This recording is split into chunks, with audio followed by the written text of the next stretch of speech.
Alrighty. Hello,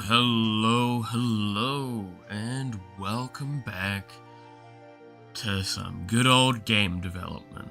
Hope everyone's had a good day so far, and hope everyone's had a good holidays so far. I may have taken a few days off, a nice sabbatical for myself, to get some things through, sorted out and all.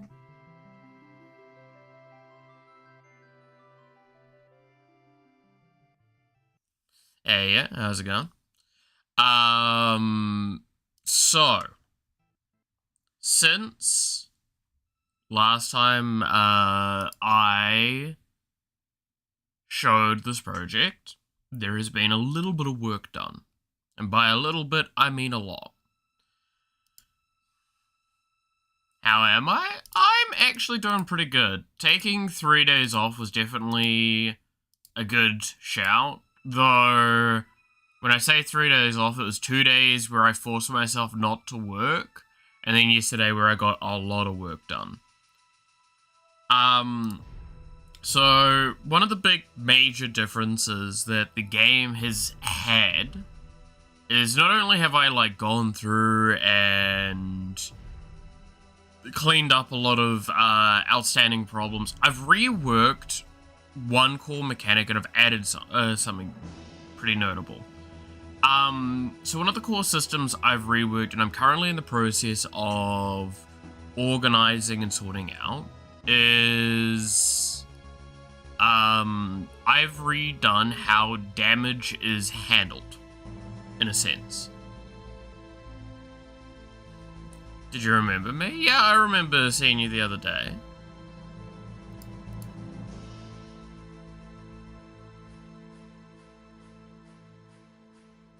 At the very least.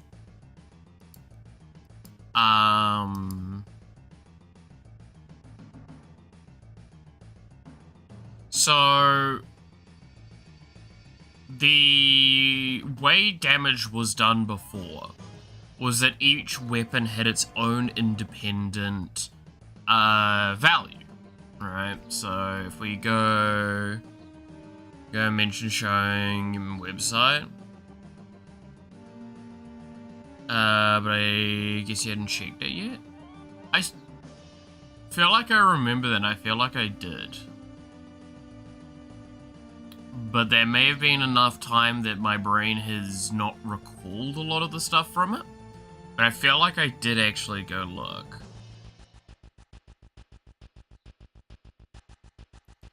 Give me Mac 1? Sounds familiar.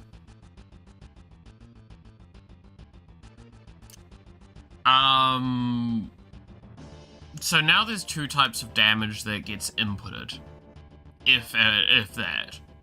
One form of damage is just the base damage, but that's no longer the same. Flat damage is kind of what damage was before. Damage, on the other hand, is now, as you can see here, it's like 0.5. How that works, do I remember where that is put? Under here? Here, you'll see that there is player current damage. That's what that damage is put against, and then the flat damage is placed against damage amplification.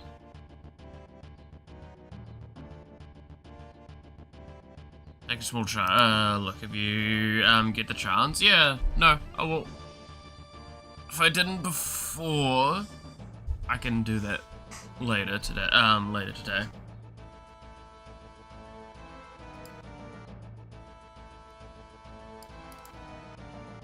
Me just...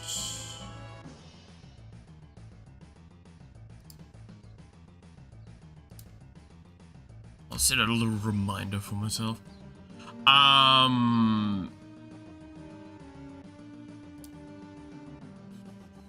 Where are you? There you are.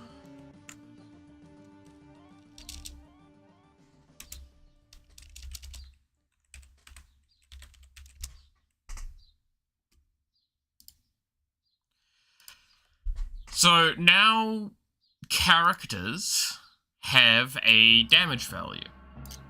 And the decision making of this was simply put, this gives me a new lever to balance that makes certain weapons weaker and certain weapons stronger given the context. So what I mean by this is this weapon needs a big lot of work as an example. But it now means I can add flat damage to a weapon that I don't want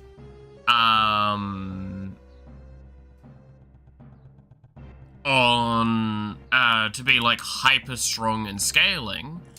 And if I want to make the character actively weaker, but give them a flat damage weapon, that means that they're stronger in the early stages, but they're a bit weaker in the longer term.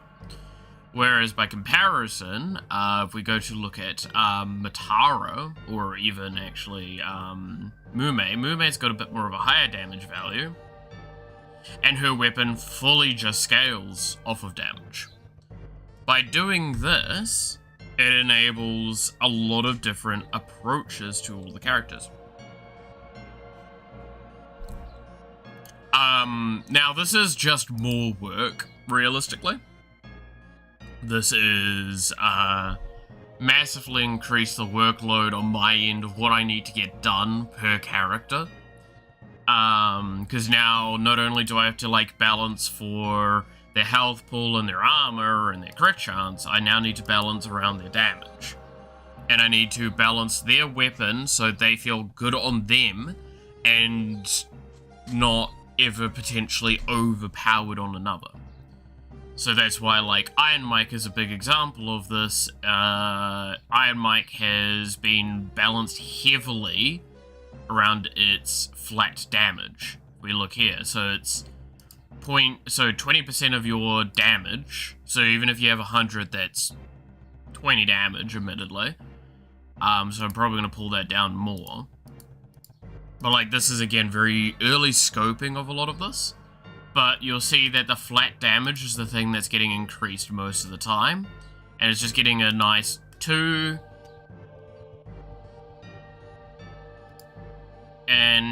But Iron Mouse has a much lower base damage for herself. So what I might do, as an example for levers that I have, is I can do this. So now this gives me... Oh, that'd give me 5 damage. Yeah, that's way too much.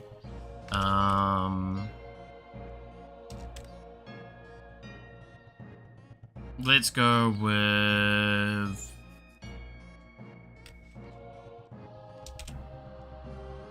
0... 2? Like that. So the damage scaling of the damage percentage is hyper low. Is the goal of this. But the damage from the flat damage is quite high overall. So it's an early game weapon and not a late game weapon per se. Which is the point of Iron Mouse, is she struggles more in the well, she actually struggles mostly in the late game, admittedly, nowadays. But once she gets her kick going, she kind of just can't die. So giving her flat damage probably feels a little bit better to do.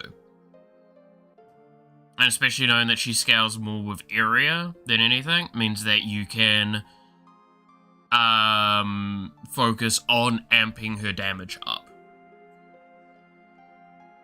It was just something that I thought about a lot, and it's been a long time thought. But like you see here, Matara has a very high base damage. This was always kind of intended with Matara. Matara was a lot of high impact damage, but not really too much of an enabler outside of that. Again, these numbers need to, like, drastically come down most of the time. I have just very hyper quick scoped a lot of these numbers. and not thought too much about them. So that's why, like, a lot of them will get tweaked. It's a lot of rebalancing I've given myself. Now, so that was the massive overall change that has, like, reworked a lot of things and functionally changed characters to feel a little bit more diverse than each other. But one of the other bigger changes that I've added is I am about halfway into the process of adding... Well, yeah, it's easier to just launch the game and show it.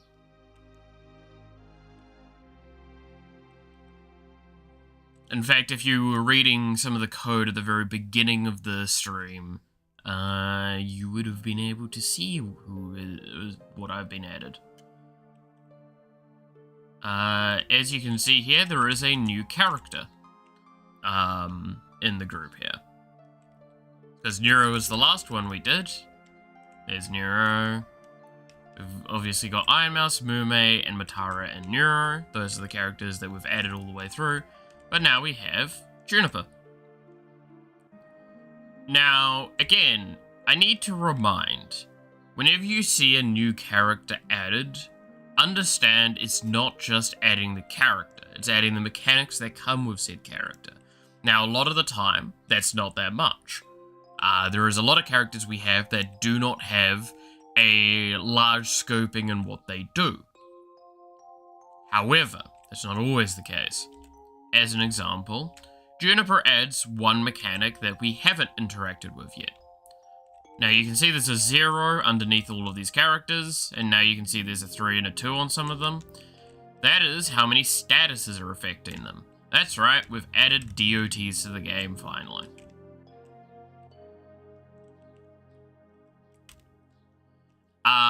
Now, again, that system is not a system that just happens overnight. That took many hours to do.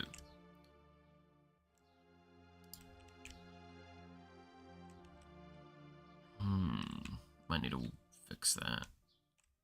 But you'll also see that the skin has changed. I am in the process of adding that mechanic in.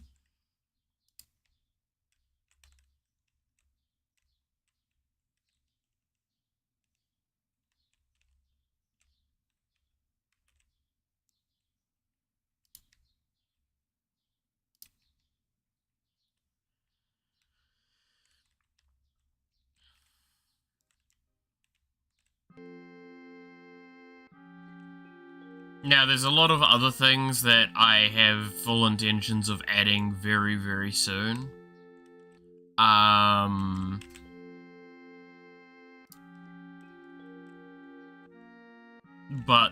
I thought I would just showcase that, yeah, no, like, after a very intense day yesterday of, like, fixing things, adding a new, like, reworking a core system, and adding about half of a character can be done. Which is why I said, like, I want to take a massive, like, push against working on this for a bit, specifically on stream. So I feel like I can actually just sit down and progress substantially with it. Because I feel like it's just... the game's not progressing fast enough for me to be happy. So I kind of want to take my days off with it. And just, like, knock out a fuckload of work.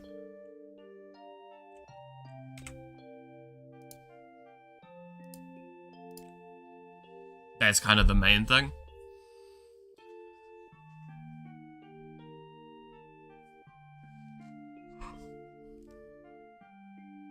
But yeah. If we come down to here, you'll see we have Juniper. And she is actually really high base damage, again. Fully intentional. The idea of Juniper always was supposed to be that she gets so many stats from leveling up that her base stats were really, really high to compensate for the fact that, like, the vast majority of the power of her kit is in her weapon and in her scaling. So high base stats kind of help her early game feel not terrible. You're probably seeing there, like, 6 particles get shot out, right? 3 either side. If you hit a basic enemy at the very start of the game with all 3 particles, you'll get a kill. If you don't, and you only hit them with 2, that doesn't kill them.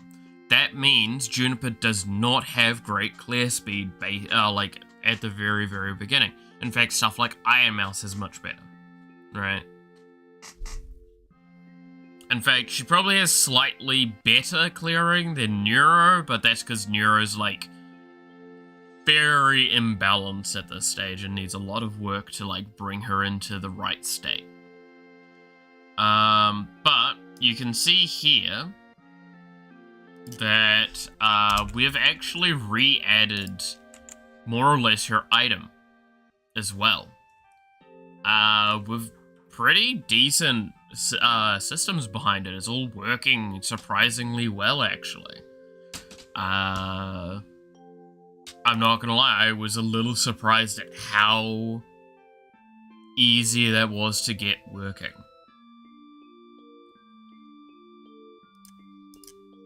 A reminder that I have very, very happy with the changes I've made to the code and how this is kind of a showcase.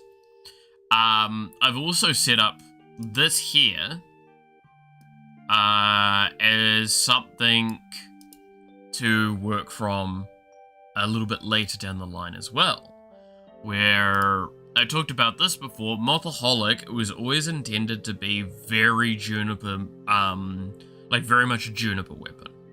The item itself isn't incredibly strong.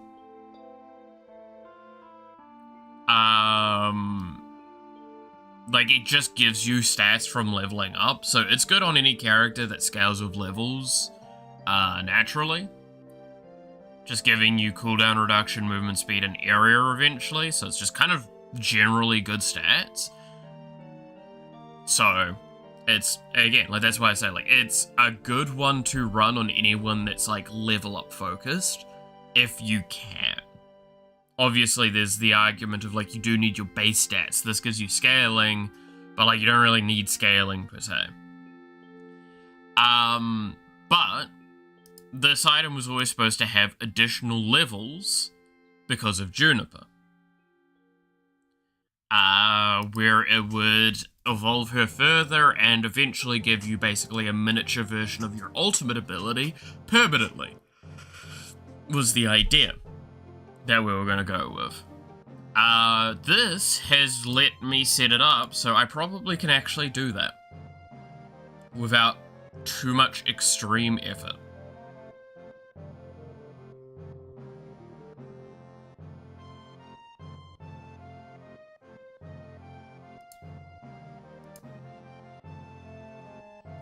That's as far as I've gotten with the character, though.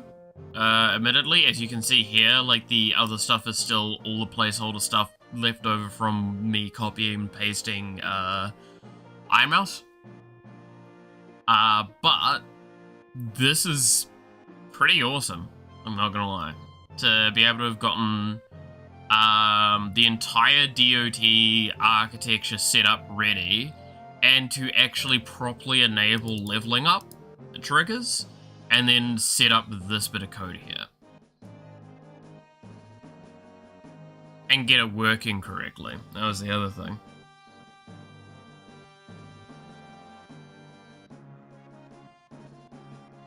Oh. So that was my yesterday. It was a lot of work.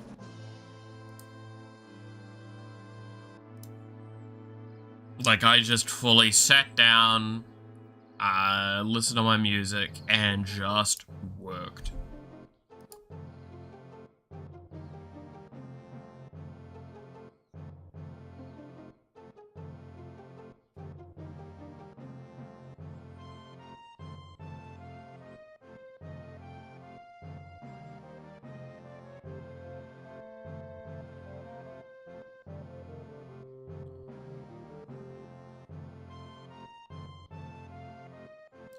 Um...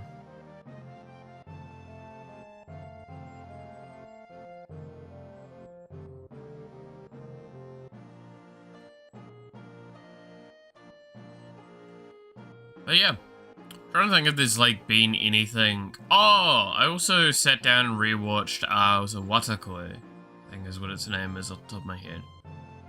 Life is hard for an otaku or something like that. Or dating is hard for an otaku. Love is hard for an otaku. I think that's what it was.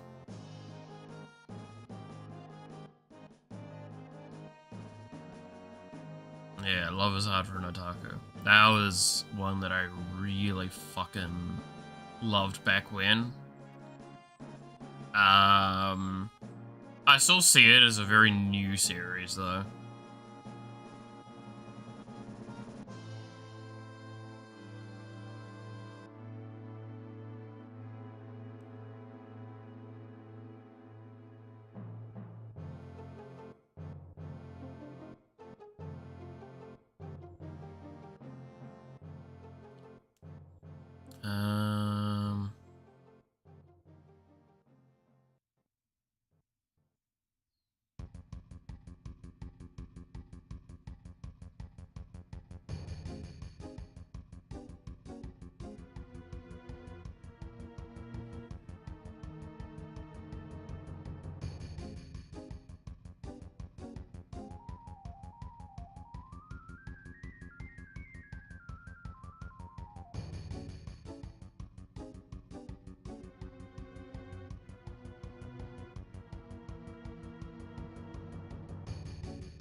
Alright, yeah, what?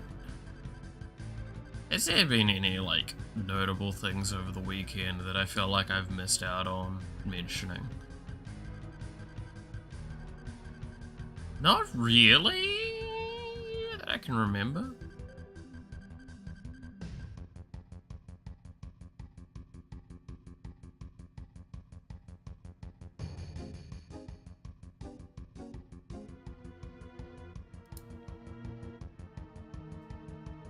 I feel like it's actually been relatively calm this past weekend. I think everyone's on break, so no, like, dumb shit's really happening.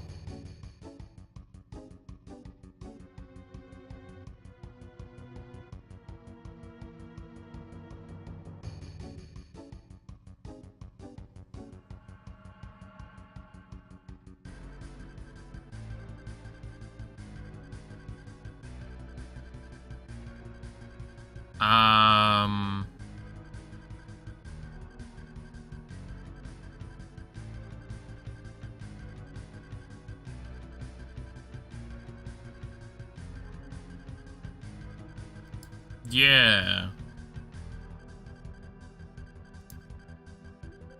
I am a little annoyed that I haven't gotten more work done, like I said, because I did take so much of the weekend off. But it was really, really nice. I'm not gonna lie. It was hard. It was very hard, but it was very nice. Just sit, watch some anime, relax, play a lot of fucking Warframe. And I mean a lot of Warframe. Oh, I do potentially have some new things as well to do for stream in the near future. That'll be in the new year though, so we'll find that out then.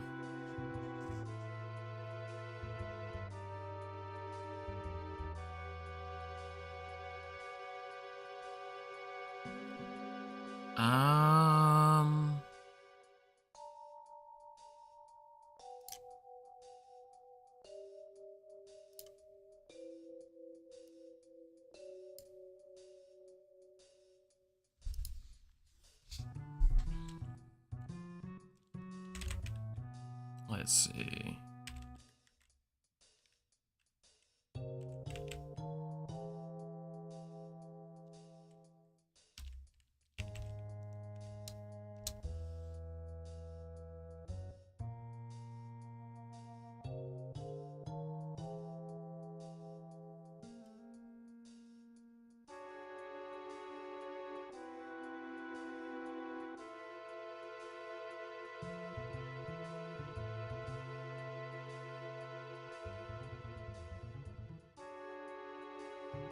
Hmm.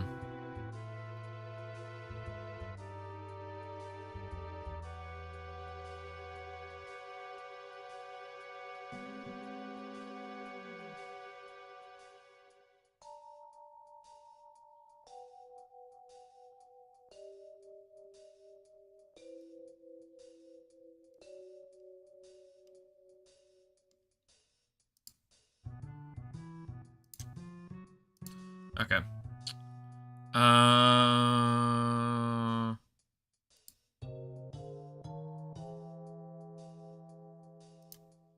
feel like I watched something else over the weekend, but I can't remember. I did start reading another manga as well, but that... Oh, that's gonna take me a while to get through, because I'm just not setting aside the right amount of time to read. Okay, what was...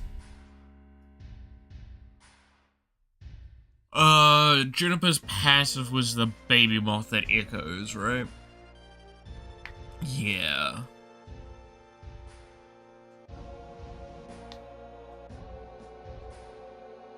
So, how do I handle that?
Okay, so it is empty until filled. So that actually helps me out a lot.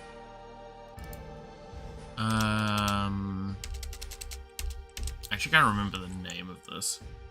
Do I have the names in the doc? I think I have the names in the doc.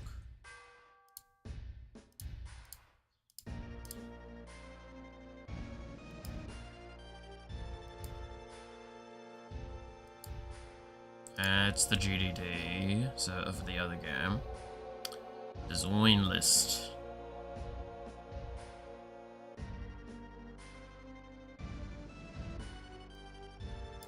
Alright.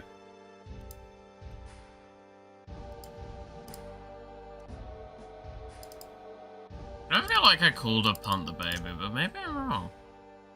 I think I called it like Puntable.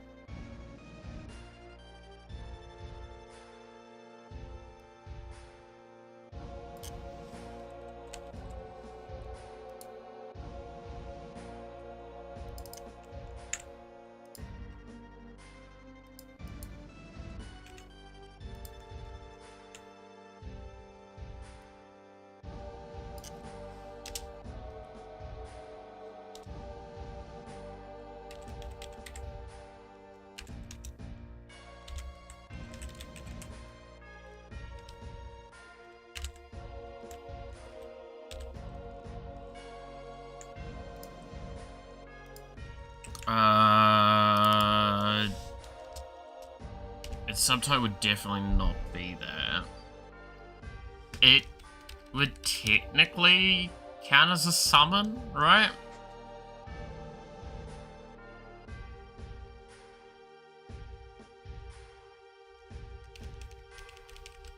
No? I think I'm just gonna leave it as a summon. Okay. So, I'm probably gonna make it as actually creating a summon object that runs the script.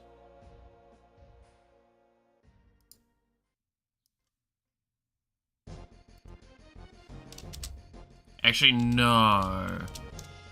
What I'd probably do is I'll make a summon object and I run the function off the character. So I'm gonna have to have an ID lock for it.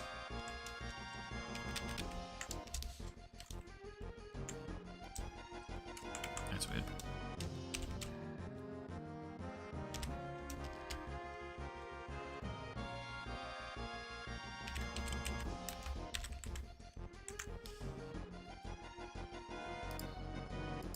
Okay.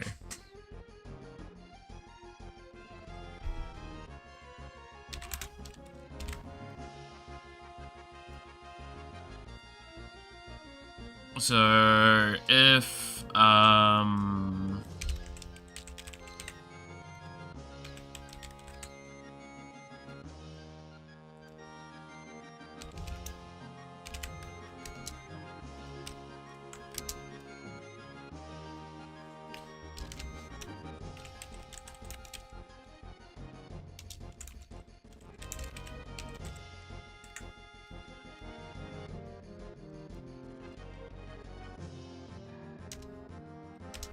then we run the architecture for, so we got run the ability echo.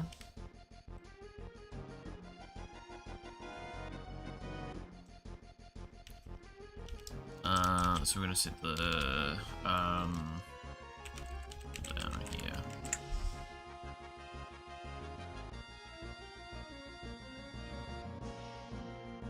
Which should just be this. Yep. Except I'm not gonna have it calculate cooldown. Does that means cooldown would be cooldown reduction would be affecting it? I don't think it should.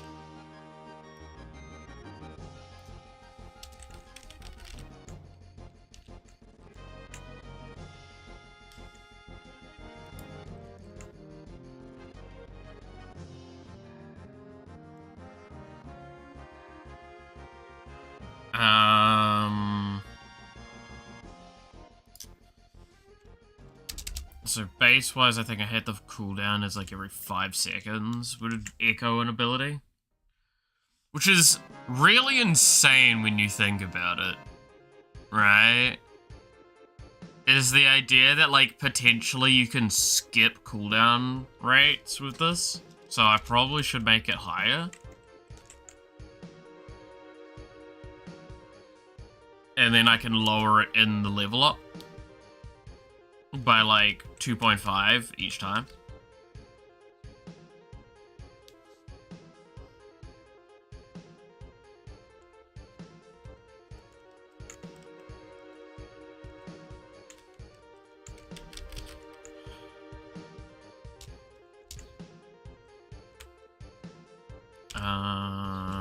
So how's it done again? It's this. Is it value first? I'll just copy it from here. It's value after name.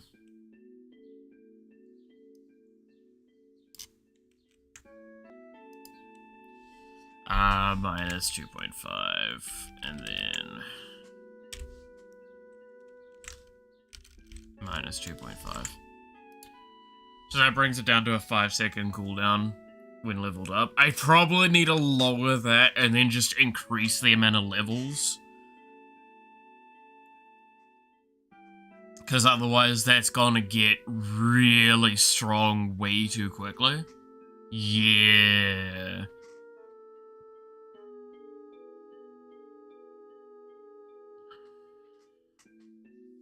I think that's probably what I need to do.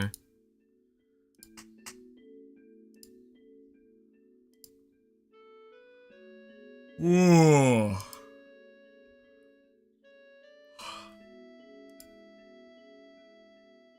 Okay.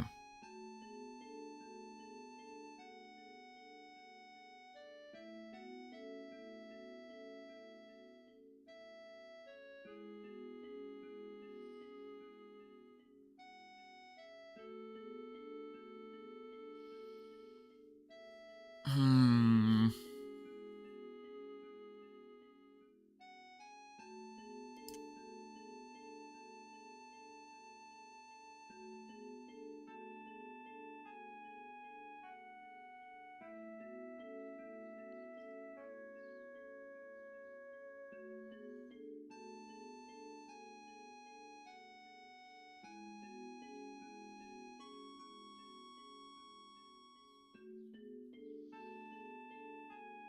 Alright.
Okay.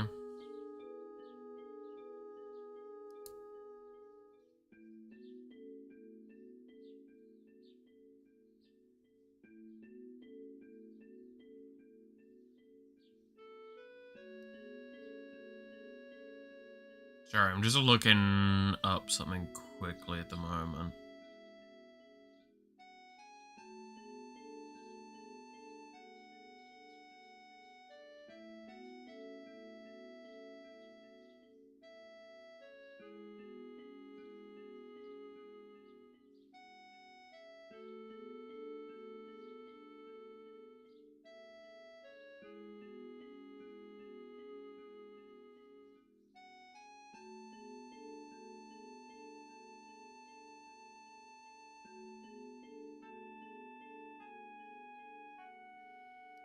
Uh...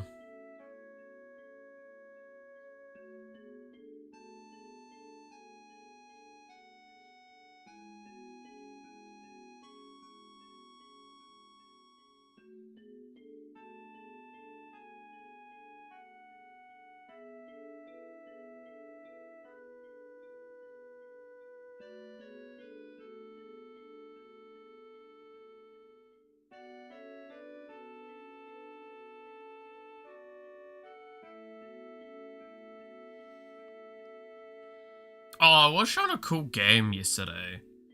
That was interesting.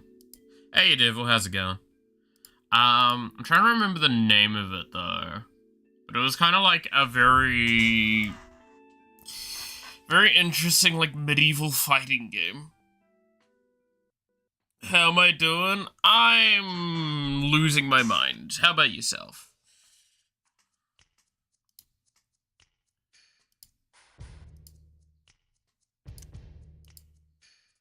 Let me just reset that.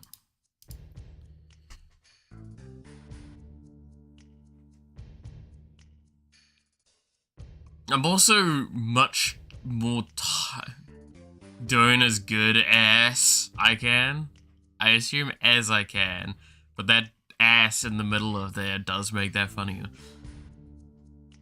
No, I'm definitely on the slightly tired side due to my own dumbassery, but that is a tale for another time.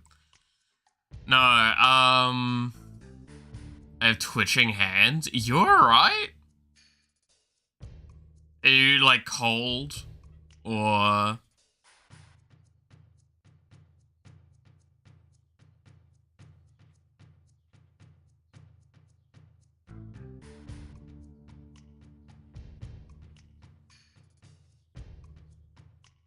because it is, like, fucking... side effect of deciding not to sleep after 24-hour shift. Oh, okay. Yeah, I wouldn't recommend that.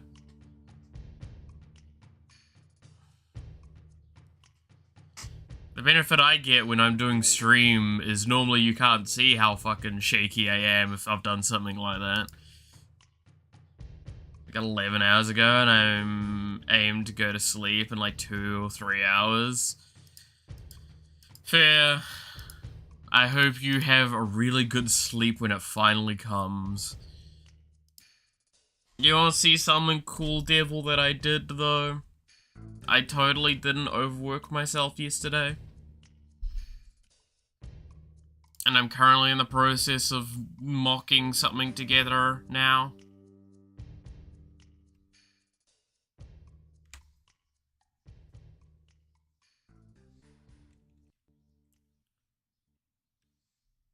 After reworking the entire, like, damage system yesterday, I also added something.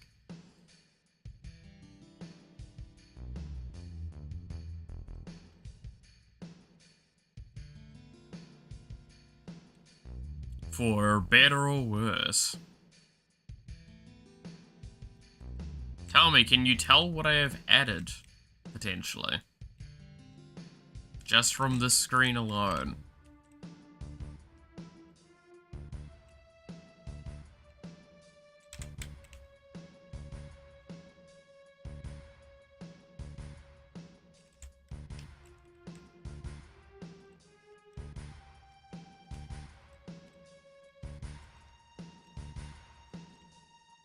That's right, I added Juniper. Moth Girl.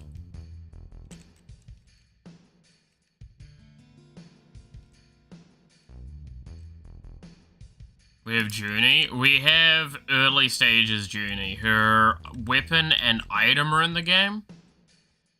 They're not 100% done, but they're mostly done.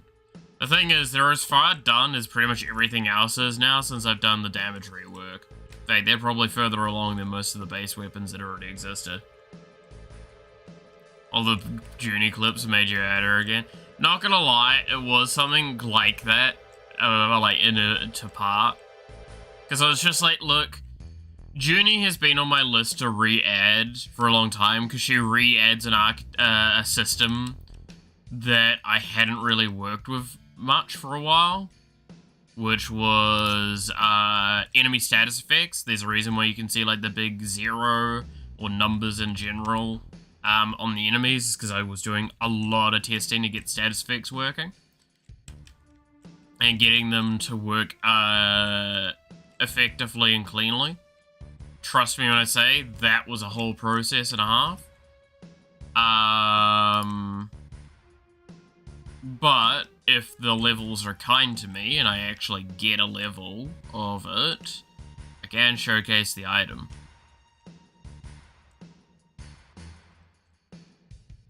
Because the item does give, or it should give the stats again, like it did last time, but it should also have the other unique mechanic that it had before. If I'm lucky enough to fucking see it, Jesus. Have I not seen it so far?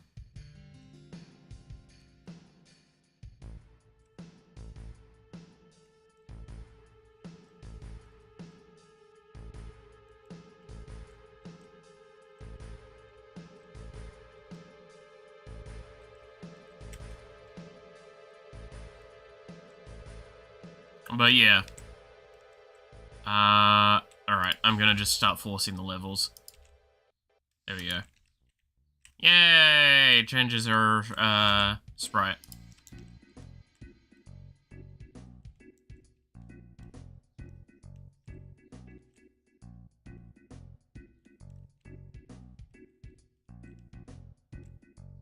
So yeah.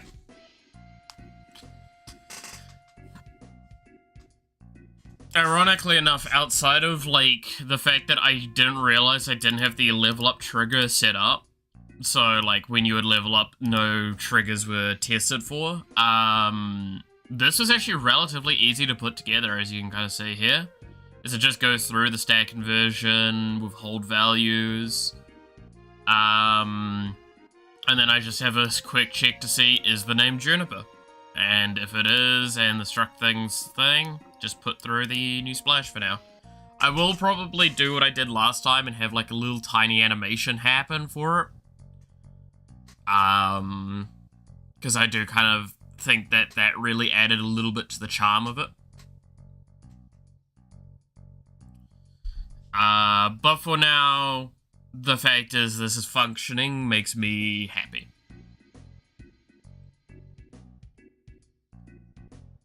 And I've also set up a thing so we can do the stuff we talked about before in the past with Juniper's item, where it gets more levels just because you're playing as Juniper and it gives you more outfits to go through.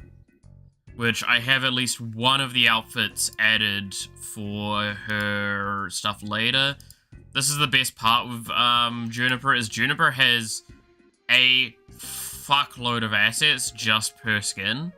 Because, again, remind that she has the base idle, the base run animation, then she has to have the next outfit, then she has to have the next outfit, and now... Just fucking smacked my phone again. She has a fourth outfit for when I add the new system. Which is this one, that I think I showed before.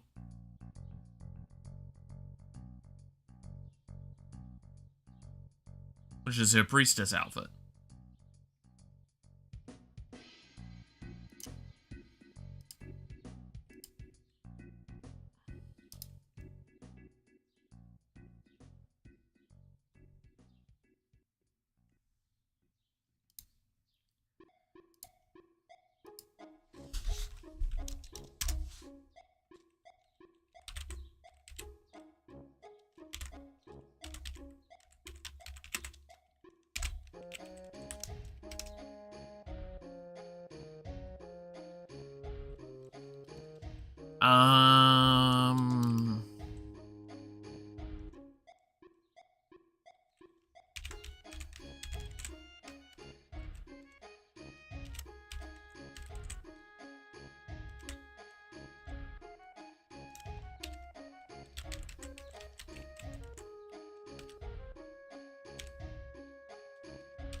There we go.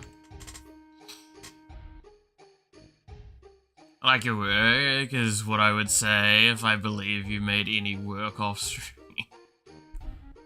Yeah, I definitely didn't spend like 8 hours yesterday just plotting through this shit, like locked it the fuck in.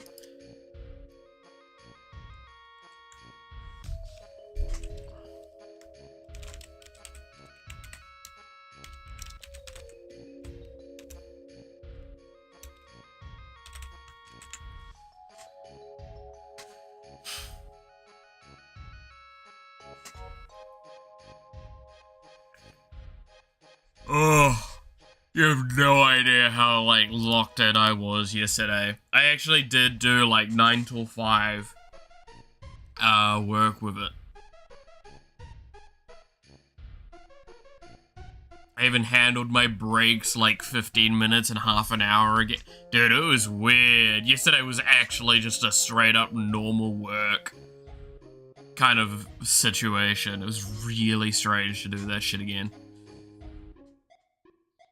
Which is why I'm like, I want to do less dev on stream and more off stream because I can enable that kind of thing happening more. Just, again, I'm going to talk about this a lot more tomorrow. Yeah. It's going to be a lot more of a discussion tomorrow for the New Year's, like, tick over.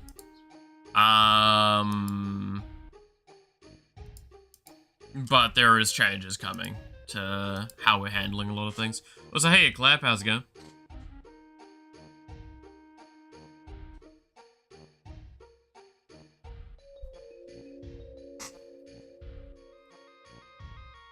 Oh, fuck, hell, sorry. Yawn.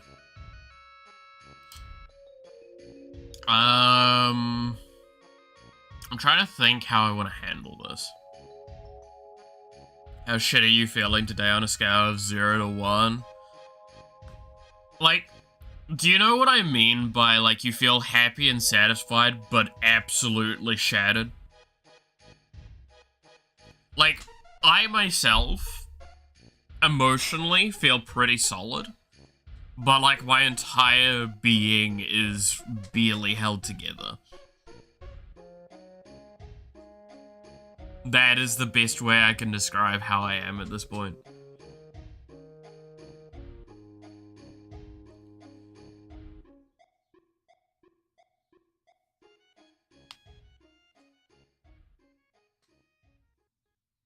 I left my character in a sort of safe zone, walked away, and died to a worm.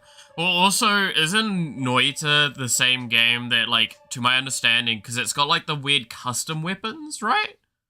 Like, yeah, the weapons are heavily customizable and augmentable to the extent that, like, you can very quickly and accidentally, if you're not paying attention to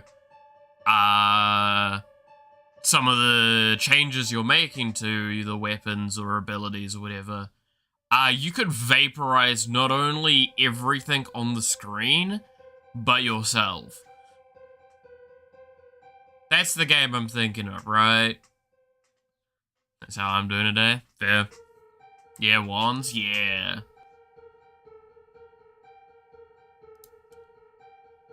It looks like a fun game. Speaking of fun games, I did say that I don't want to talk too much to this, but I do want to just, like, kind of shout out my mate a little bit. Because if we look at my Steam library, you'll see there's 3 new games that are new to library because someone decided to fucking gift them to me. Very, very thankful for that. But I'm sure there's some excitement from these 3 games being added to my library because they're for stream.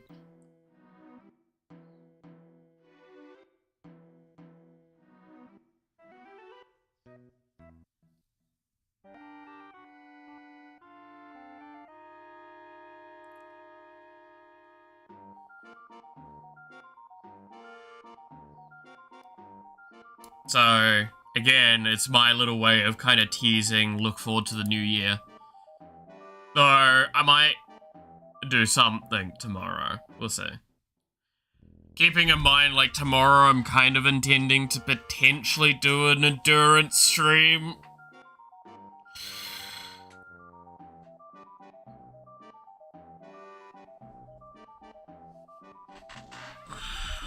Disco Elysium was free on Epic not that long ago. But I don't look at Epic.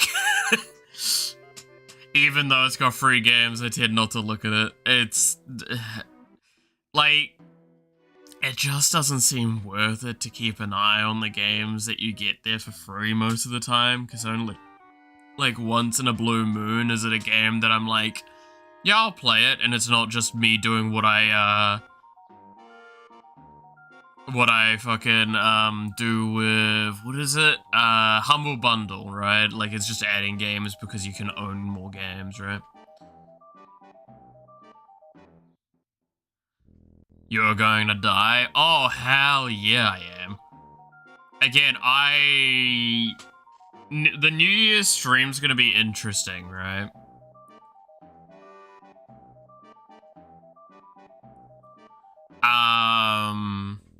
I get notified on Discord, don't have Epic downloaded, use the website. That makes sense. But I don't know quite how we're gonna do tomorrow's stream yet, leading into the new year. I think we're gonna probably have to do a 24-hour stream at the least. But it's more likely going to be something close to, like, a 30-hour stream. So, if you want to watch me fucking suffer, I am gonna have to do what I did last year with the actual endurance streams. Where I'm gonna have to, like, remember to, like, at about a 10-hour point, cut the stream for, like, somewhere between 5 and 30 minutes, just so I can reset a bunch of stuff, like the computer and everything, so the VOD doesn't get, like, cut.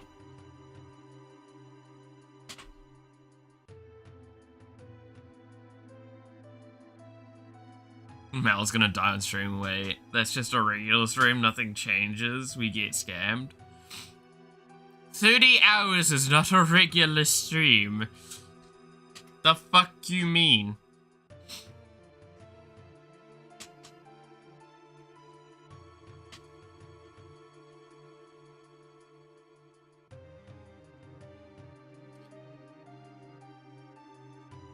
So yeah, I have a couple ideas of what we could do for tomorrow.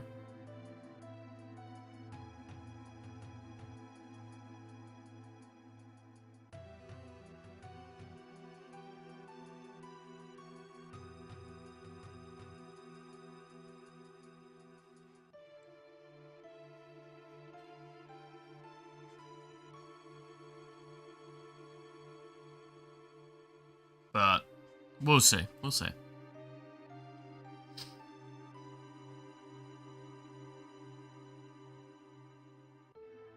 Does one of those things include lemon consumption you promised? What is today? Today's Tuesday. Yeah, it could probably include lemon consumption. Like, non-jokingly, I could probably do that.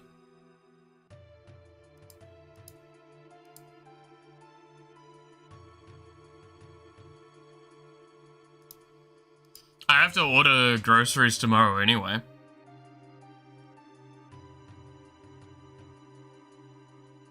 So that will also interrupt the stream at one point, as I'll have to order groceries and then go put that shit away. So I can try and see if I can order a lemon along with that.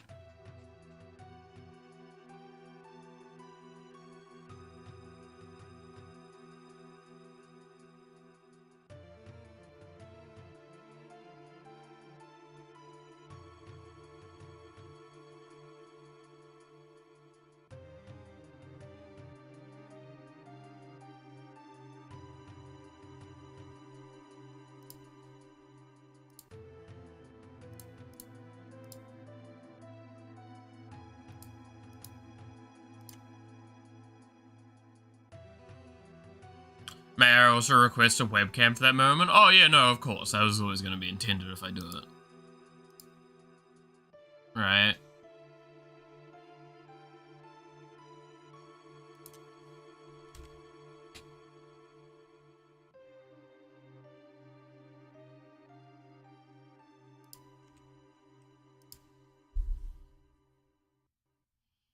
Okay,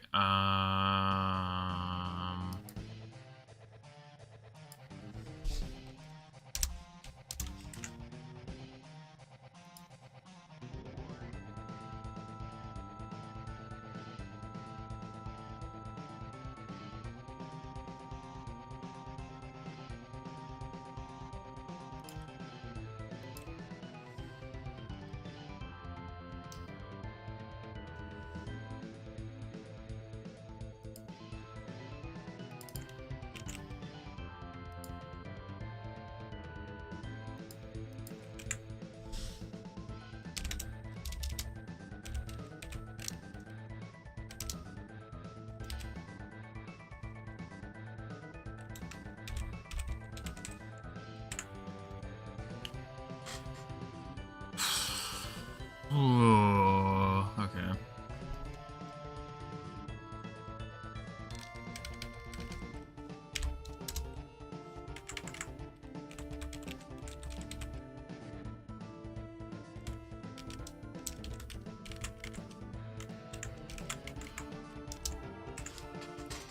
Going back to Noita for a second, I really want to see you play it and break everything. I bet you'd figure out one build really quick without any tips.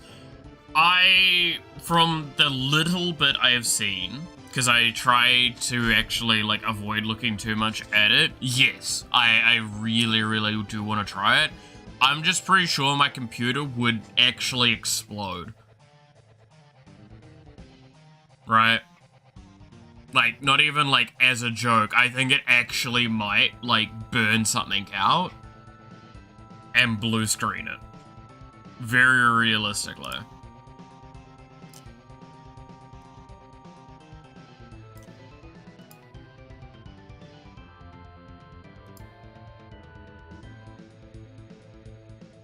So we'll have to wait for the PC upgrade, which is my eternal, like, I feel bad for sounding like I'm permanently delaying everything ever just to keep doing the, like, when the PC upgrade, when the PC upgrade, when the PC. Now that RAM's fucking gone up expensive as shit. I'm pissed.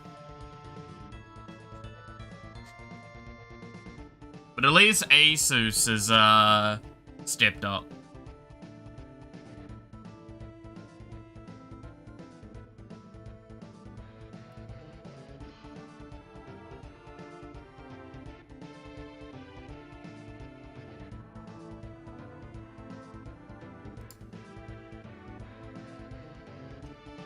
Naruto by itself, when not doing anything crazy, is pretty lightweight.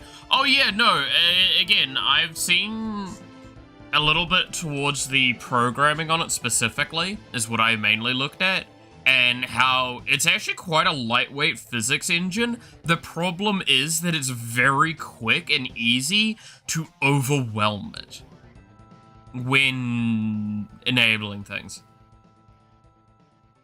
Said that they looked into it and not made a decision yet. Yeah, but like at this point in time, monetary, like, okay, so this is the thing, right, with that scenario, with that discussion, sorry, because I do want to discuss that, because it is actually probably, I don't know if I've heavily discussed it on stream yet. The Asus thing is, they've said that they're looking into, leaning into RAM, mainly looking at direct-to-consumer options, and that they're looking at increasing their production of GPUs. As long as they can access the raw resources, which is normally one of the biggest problems of, like, getting those, the metals for it.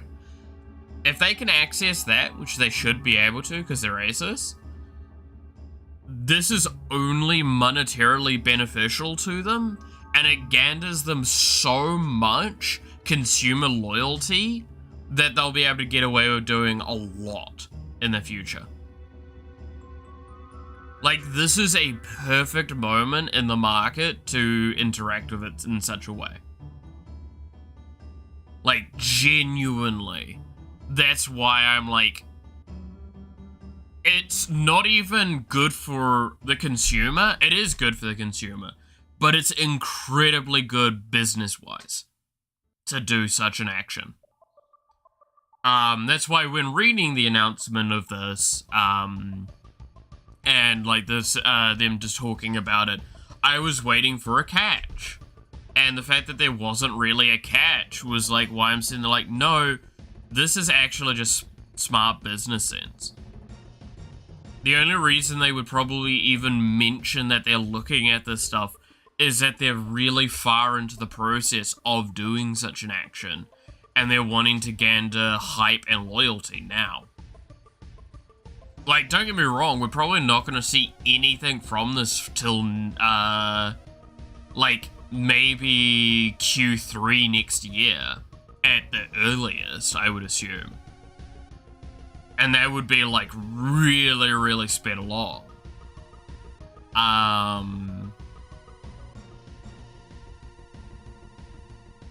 Unless they are much further along with this idea than they're letting on.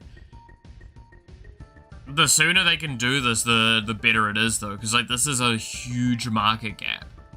With one of 3 leading companies leaving this area, it's basically left a massive, massive gap in the pricing market. So all they could do, right, think of it like this. So RAM prices are up by like 200 to 270%, is what I was seeing, like, on average across the board, somewhere in that range. they could price at 150% of the RAM price that was before all of this happened. And they will look like gods because of how much that they're doing it for cheap. And that will drastically shift the market. RAM will forever probably be more expensive because of this event. Like, it has accelerated the RAM prices a lot more than it probably ever should have. This means that they can come in and just make a lot of money from it. Because at the moment, the price is being driven by scarcity, not by actual, like, anything else. There's a reason why it's like scalpers are getting involved and all sorts of stuff like that.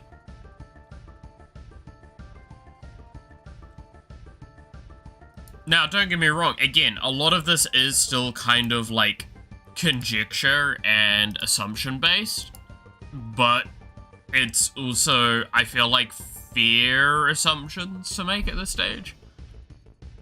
If they turn around and say no they won't, then sure, fair. But I would be surprised if they would. Because it would just hurt their reputation at this point to say no. After promising such a thing. Or after giving hope, I guess, in a sense, for such a thing.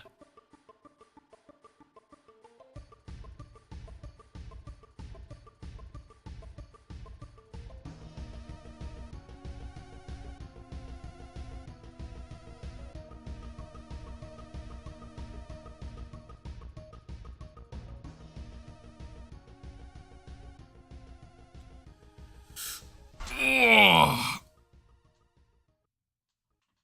I hope that kind of explains the situation, at least from my perspective, a little bit.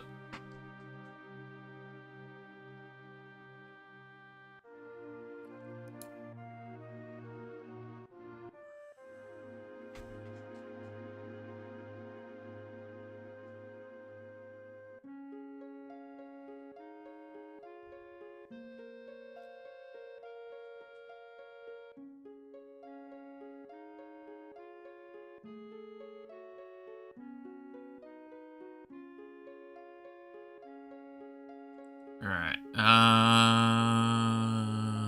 when this loads.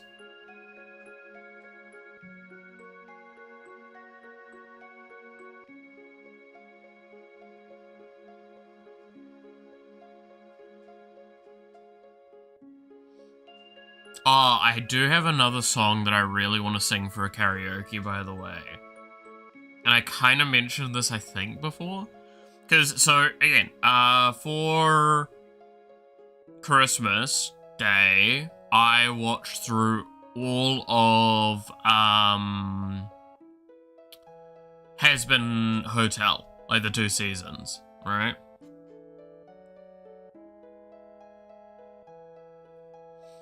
And I'm not gonna lie, there's a couple of songs in there that I kind of want to sing, but there's one in particular that I really want to sing for karaoke.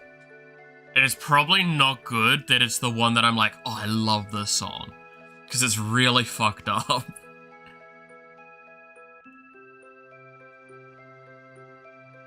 But it just, like, it speaks to my core.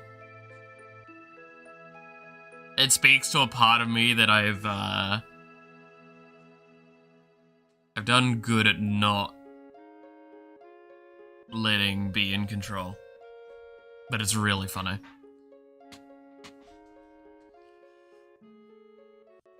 It was also really, it's a really fun song.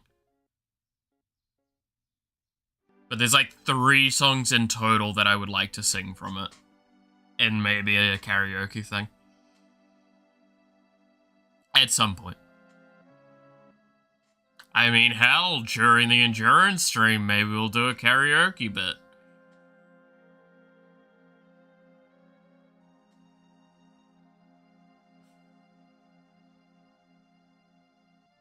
If you give him... I was about to say, if you give me enough money, I'll go buy some alcohol and we can drink for that. But I don't really want to, There.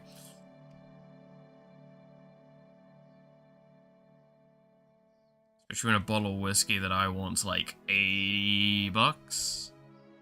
There we go. You finally loaded, you asshole. Pretty sure it's under you.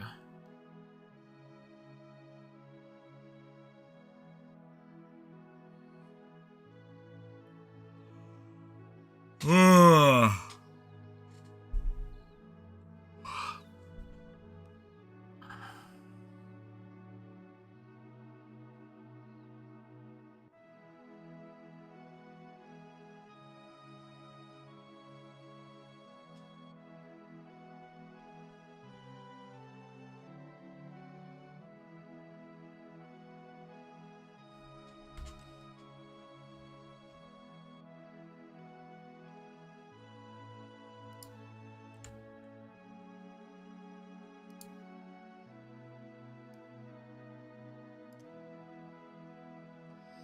Alright. There we go. So that's what we need. Just give me a sec. I'm just gonna put this over here. So I can correctly...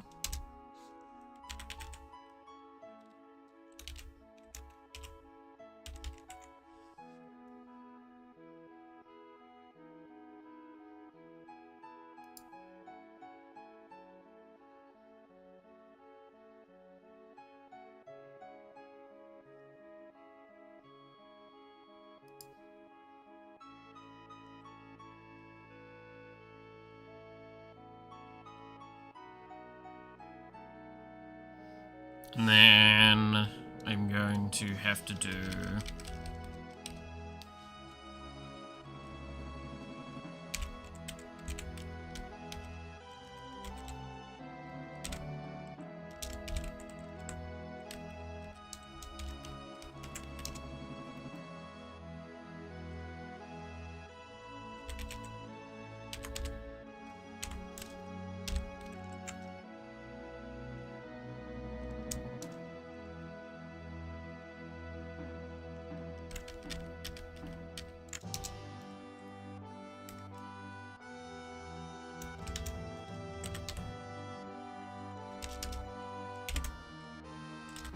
Sign.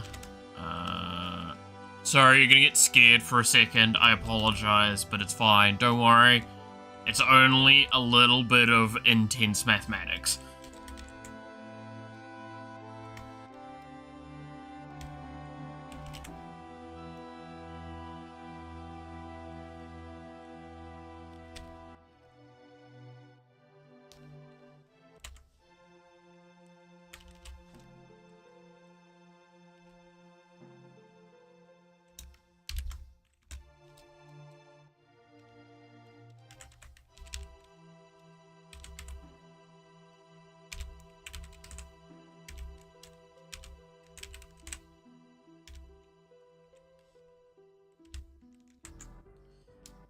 See, it doesn't look that scary, right?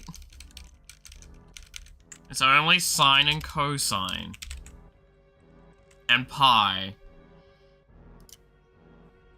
I actually need to figure out the math for this so I can, correctly figure something out for it. But I need a really intense calculator. So I need a website one.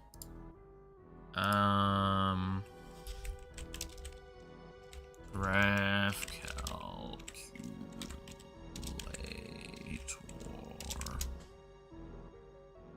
Pi? No, not that kind of pi. We're talking about the PI kind of pi. Alright, Desmos. That's what I was looking for.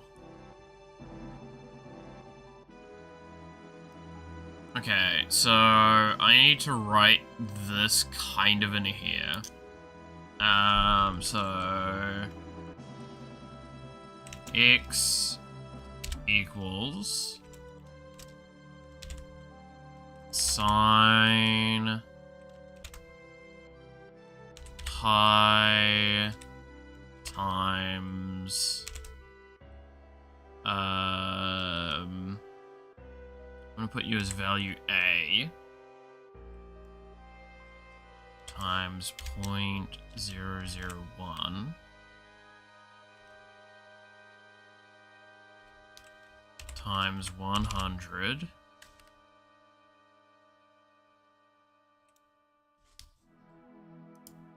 and then y equals pretty much the same.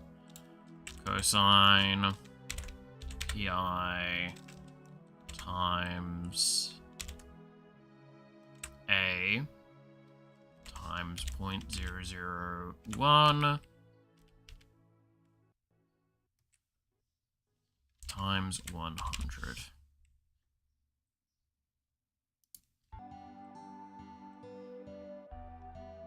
And then I should be able to...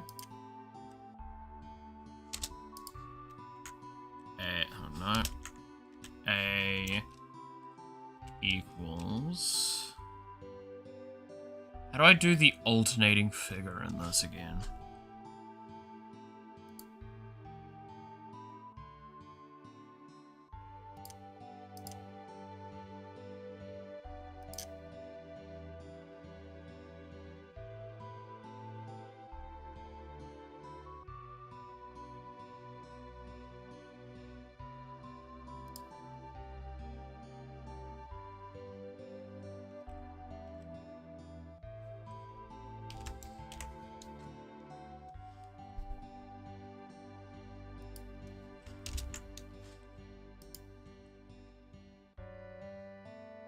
No, that's not gonna do what I want. And that won't work either.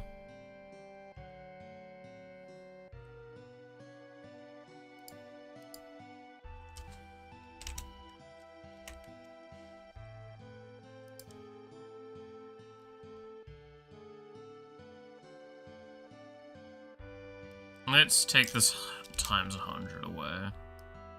So this becomes easier to work with.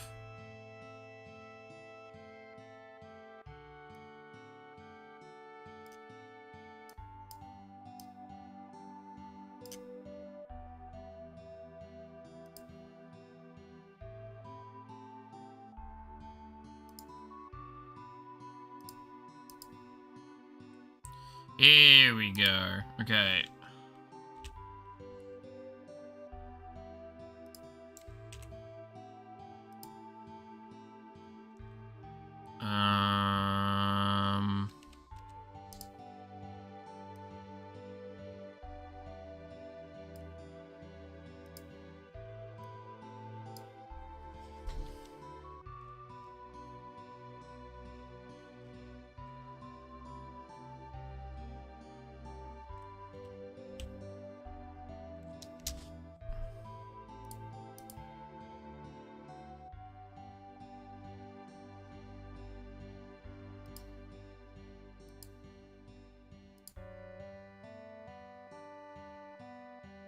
So that's like...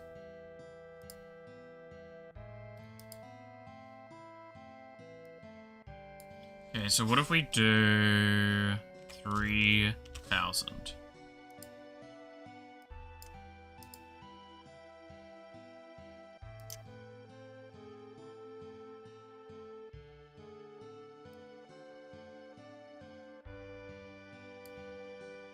Is it there?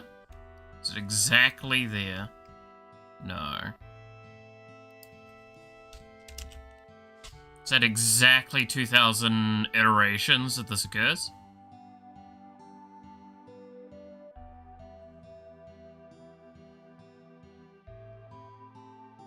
And then obviously I can put the times 100 in here. And then the times 100, and the calculation should remain the exact same. It's just on a much larger scale now.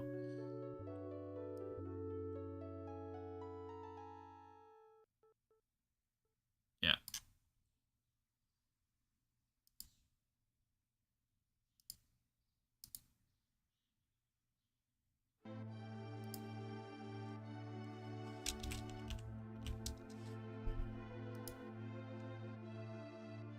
Because, yeah, that will equal... Cool. That's exactly 0 and 100.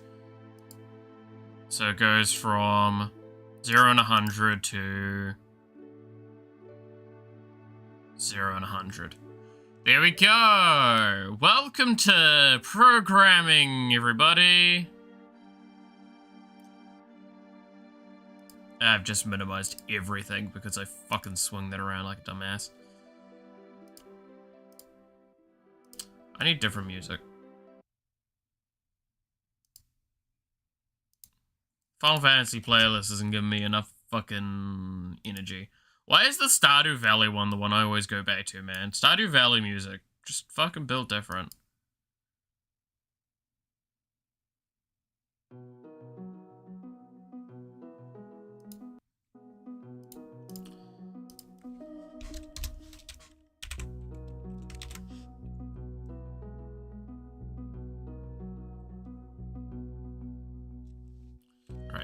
Time is greater than or equal to 2000.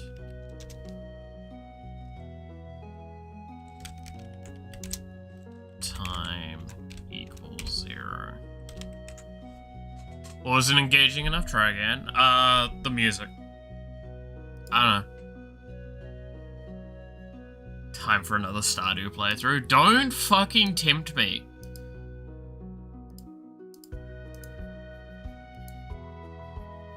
That's a game I could easily convince at least probably 2 people I know to join me on as well.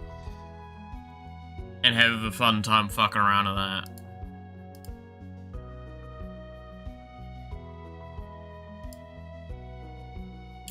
Again, it's one of those things of I kinda wanna wait to the new PC before I do it. There's a lot of games I'm waiting with the new PC, because Stardew was touch and go before, and that was back when I was doing webcam. Like, it worked, and it wasn't too bad, but there were moments.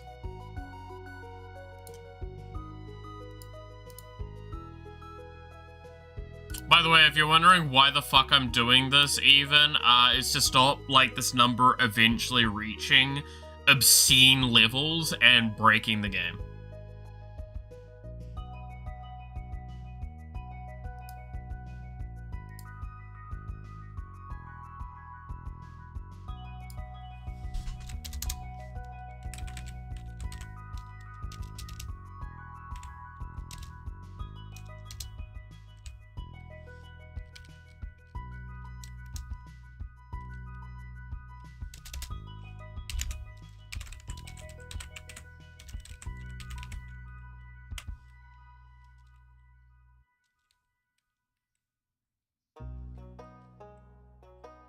But obscene levels equals dopamine?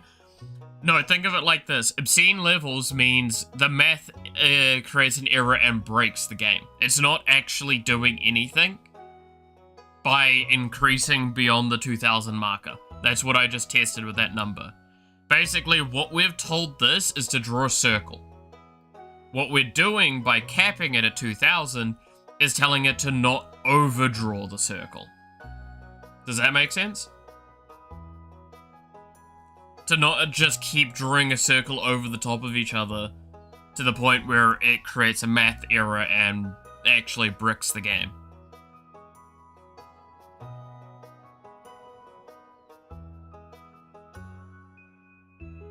Might explain why Juniper gets much more laggy late game than normal.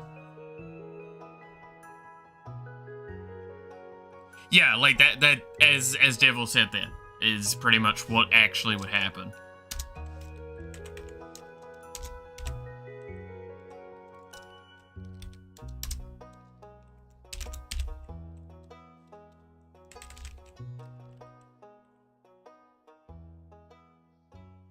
But no, I get it, yeah. It's one of those things that, trust me, I'd love to do it as well. Because, like, in as many cases I will do that. This is just, like, this actually changes nothing on your guys' end. It only changes things on the back end. And causes a cleaner loop of an error. Like, it stops one error from occurring. primarily.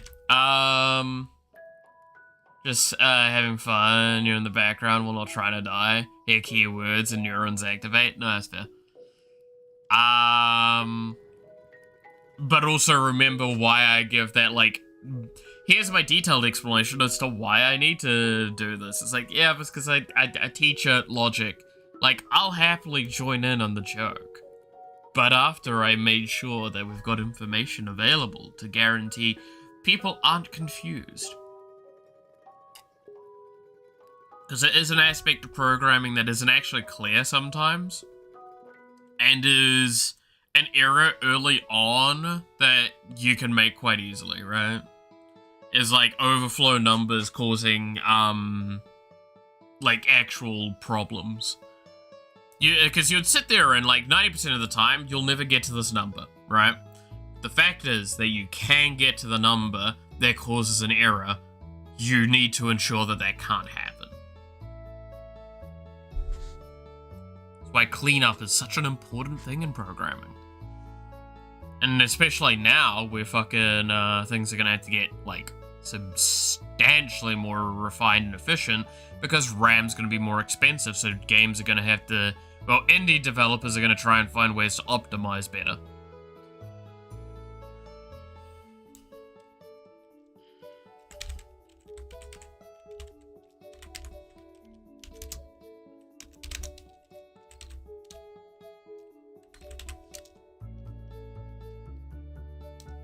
Just gonna do this for now, because it's funny. Hi, Melisita Sensei. Shut up, Onigaishimasu, please. God damn it. That sounds about right. Hi.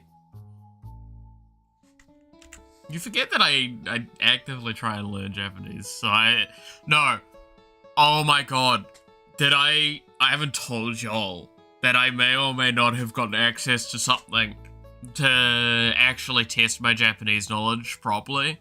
So I'm actually getting, the last year's, like, different levels, like N1 to is N5 or N7 or something like that, which is the Japanese, like, literacy, things. So I've got those tests, so I'm gonna fucking force test myself in the next, like, month.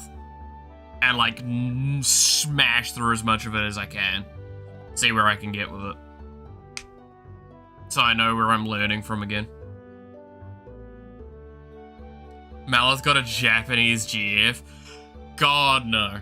No, I have not got a GF. Fuck. To be fair, if I got told I could get a Japanese GF, I just need to move to Japan, that's like, sure, fuck, why not? No, on that topic though, so this is me sharing private life a little bit at the moment. I may have gone out last night over to someone's house. Ugh. And I'll leave as much of that to your imagination as what that means as you will. Was it Max? Fuck no, I'm not going that distance. No, it was still in town. Also, I don't think Max's partner would appreciate.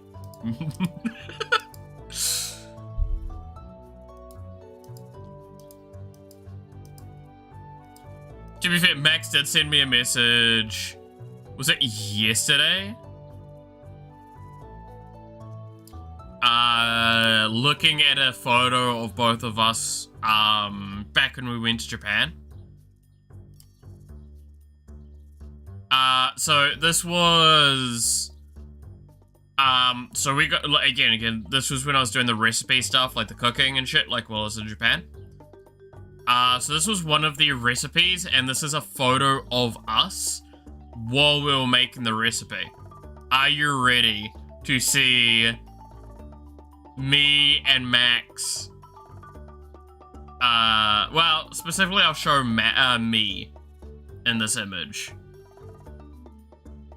Do you see that in the little corner next to me? That's young Malith. That's Malith when he was less old man. And more just man, I guess.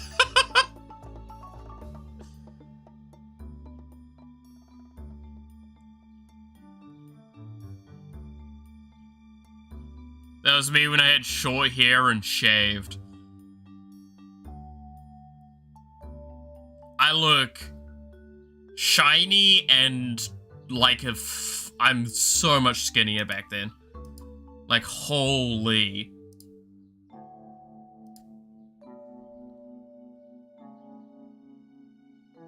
Plus 300% asshole. Yeah, again, the joke I made with him is just like, and nowadays I look homeless and you look like life could have been better to you. Because his hair has so much volume in that photo. Like, he looks so much more like a young 20s back then.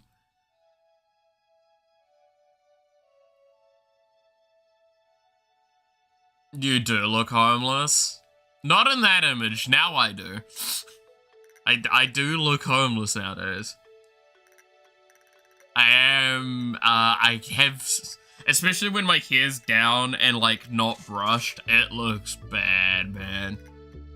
Like, I at least trimmed my beard recently, so I'm not like quite as disheveled as I have been. But yeah. No, again, reminder, I was a complete asshole when I was younger. At least, like, now I'm like a kinda asshole. A little less asshole. But yeah, no, that was younger Malith. That photo does a lot of, like, it makes me look a lot better than I feel like I did back then. I do not look good with a clean-shaven face and short hair by comparison. I think I could probably get away with shorter hair again nowadays, but, like, I would have to keep the beard way more maintained to, like, make that look somewhat decent.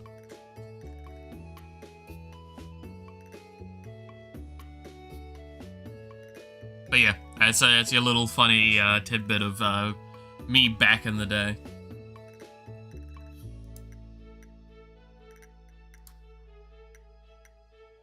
I mean, I think I've shown the photos that we had in Yukata while we were there, right? That was always funny.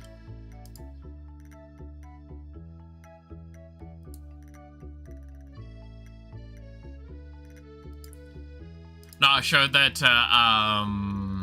to Snakers yesterday as well. Cause Snakers went to high school with us and he was also friends with Max.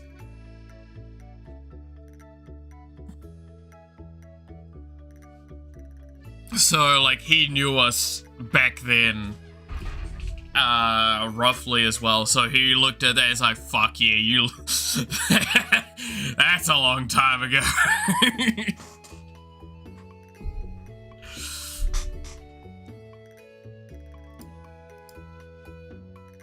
Man.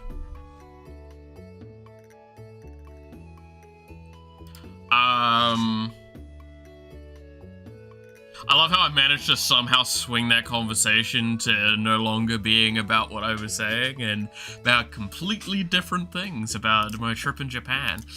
Gotta love how that comes up in conversation so much easier than it should.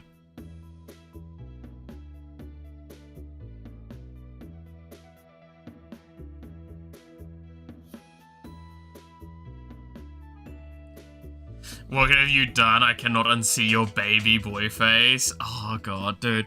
How do you think I feel? I still have, there's a couple of images for work and business reasons that I had for a long time that, like, still stuck in my head on a daily basis. And I look in the mirror and I'm like, God, I look fucking old. By comparison, man. I didn't expect to, like... The years have not been kind. The years have not been kind at all. It's like, by comparison, you get me nowadays, where it's like, wait. Your life is much more miserable than I thought. Damn.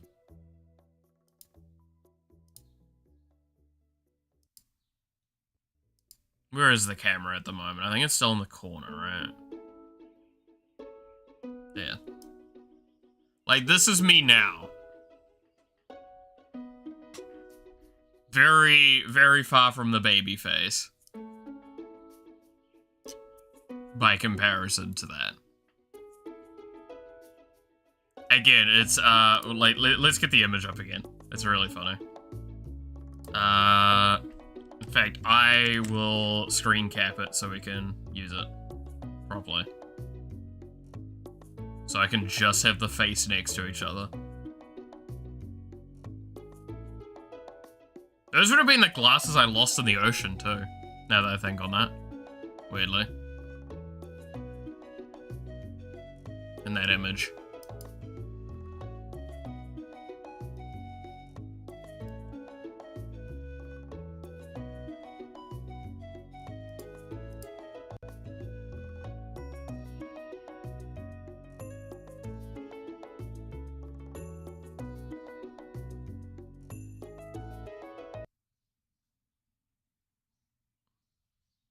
Me, Malith is Steve from the Minecraft movie. God, no. I am Steve.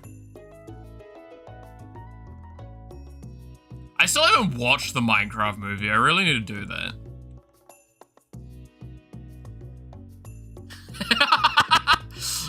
Look like a guy in a dark alley asking me if I'd want to, buy fentanyl.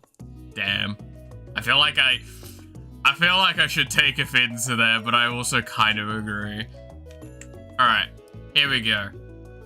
The sheer difference between these images. Wait, what's the... Same pose.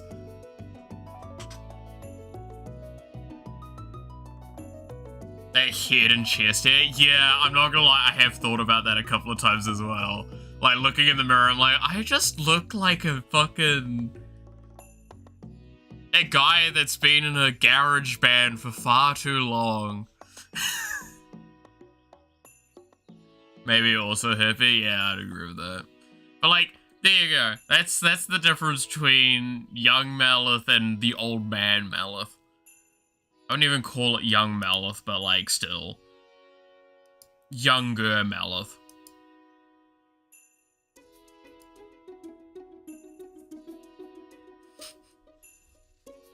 Wait. Let's take the headphones off. Really add to this. What a fat ass loser. When my hair's like this, I look like a fucking drummer.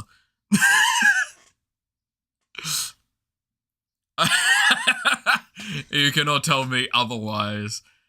So I just straight up look like a rock band drummer.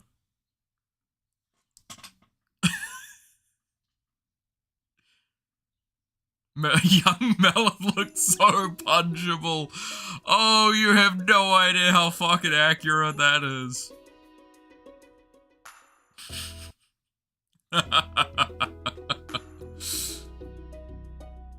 You do look like a drummer, I know, right? Like, wait, especially if I do this, there we go. So I'm just... There you go, that's the...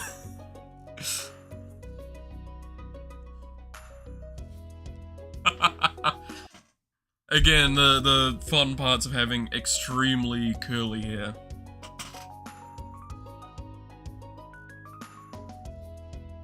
You can green screen yourself and be a one-man, three-man band. Yes.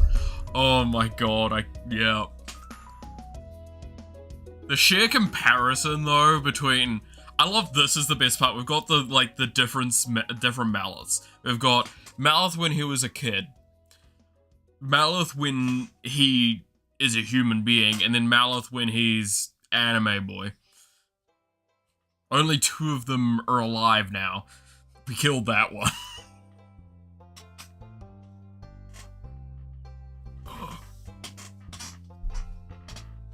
But yeah, there you go. That's your little funny tidbit for today. Deactivate that. Anime boy greater than IRL. I 100% agree with that. But there you go. That was your little fun, like, me having a trip down memory lane, yesterday. You're just using a skin suit. At this point, again, rejected flesh turned into anime boy. I have to sometimes go outside and they get scared if you go out and as an anime boy. Okay, no. You want to hear a really funny thing that I thought about the other day? Is that, like, in my head, so you know how in your head you have an image of yourself? That you can, like, when you're thinking about, like, you walking around and any space, you can, like, think on yourself really quickly, and there's, like, a visual image that appears in that spot to, like, resolve the fact that that's you there. Most of the time, it's kind of based off what your reflection is, right? I've realized in recent time that it is slowly becoming more and more of this model. And occasionally as well, the other model. Like the other design as well. Like, I don't visually see myself as myself, I see myself as the anime boy. Like, in day-to-day living times. Which is really weird when you think about it. And I'm wondering, this is a question I would almost want to pose to, like, other VTubers. Is, like, how often are you going through your day-to-day and, like, visualize yourself internally as your model? It's a curious thought, right?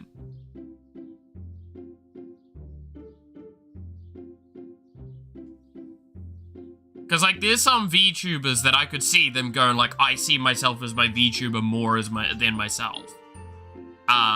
Primarily because of, like, how frequently they're streaming and how much more their model matters in their eyes as well. Like, I feel like I could probably make that argument for Iron Mouse. Again, very much that's conjecture, so we don't know for sure, but, like, that would be someone, as an example, I could see quite easily answering with that. I'm sure she said something akin to that at one point as well, but...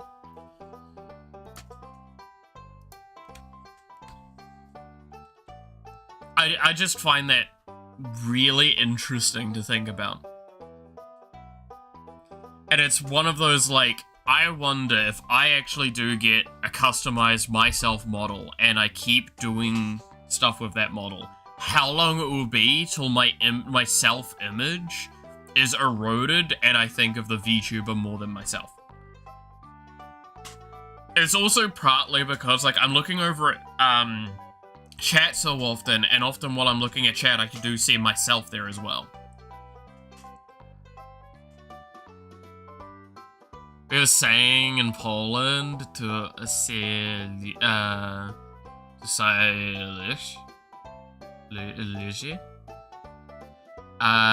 something along the lines of, you should heal that. That is a mental illness brain damage.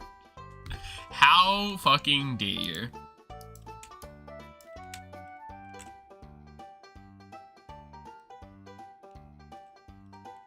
Okay, it's not creating the summon.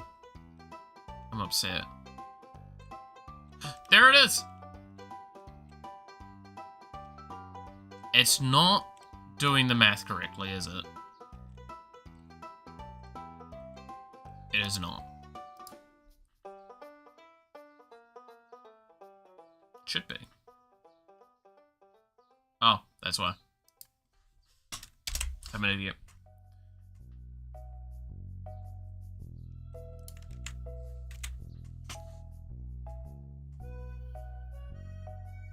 that would explain why it is not working. It is rather unfortunate. Like, I'm Asian, not Polish. Again, I pronounce things mostly Asian-styled, which gets me in a lot of trouble sometimes. I see myself as a pineapple, yeah. It's fascinating to think about that.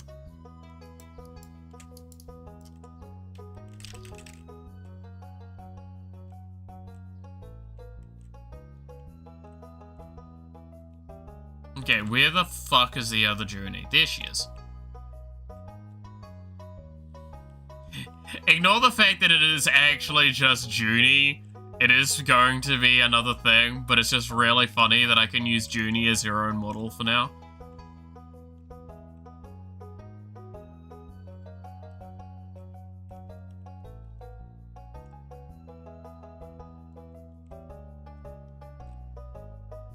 Let me know, because I'm not, it's not intentional, but I know that feeling. Then we put as depth equals minus y minus 50.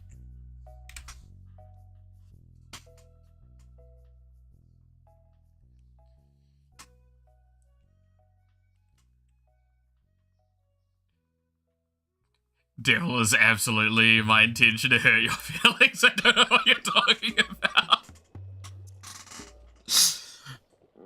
I respect that.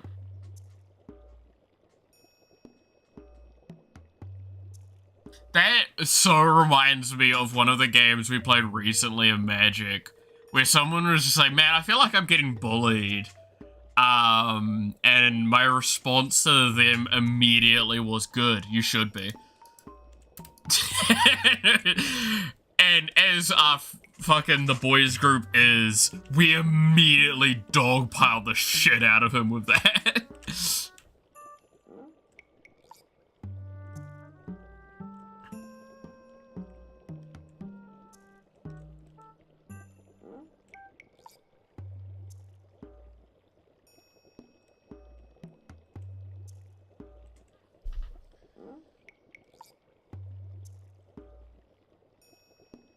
Slant-eyed. I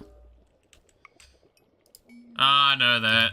I know that well. Yeah.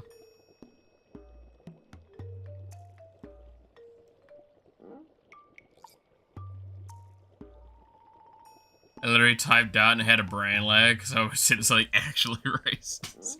Yeah, please don't like actually go too far with some of that. I'll just say. Again, I make the argument of bigotry is not acceptable. Even in fun and games, there is a level of it's too far.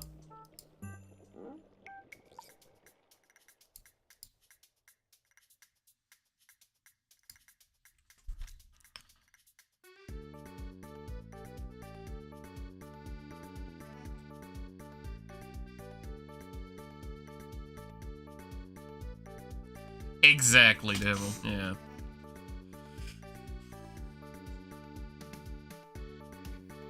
My lawyer has informed me that I cannot make this joke. I mean, I saw a shirt the other day that's like, it's that one where it's like, R-A blank line, you know the thing, and then it's like the P and the C, right? That you have to choose, and it's like, choose, do you want the R or the P? And like, my friend showed me that, and I looked him dead in the eye, I'm like, I would buy you that shirt in a heartbeat.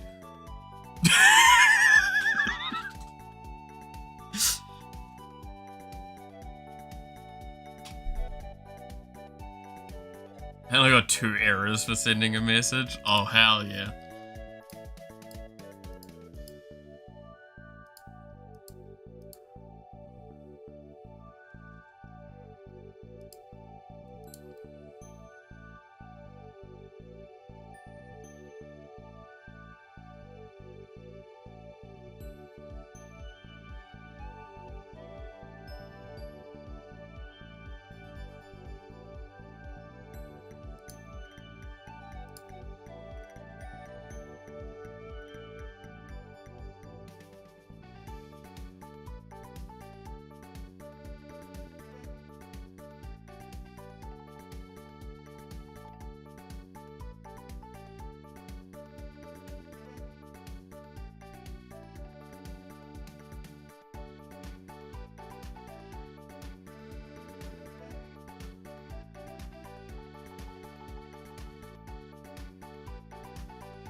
Um...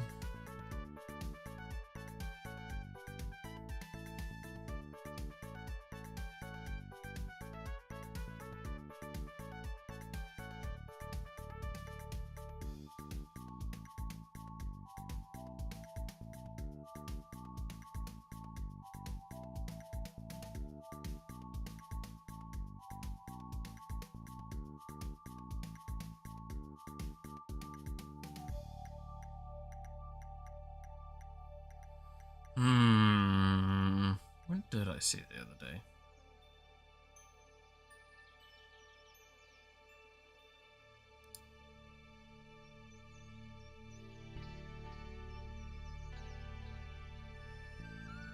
Yeah, no, I saw which one you sent, and it's funny because do you know what it came up with? Bullying.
Chat, would you wear this?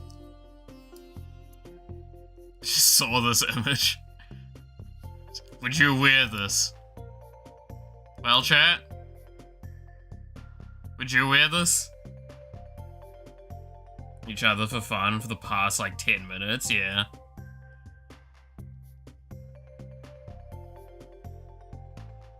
Gotta look cute for the homies, right?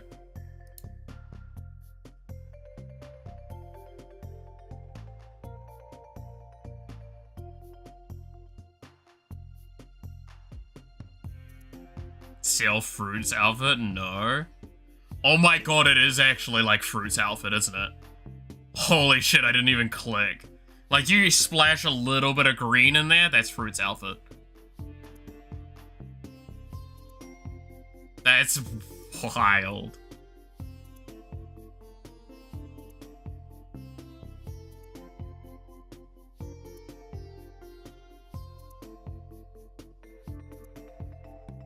Ironically, yes. Unironically, probably the bag and the boots. I'm not gonna lie, I was a fucking, like, emo kid.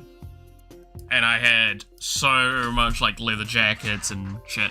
I actually had good chunk of leather boots.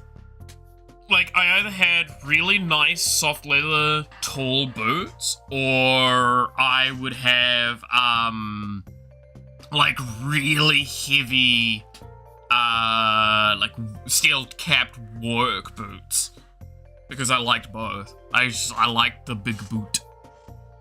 You? Oh, I'd fucking wear it. Both ironically and unironically. Especially ironically. You know I fucking would.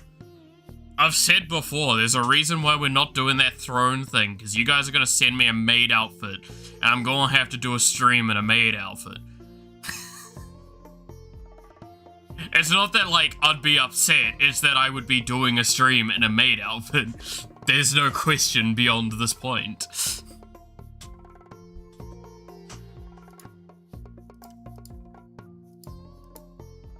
I am very easy to enable an idea like that.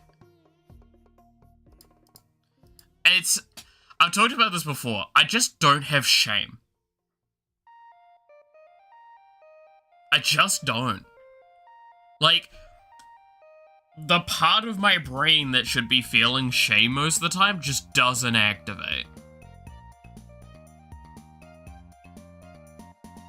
especially when it's something like that.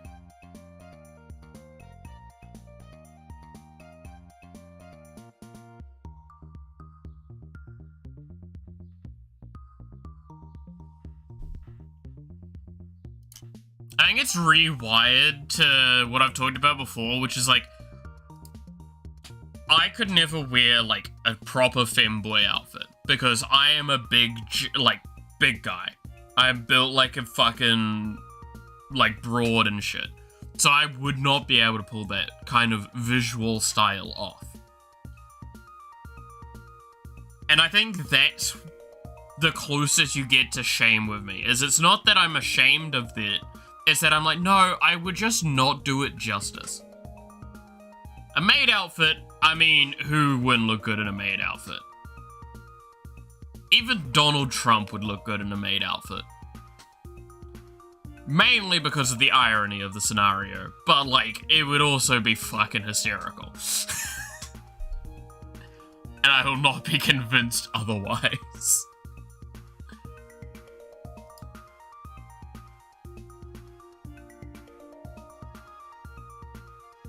Just do that? Yeah, no, 100% I'd do that. I fucking love that guy. That's, again, this is one of those things of like, I feel like one day I could be convinced to have like a Snapchat or an Instagram, whatever the fuck.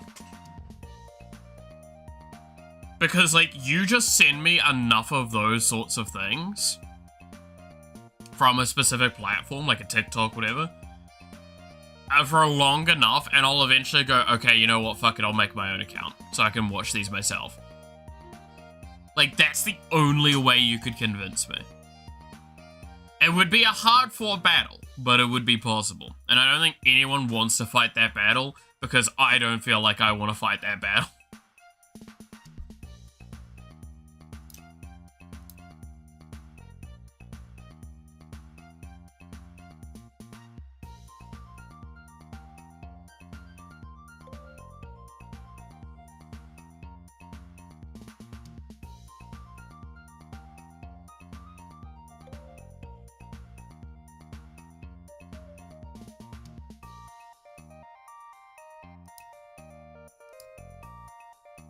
Oh, for a little divot for a moment, do we want to talk about magic quickly? And this is a deck that you guys will be able to understand completely.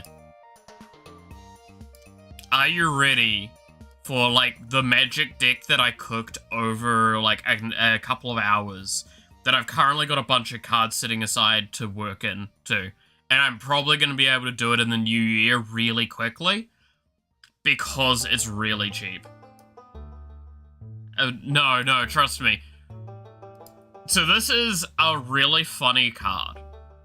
And I'm pretty sure I knew someone that played this against me as well at one point. But this is Jasmine, Boreal of the Seven. Add green, so you can tap her to add green and white. Spend this mana only to cast creature spells with no abilities. Now you might be going, wait a minute. And then creatures you control with no abilities can't be blocked by creatures with abilities. What is this deck? Well, the term ability, do you know what that means? It means any card text. It means keywords, it means anything. Flying, trample, that's technically stuff. So what does that mean? Most of the cards are like this. That is a 1 mana 2/1. Does the card do anything? Nope, that is fucking it. It is a vanilla creature. There is nothing going on. And if you think, no, that is what the deck is, the vast majority are just cards. Just no ability. Nothing. There's no text. They're just a dude. Then there's ones that get me ones with no abilities. And then there's more no abilities. And then there's the boy himself, the 6 mana Tintin. And then it's a 1/5. It's nothing else. Nothing. These cards do fucking nothing. And I fucking love it. And the rule I had for this deck is that I cannot have any Universes Beyond cards and no advanced mechanics. This deck actively tells you, no, you, as the thing says, Magic as God intended. It is, I play land, I maybe ramp in green, and then I played big dumb fuck creature. Does it do something? No! It swings at you! Motherfucker, I'm not here to read a text box, I'm here to fucking play a card! By the way, fun little fact about this commander, the most recommended card for this commander is this card here. Which is a 2-mana 3/3 with no text on it. I fucking love this deck so much by its idea. Now, again, there are some cards with text on them. Like this one that has the adventure thing. Advertises games, be like, yeah. But it's like, here we go. Here's one that actually does have text on it, but it gives bonuses to no abilities.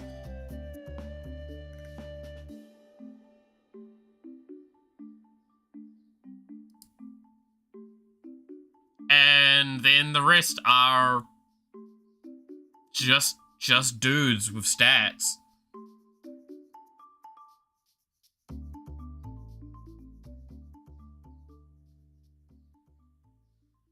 And I fucking love this. Just imagine rocking up to a Magic game and you've got your opponent that's got like a full paragraph, like explanation of what the card does on the motherfucker, I don't need to explain. I play this. It is a 4/5. Do I need to know anything else about the card? No! Well, does it have any... No! I told you everything the card fucking says!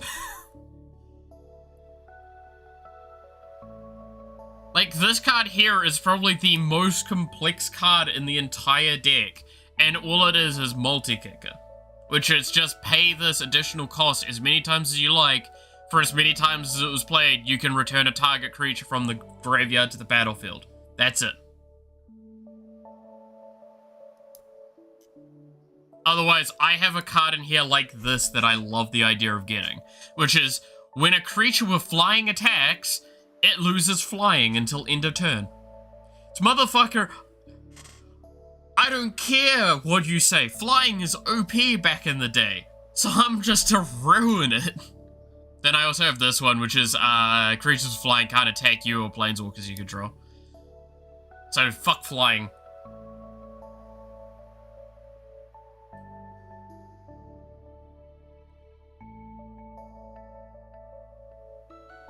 Also, yeah, prevent all non-combat damage that would be dealt to you and creatures. Whenever a non-token creature enters the battlefield, you get a unicorn. I'm just here to, like, make big dudes and swing them. And I fucking love it. I have got a little bit of interaction in here because I'm a fucking degenerate and I can't not do that. But even my, like, the land base alone should tell you everything you need to know. I don't even have a fucking command tower. We've got 20 fucking forests and 13 plains, motherfucker. We're here to play God's Magic and nothing else.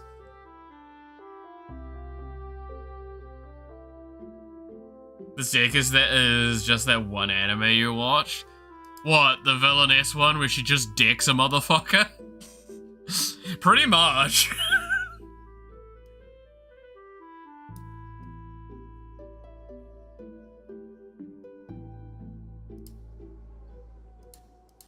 It's like, what are you here to do? You're gonna, like, talk me down? No, why would I talk you down? I could just punch you in the face. Me play stats, me kick face, me fuck up shit. I love that deck, and it is super cheap to make, so I kind of want to just get it done and have that for boys' night. Is it a good deck? Probably not. I don't give a shit, though. It sounds fucking hysterical.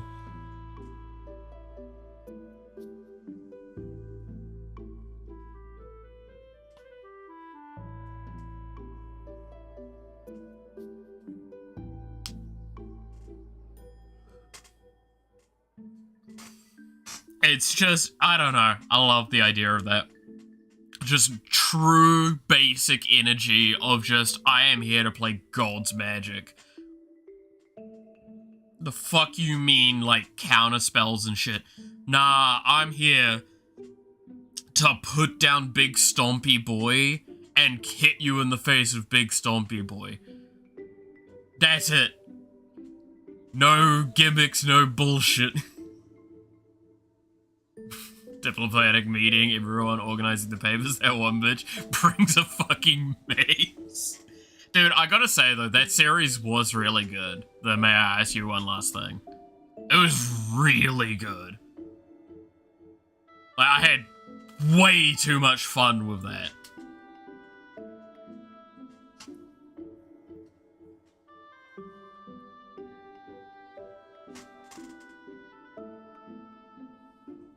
It genuinely was one that I'm like, I'm going in expecting to enjoy this, and I enjoyed it more than that. Also, the dub for it actually sounds really good. Cause like, the VA actually forced it so the main character says fuck at some point.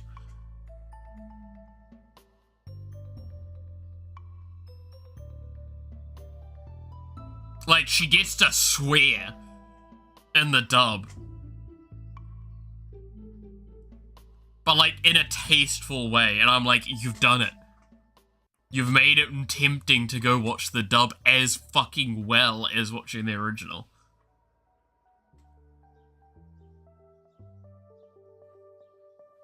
But after hearing about it, I'm trying to find the time to watch it in between games and everything else. Yeah, no, it's just like, I said before, the best way to describe it to anyone if I'm like trying to tell them to watch it is it's like Eminence in Shadow, but for villainous anime. It ticks all the boxes of what you expect to see, and it just sends it to a fucking point that's funny. It's just funny. It's really gorgeous. The series is really pretty. And the different outfits the main character has, there's one outfit in particular that I'm like, I fucking love this. Because this is everything about her style, but in this situation, exactly what she should be wearing.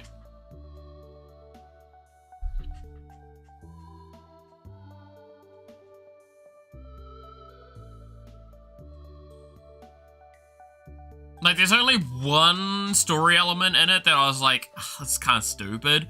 But, like, it plays it past enough, fast enough that you don't really give a shit. It does come up a little bit, but, like, other than that, you kind of just, like, brush it past because you're like, look, I'm here to watch Scarlet punch a motherfucker. Sandals and gloves. No! It's a fucking riding outfit. But with, like, a little bit of a dress thing to it. It's so good. Like, I cannot describe it correctly because the reason the outfit's gorgeous is imagine someone able, like, think of it as a horse riding outfit, but with a dancer styling to it. And then the fact is that her fighting already looks really, really like a dance and very pretty. It just accentuates the visual imagery in such a way that, like, is absolutely gorgeous. And it's something the series does well. It consistently gives her the main outfit. Isn't that a funny coincidence? Yeah, no, I did. It's like Scarlet El Vermilion or something like that. Like, I'm glad Villainess series have not decided to change the names of the Villainess anymore. I'm glad we've all decided to just, like, fuck it, her name's Scarlet, she has red as her design. Probably has white hair. Maybe red hair, we'll see. I don't know, man. They get it right. They get it right. I don't give a shit. I'm watching the exact same thing every time. It's the same with isekai anime back in the day, right? So you don't give a shit that you're watching a shit series, you just wanted to watch the isekai. Villainess series is that exactly for me. It's like villainess series, it's like, I don't give a shit, it's a villainess series, I'm enjoying this. Like there's one that's actually coming out next season that's got me curious, which is, it's kind of villainous reincarnated, but very differently.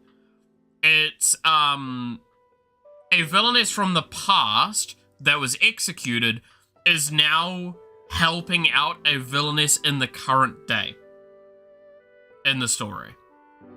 So it's like, it's not reincarnated in the sense of from another world, it's reincarnated from the past. And I found that really interesting.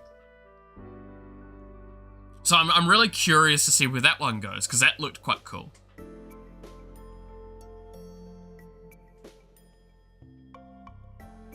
Again, it's villainous anime. You can probably tag just about anything on that thing and I'll watch it.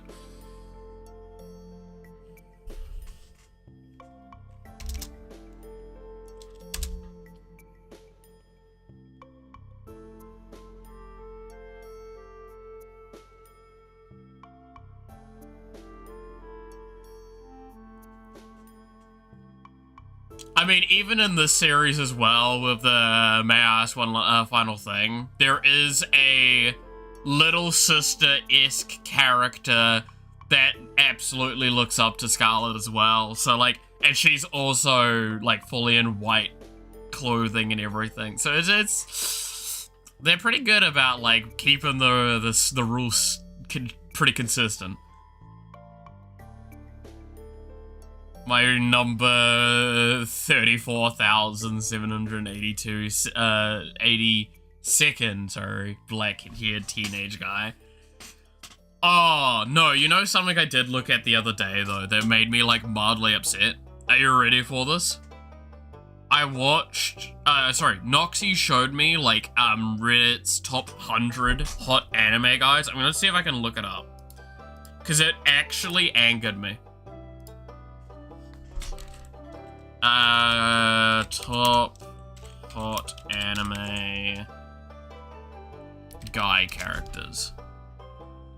Because she showed me top 50 that I'm gonna show it to you and you're gonna rage.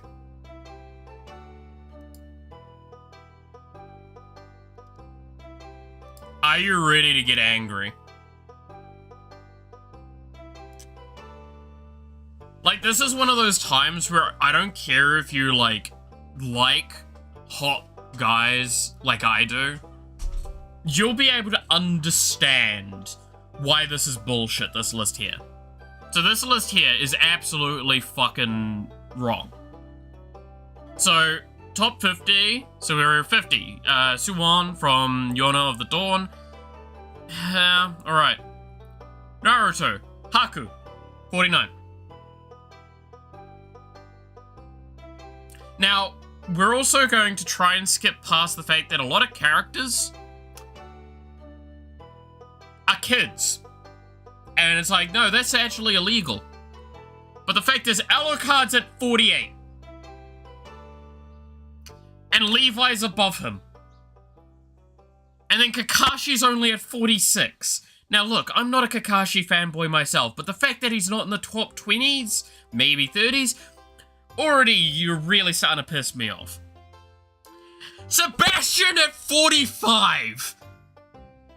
The most guaranteed top 5 motherfucker on any list of anime. And he's at 40 fucking 5. You're just wrong. You're just objectively wrong. Yeah, clap. Thank you. Then you've got Rin from fucking Blue Exorcist, which... Okay, you're a criminal, because he's a kid. Yuri? Yeah.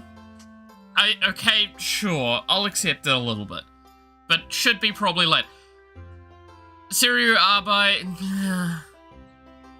Fucking Takashi from High School of the Dead. This is the thing that we're gonna constantly be coming back to. Takashi is apparently hotter than Sebastian. And what fucking delusional... Anyway, William T. Spears. A character that I will accept on the list. Not above Sebastian. Toga Yagiri. A hot character. Not above Sebastian. Fucking Ryuji from Toradora. Actively in the series. They constantly iterate how he is not good looking. Also, during the series, is a 17-year-old. That's fucking a crime. Kyo. Also, I'm pretty sure a crime. Also, really not the hottest character from Fruits Basket. Claude. Again, acceptable on the list. Not above Sebastian. Issei. Nier. Again, that's just a crime. Jeller I'll accept a little bit kind of position, but not above Sebastian. Tomiya from Clannad, I'll accept a little bit. Grell, that is insulting to Grell because Grell fucking identifies as a chick. And Grell would be pissed at the idea that Grell is above Sebastian on the list. How fucking dare you? Usu, whatever. Mello from Death Note is apparently above. Yeah, I'm getting mad. Sorry, I'm going very loud. But Mello above Sebastian. Fucking Autosai. No. Okay, I'll accept Yuri Poliski a little bit.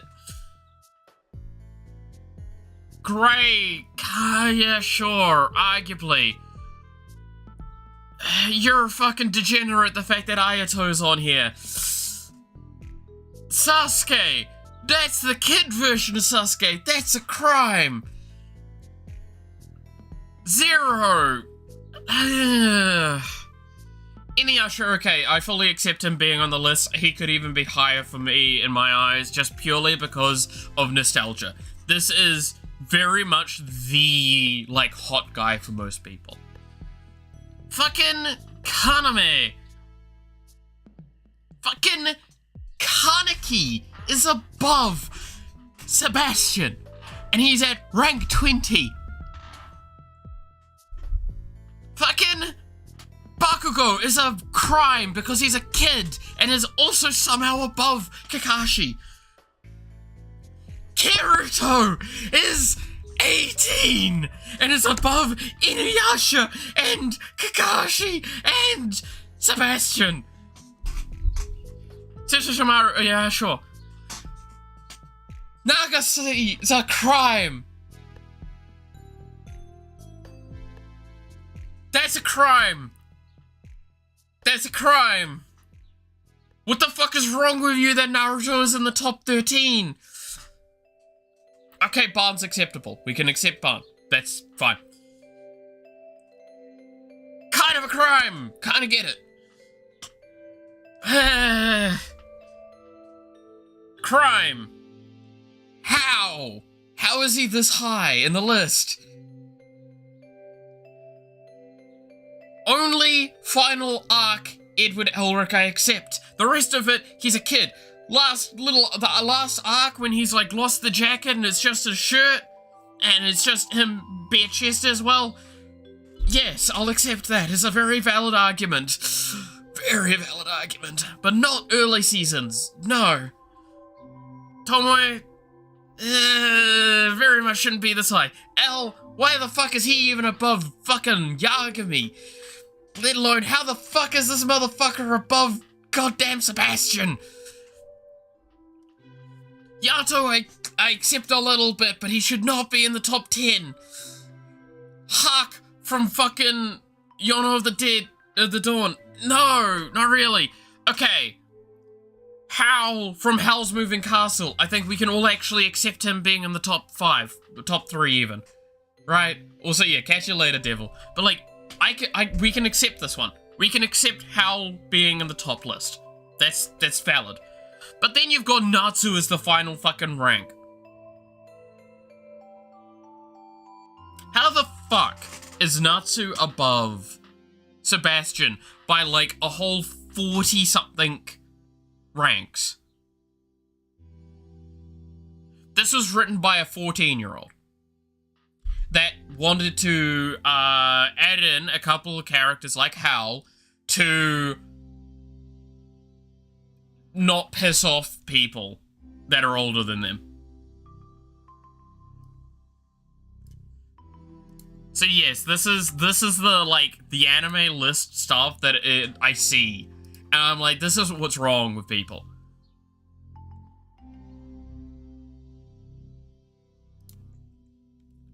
I'll toss it over in casual if you actually want to look through the list yourself, but it is actively angering.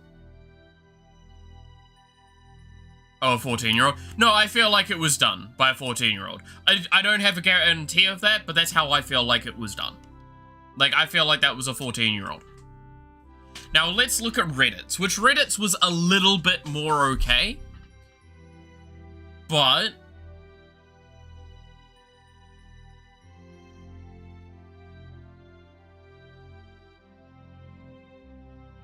I disagree.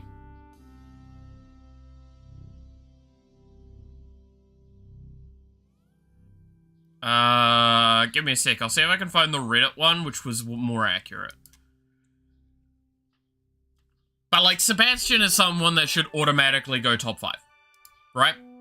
Like, we agree that, like, this is just... Sebastian Michaelis is just one of the hottest guys in all of anime, irregardless of your thoughts in the process. He's just, like, objectively hot. He's one hell of a butler. One hell of a butler. Like, he is...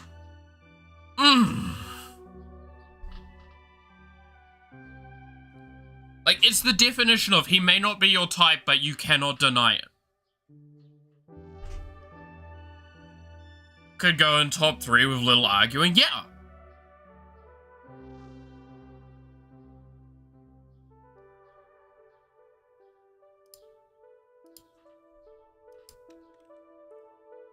Like, he is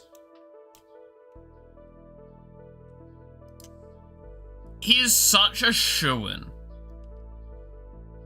to, like, the top end of any hot guy's anime list. Now, again, like, I'm not gonna say that you should always agree with every single one of these lists. Very much I tend not to. And to not put any JoJo there, other than Jonathan. Jonathan can go in. No, are you ready for Reddit's top 100? This list mildly pisses me off, but I accept it a little bit more. So this is straight up a popularity list. So this is starting with 100 to 88 here. And, like, the fact that Senku somehow got into this is confusing to me. Especially Senku and not, like, any of the other... Rudius should not be here. Fuck Rudius. Rudius is an asshole.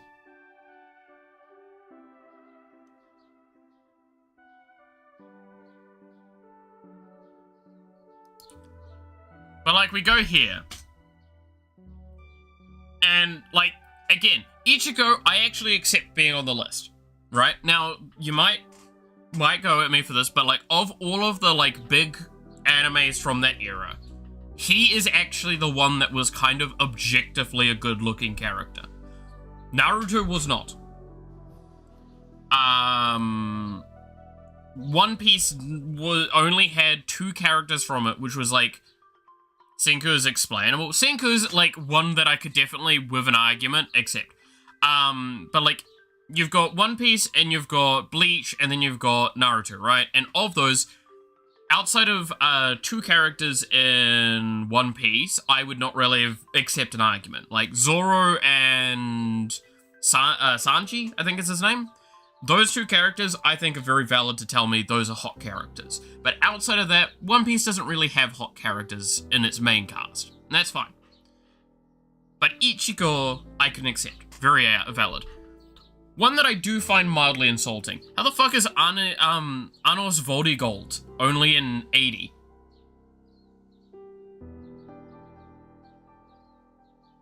Like, Guru and Ichinos, I actually agree with being on the list. I'm fine with that. That's cool. And fair. But how the fuck is Anos only at 80? That man is, like, oozing hot guy energy. He literally kills a motherfucker with a heartbeat. He is Chad. He is the Chad. You don't watch that series because it's good. You watch that series because Anos Voldigold is good.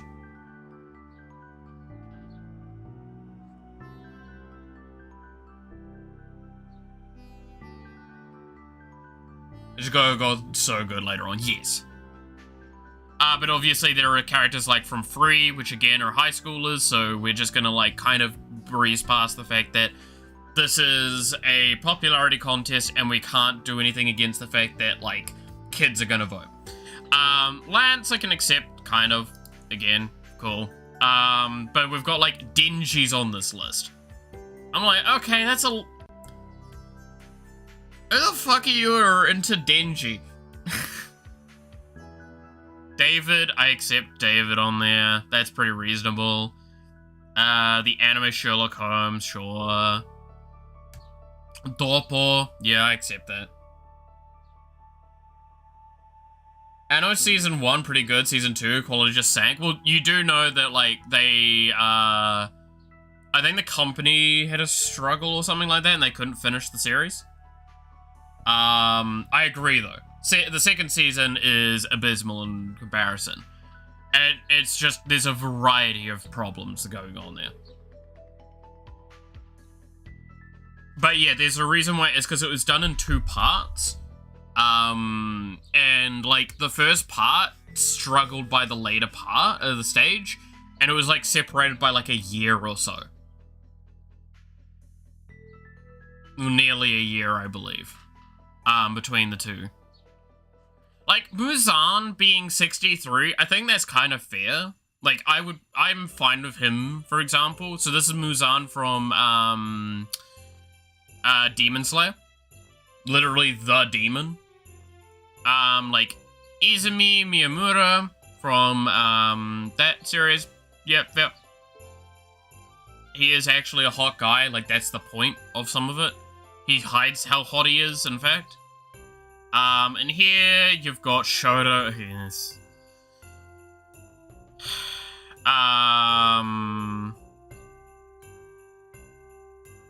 Like, again, most of these I don't, like, fully disagree with.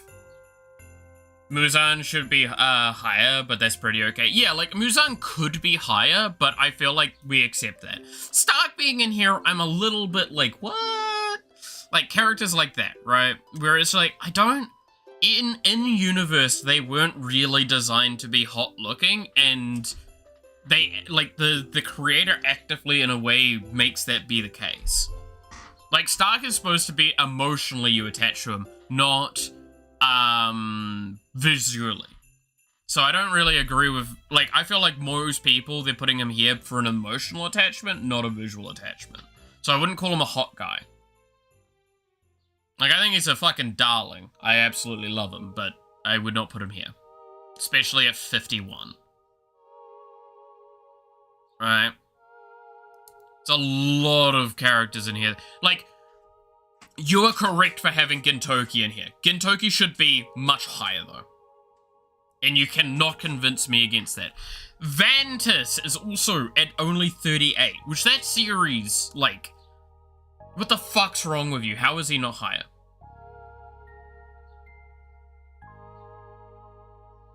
Right? Like, some of these characters, I'm like, these characters should have easily been higher. Aki, I don't think he should have been this high. Himmel, I don't think he really needed to be this high. Again, same argument as Stark.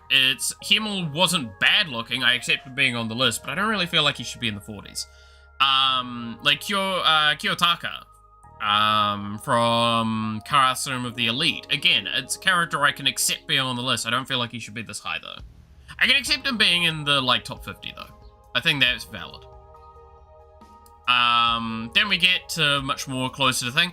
I'm still pissed that for some reason Vash is at 24 and not in, like, the teens at the least. Sungjin Woo's at fucking 19. Aqua, I accept being on the list. He actually deserves to be because he's literally designed to be hot. There you go. Zoro, right there. Correct. I accept that. Mash, I don't really agree with being on the list, I'll be honest, but hey, why not? And, I mean, Danzai, I accept, sure. Levi, I see why. I don't fully agree, but I see why. But Sungjin Woo, why the fuck's he on here? He's so generic. And then we get to the final list. Right? Lloyd is an arguably acceptable one. So Lloyd is in 12. Wolfwood in 11. Sure. John in 10. Jin-sama should be higher, I would argue, if you're going to have him here. Megumi, I don't agree with. Thornfinn, no. Eren Yeager, what the fuck's wrong with you? He looks like an anorexic child even when he's an adult. Sebastian Michaels, okay, they at least got something right. He's in the top 5. Kento, I fully agree with him being this high. I actually can accept these two. Gojo, I accept this. That's fine. Geto, a little bit difficult for me. And Satsuki, again, Sasuke is much later in his thing. This is the Boruto imagery. I don't agree with that. But I think, like, older Uchiha, I accept, right? Nanami is so good being... Yeah.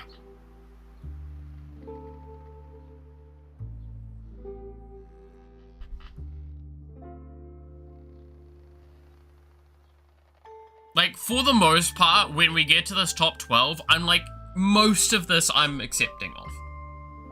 Right? Like, we look at these lists, and I'm like, okay, some of this is acceptable. But some of it is not. But yeah, no, he 100% earns to be up here. Like, we all know the scene. We know the scene. We know that scene. We know exactly why he's high on the list. That one scene alone, that was a good scene. Very good scene. I have my hair grown out. Me waiting for that scene. Good scene.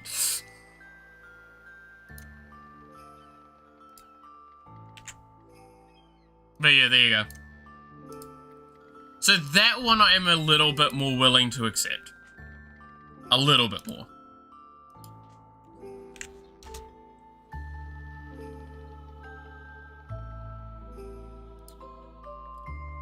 Again, at least they put Sebastian in the top 5. I'm like, look, you've at least done something correct.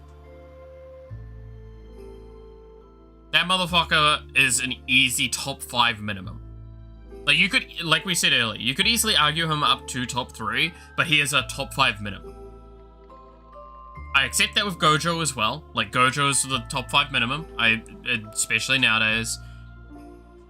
Like, I accept that. And Nanami, yeah, as well. Like, I accept him being in the top 5 very happily.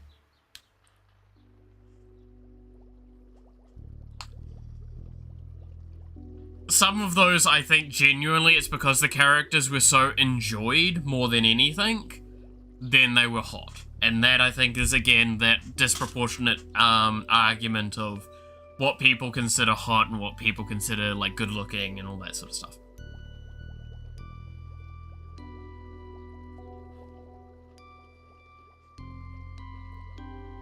I love how we went from a list that put fucking Sebastian in 45 to a list that put him in at least 5, and how much, like, the energy changed between being hyper beyond upset and, like, only mildly, what's wrong with you in this position?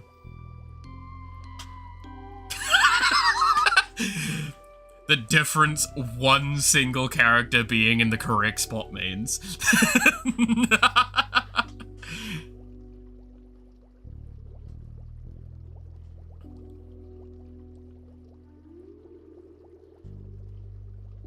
I love that, right? I love that.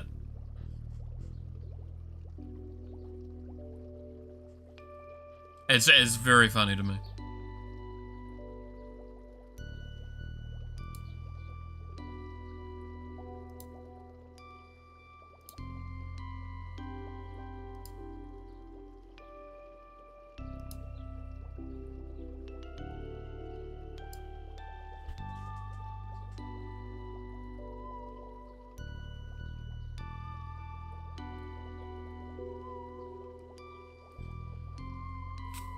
As you can tell, though, like, this is why I like those lists, though, to an extent, is because, like, irregardless of your personal taste, when the list is done well, you can negotiate with it, even if it's not your taste, right? Like, this is what we say with, like, Sebastian is that point, though, coming back to it, is that irregardless of if you're, like, the straightest guy out there, you will accept the valid statement that Sebastian is a very hot guy.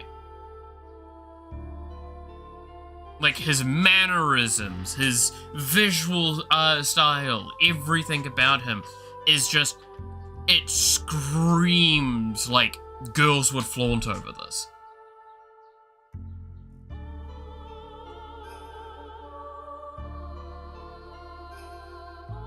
Now, there's a reason why, like, that was a very core part of, like, Connor's early content, right? And why he had a huge female audience. Because Sebastian is super fucking popular.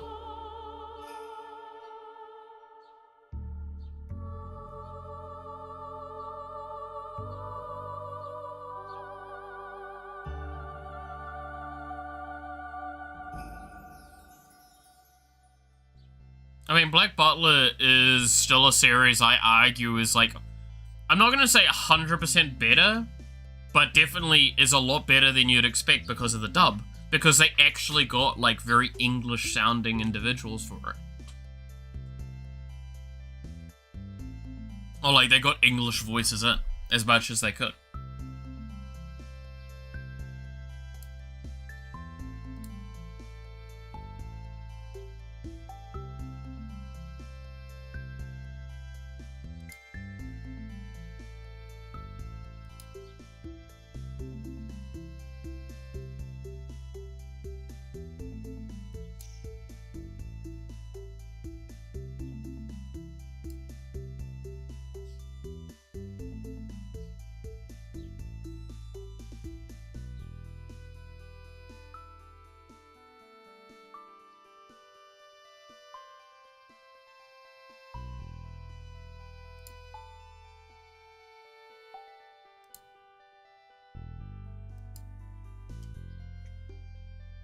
Sorry, I'm just double checking some of my parcels that I have coming.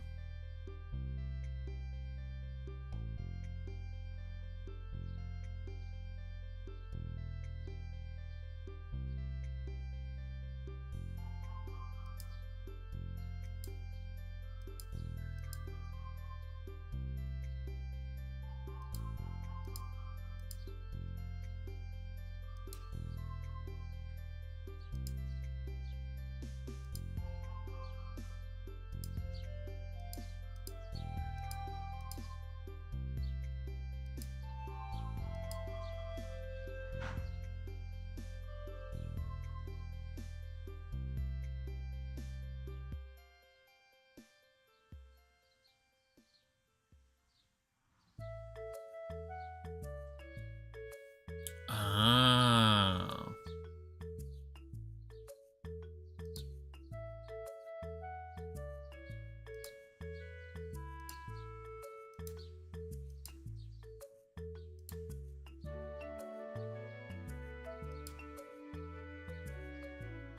That makes a little bit of sense of what is going on, but I need to see. Log in with Google, allow.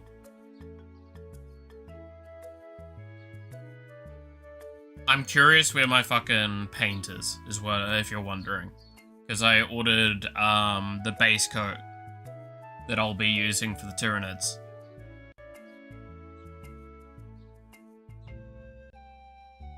Okay, so the base coat isn't in transit currently, from the looks of it. Which is a little annoying. I was hoping it would be here today.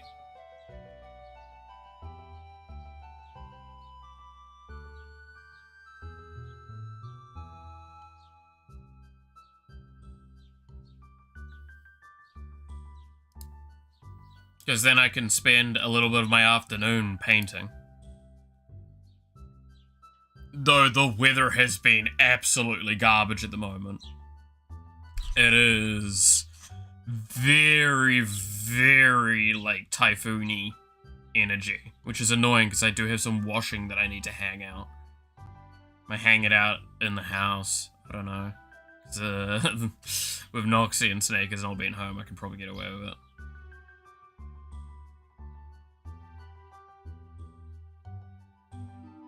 Because they're not back till the 1st, I believe. So I got at least another 2 days.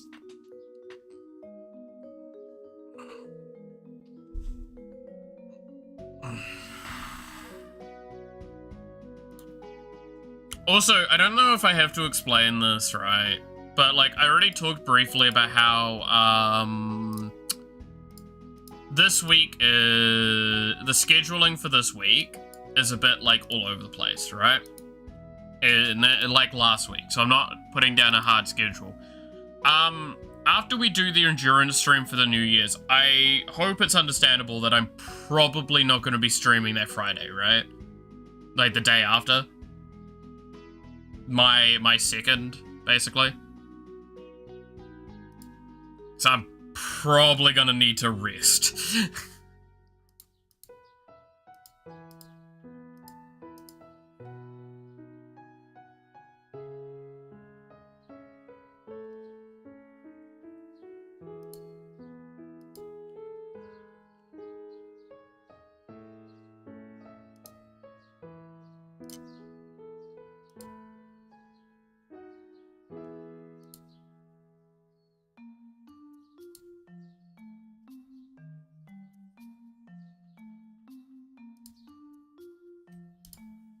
Alright, so, how do I do ability echoing? Well, I probably need to actually put in the architecture for ensuring that,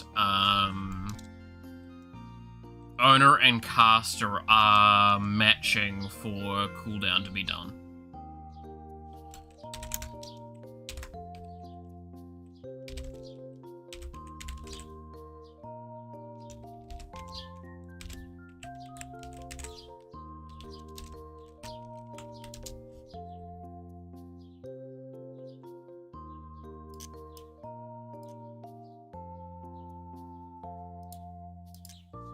So that should ensure that echoes don't create an error.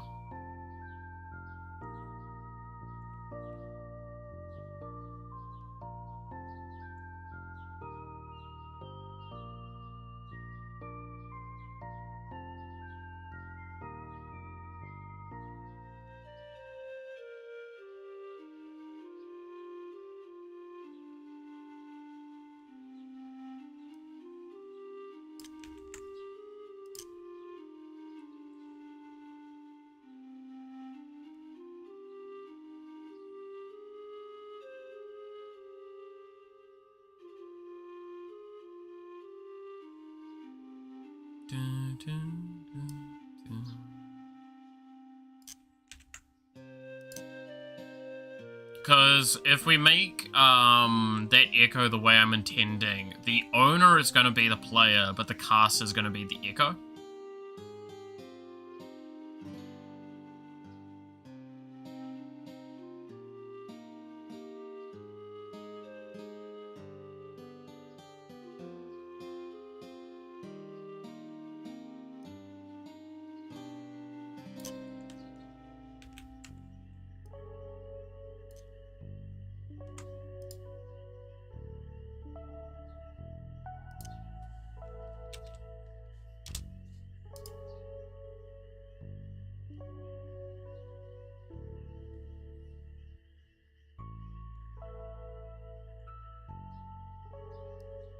I guess the question kind of becomes, who is the hottest guy in anime? Now that I'm thinking on that more.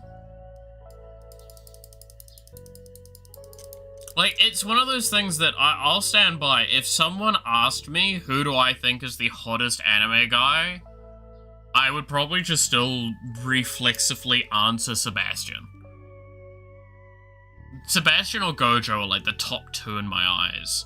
Of, like, that's the reflexive answer if someone asked me who my hottest male character is. Just gut response.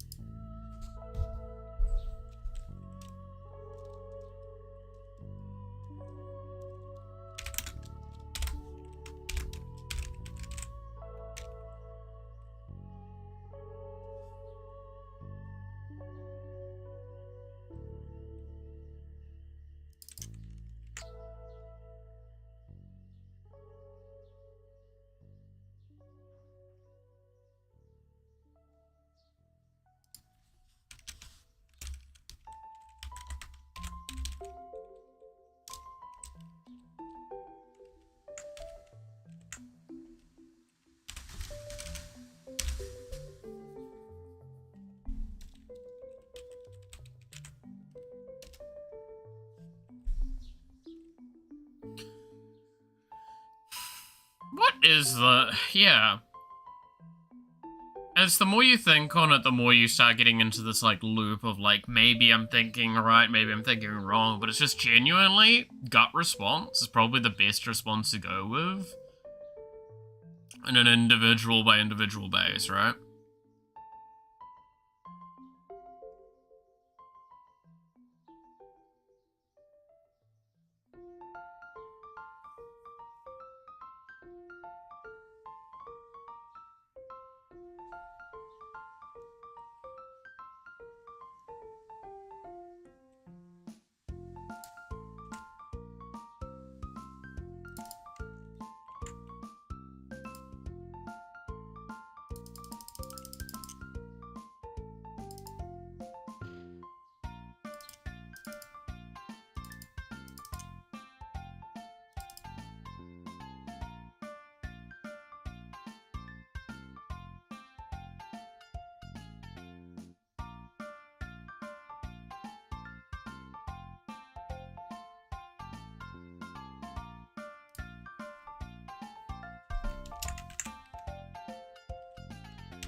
Grab this again.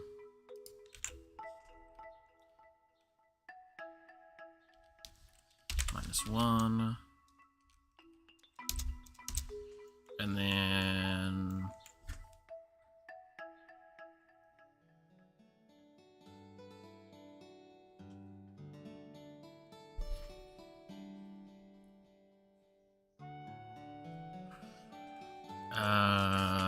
how do I do...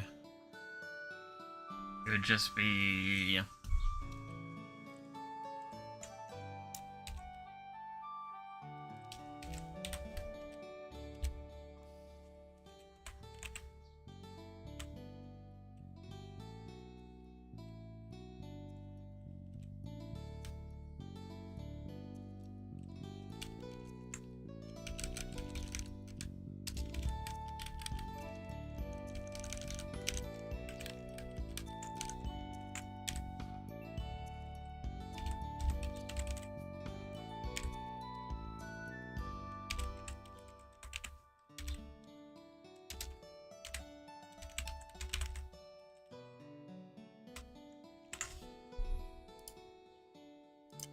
something like that. There we go.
Alright,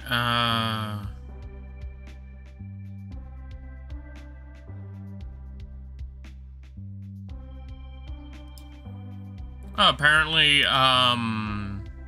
there's a fan-made prequel to Me-Side being done. And apparently they've got permission from the original creators. Curious.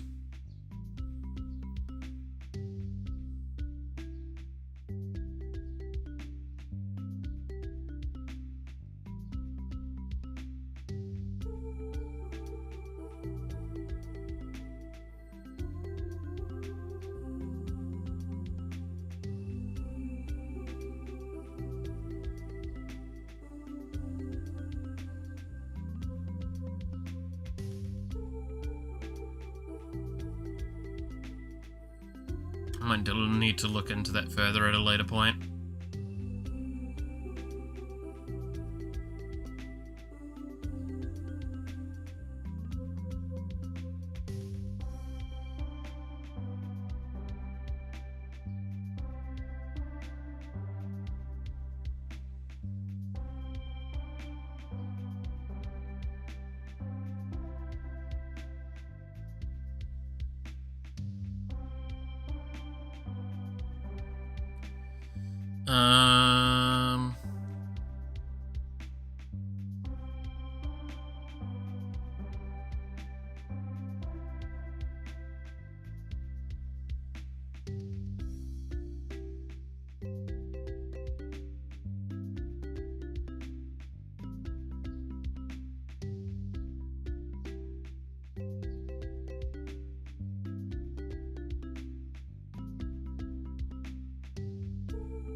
Alright, sorry, I'm getting slightly distracted again by a couple of things that I need to double check.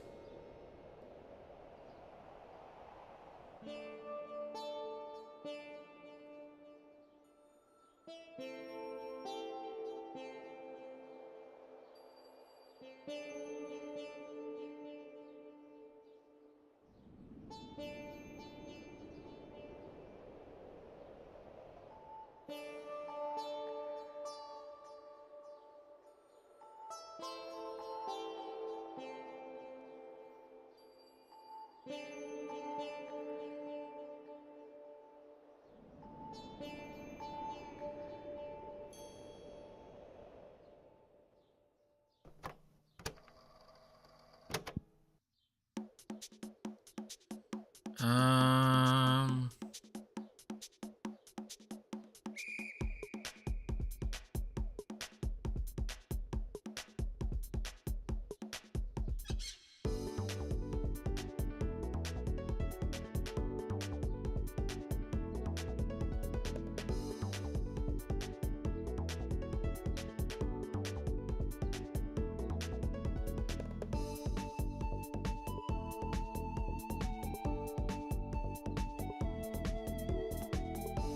Oh, what did I see the other day? I wish I sent this over on the Discord, and I can't remember where it is.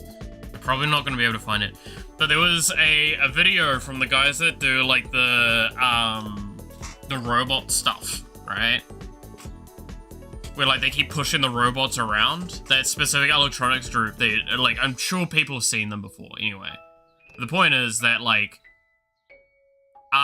they released a video where they had it, like, tracking the guy's movements, and he did a kick forward, and it kicked him, and then the robot kicked him in the nuts, tracking his own movements, and everyone's laughing their heads off, because it's like, wow, that's fucking such an analogy for how AI is going right now, huh? It's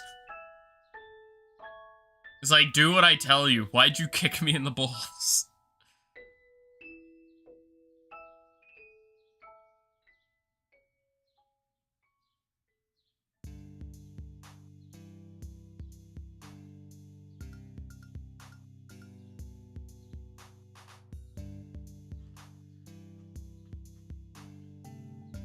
There's also apparently a me-side. You can get me-plushies. Me-side plushies. Hell yeah. That's pretty good.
Let's see.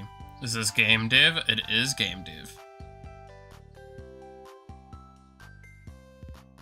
It's me losing my fucking mind during game dev because I'm doing really weird shit with it.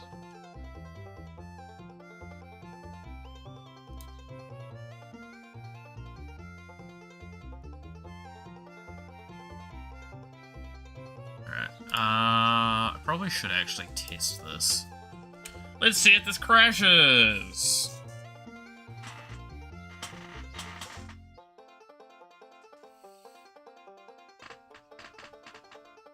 Hey, Kevin. How's it going?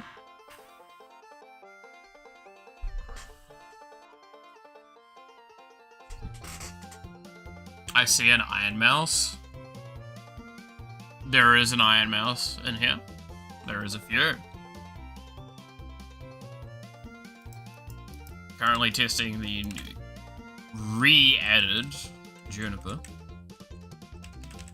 What am I making? Vampire Survivors-like game. Okay, this is what I expected. What's going wrong?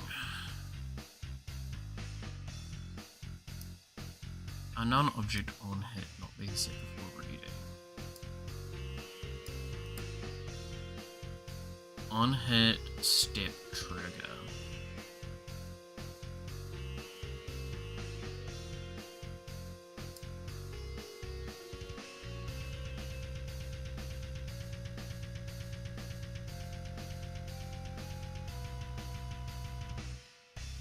Interesting.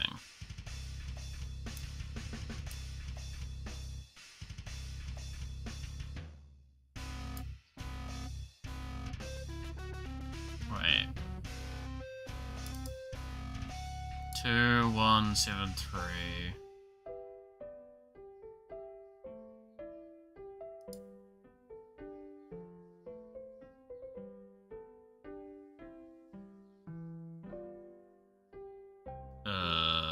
That's not correct there.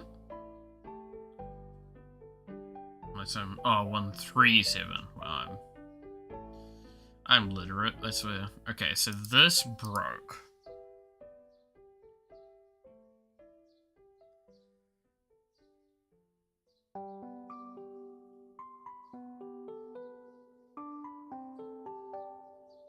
Why did it break, though?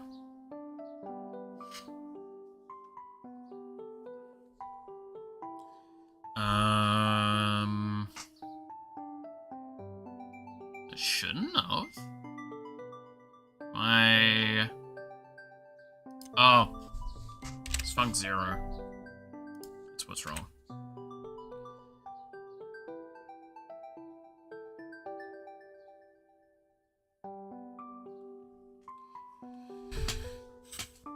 But yeah, Vampire Survivors like game with VTubers is what I am making. At the moment, I am just... we've gone through a massive reformat of the game over the year. From the ground up. Again. And because of that, I'm now behind on characters, and I'm re-adding old characters. Well, quotation marks, old characters that have been in the game for a year or two.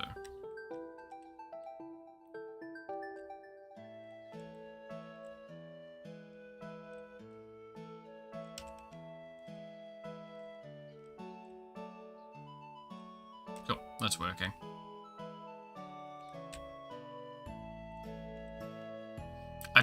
I do need to actually add the sprite for the fucking passive instead of it being just another Juniper. It is funny though. But at the moment we have Iron Mouse, Juniper, Matara, Mume, and Neurosama.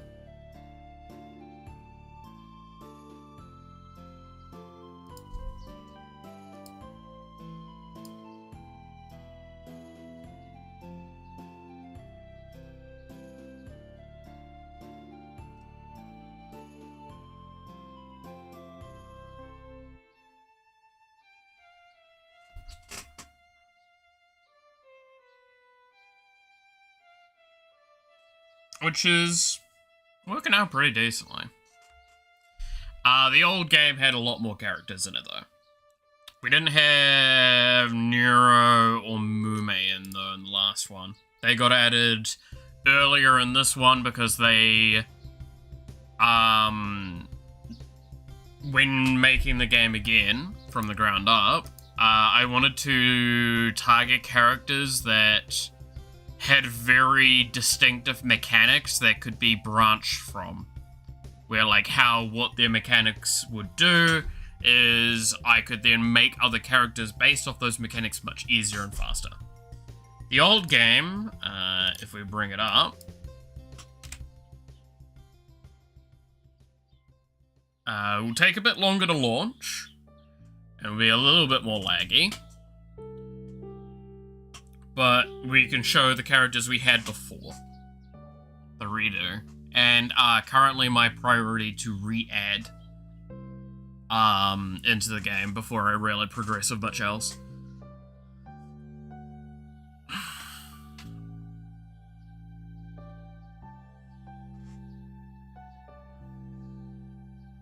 But I want to probably get this one last little character, getting Juniper added, and then I'm gonna probably finally actually get the update out that I've been promising for the game for ages.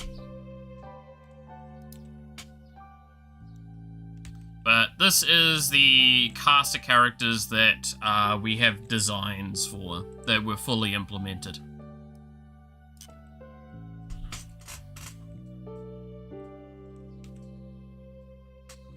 So we have Iron Mouse, Mary, Cinder, Gura, Shy Lily, Monarch, Matara, Formoko, Booby, Aura, Juniper, Kason, and Vox.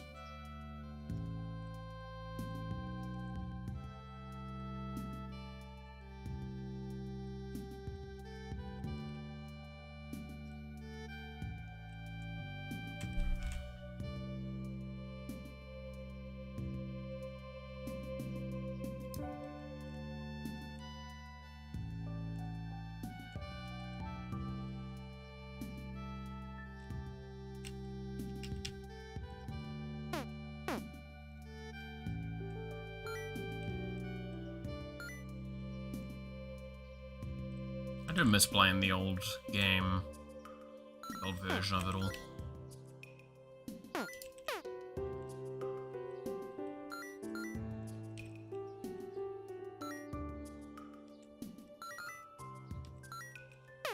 Oh yeah, it's on auto-target. I can't remember what the button is for disabling auto-target.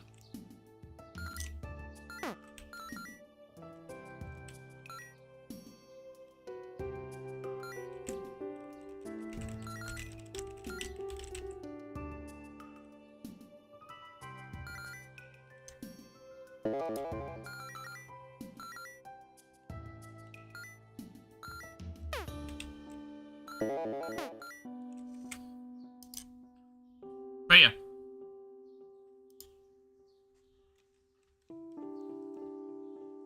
The game had progressed a substantial amount in this one, but there was underlying problems that required mass-scale reworks to a lot of systems that it was just easier to start from the ground up instead of trying to accommodate those problems over and over again, which was what was happening. That slowed down development time substantially, especially for newer characters. Like, for Mocha was where I started realizing how bad it actually got. Was adding in summons just didn't function well. And especially knowing the game's supposed to be designed with multiplayer in mind, it's probably best I restart and just design it better with that in mind.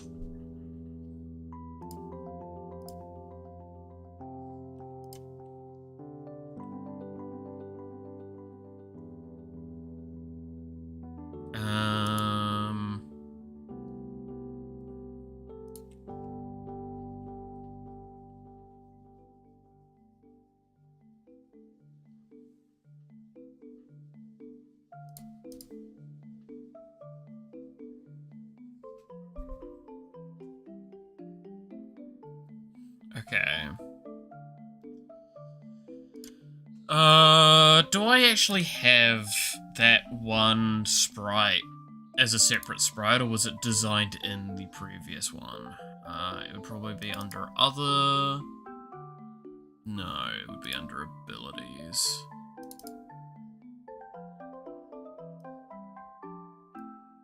Trying to find assets, good lord.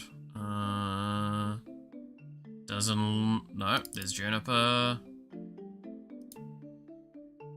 There's the icons, not the actual images. I might as well just use the icon for now, right? Be lazy.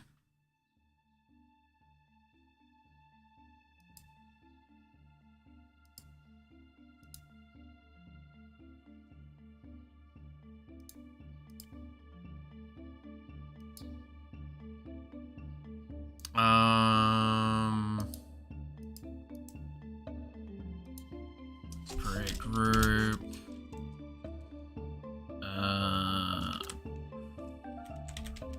Keys. Create group.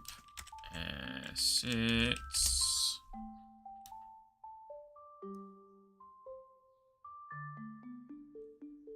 I'll drop that asset in here.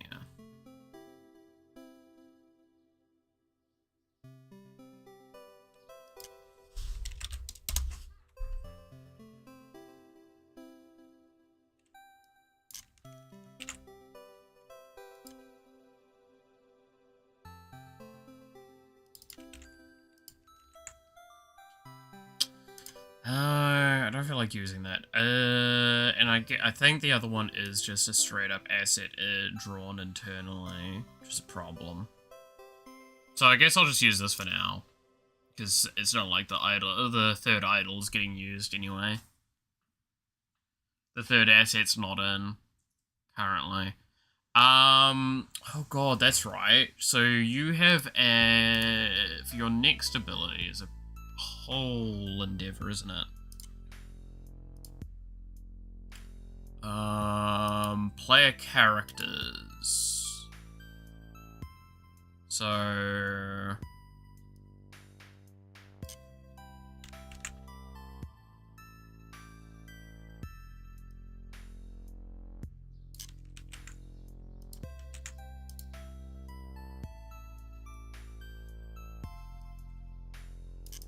let's get this rewritten.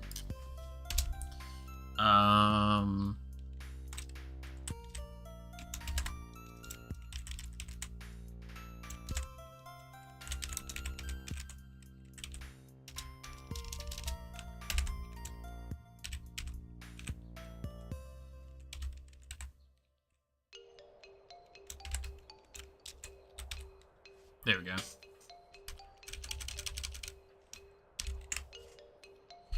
Passive. I guess this is technically considered a combo, right? Because it has a trigger.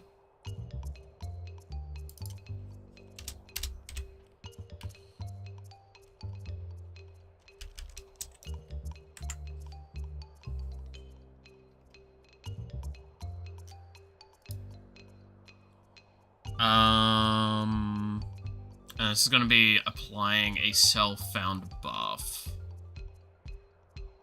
So trigger...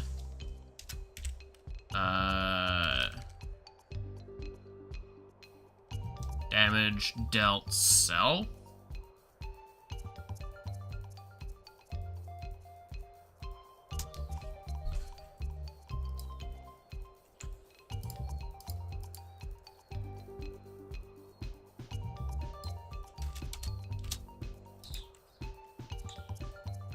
And then this is what we do on the trigger.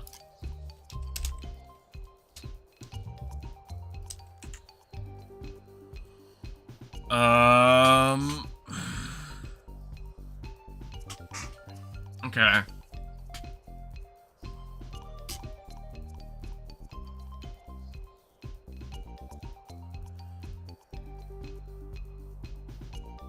So do I have player... No, that stats convert. We have enemy status. Doesn't look like we have a buff system yet for players properly. Size, regen, heal, get location, find equipment, damage area, and then the stats. Yeah, okay. So we need to set up the buff system properly. Have we seriously not done buffs before? I feel like we did with Matara, am I wrong? Well, yeah, no, this is a buff here.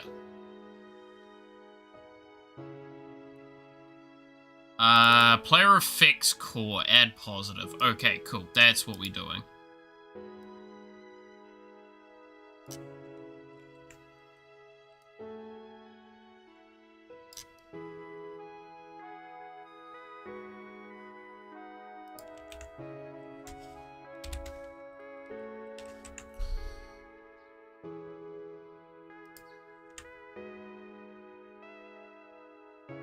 It's not going to send me to it, is it? No. That's annoying. Okay, so I need to look at the effects core stuff. Player effects handle. Negative effects, positive effects. Add positive, duration function, arguments, replace stacks, stack count.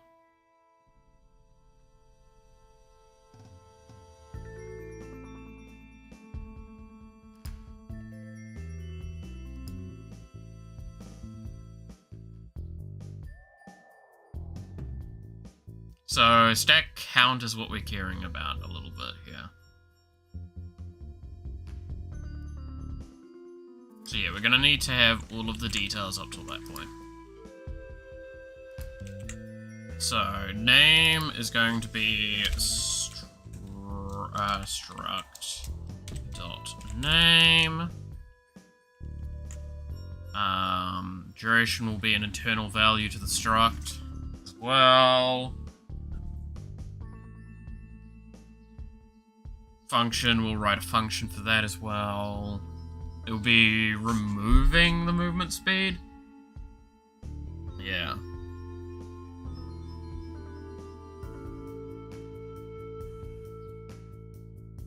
I mean, the question is, I could have it as replace false. Because it only cares about the replacement. And I do want to have these stack independent of each other.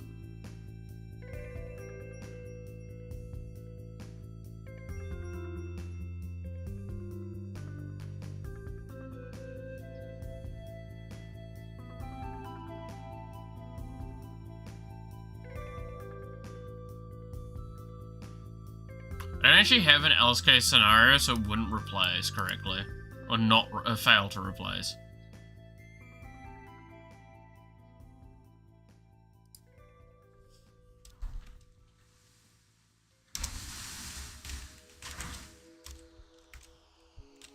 So I probably should actually write an else thing here, and it should just be simply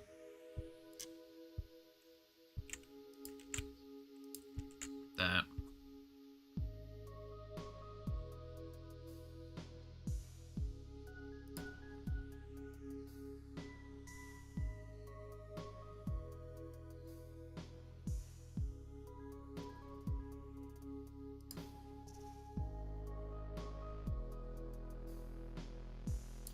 Okay, so,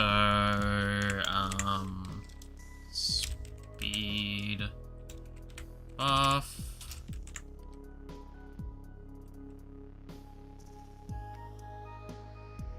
I'm probably gonna need a hold value, and then I'm going to need, stack count.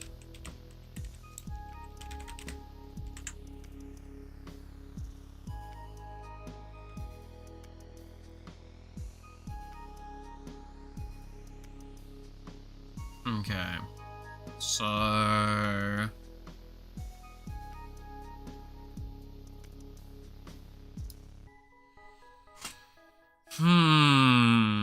how do I want this to be done?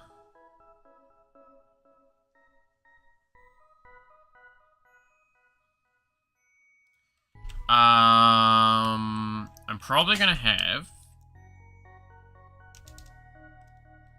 as so let's get the stat conversion value thing.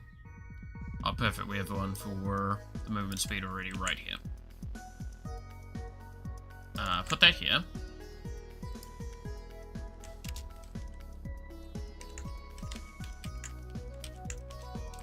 Hold value is going to be 1. Except I'm not going to write it as hold value.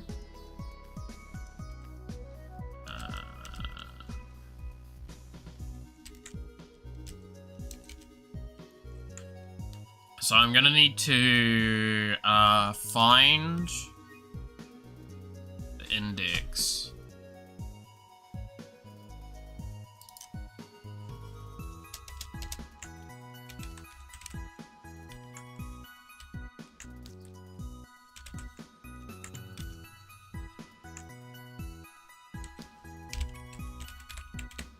Dot value 2.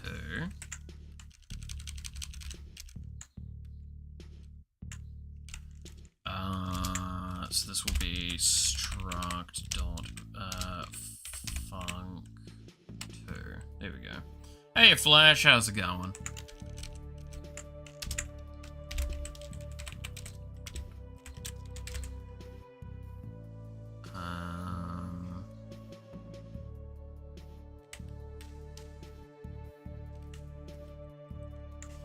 So, after stack count, we'll have duration. Nice, then I should probably have this the other way around.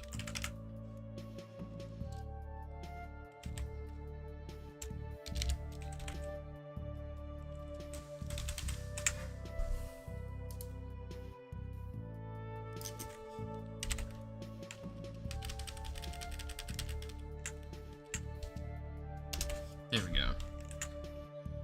How goes the game? The game is going. I am still losing my fucking mind, though.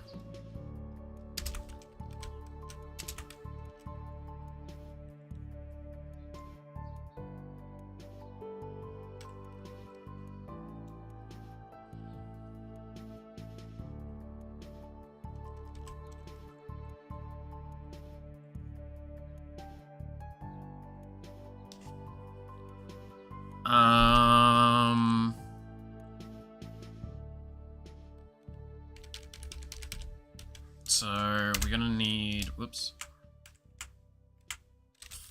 Function. We're gonna need an owner and a value.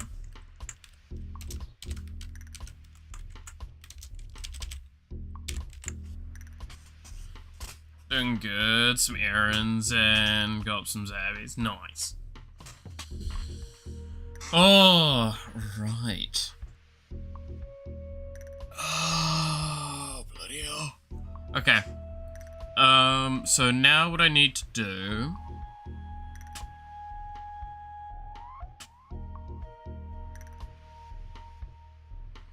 is I need to, so, okay, this is gonna be a, if,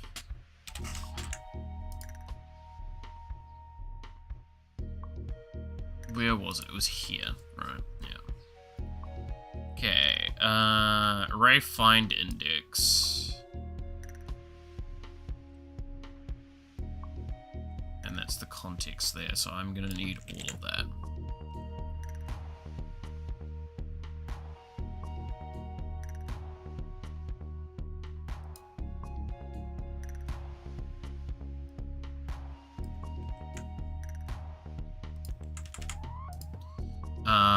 To get the positive effects core, I'm gonna need this.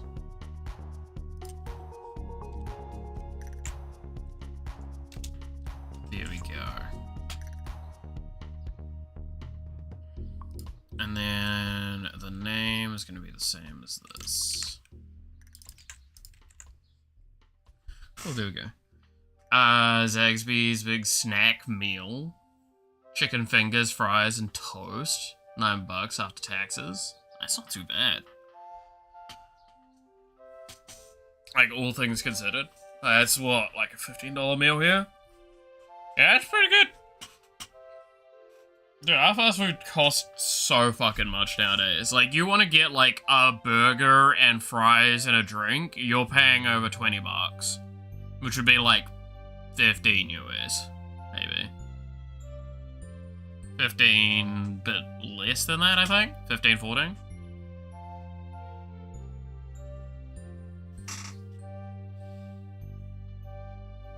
At least our proportions aren't, like, nutty outside of Wendy's. Wendy's here has the, like, 1 liter large drinks, and that's fucking nuts.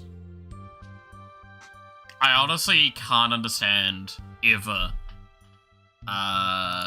doing that.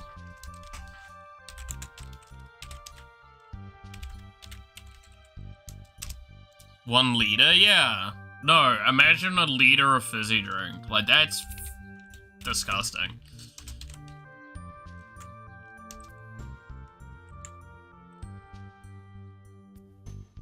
Like, to me, that's just too much. Only Wendy's, I think, has it.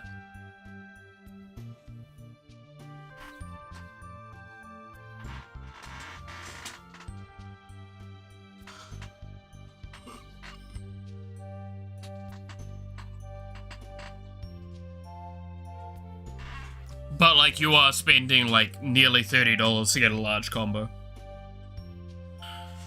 Which is why I do not order from them very often. As well as, like, just a liter of drinks too much. Like, I like a large fries. I'm a huge, like, lover of potato, so I love me my fries. I'll always eat my fries first. I'm that kind of degen. But, like... I couldn't, eh?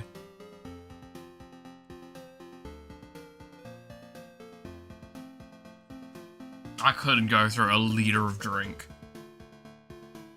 I'd have to have at least 1 bathroom break before finishing. I like to eat chicken first, fries, and toast. I am, like I said, I am weird. I'll always eat the fries first.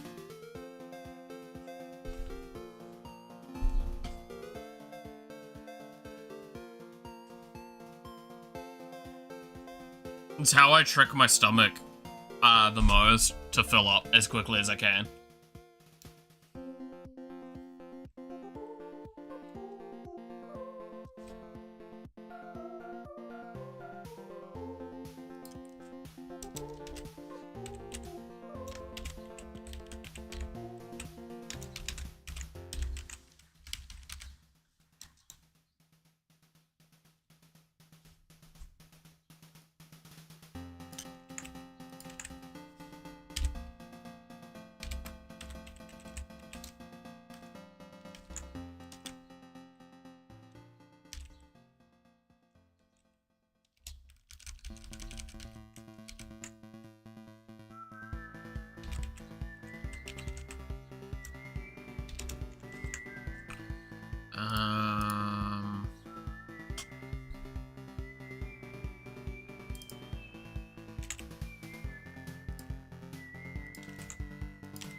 There we go.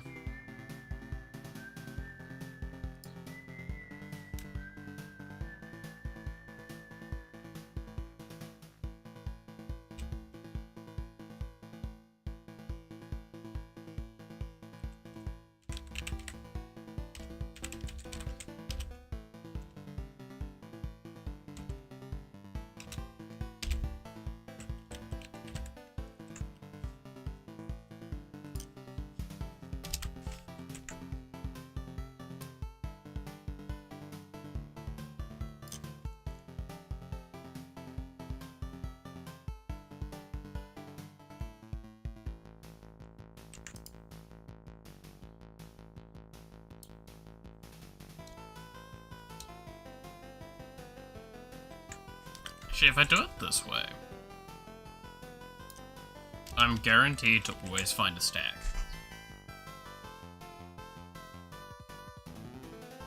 So I'm always guaranteed to get the value.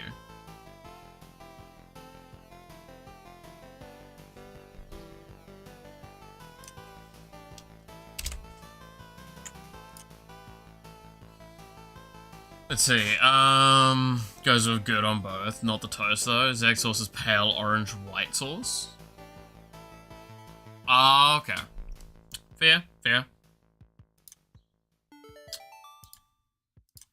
I don't really have much like that here in New Zealand, admittedly. To be fair, condiments in New Zealand are very rare to get when you do get them. Because, like, they'll say it's offered with it and you never fucking get them put in the box.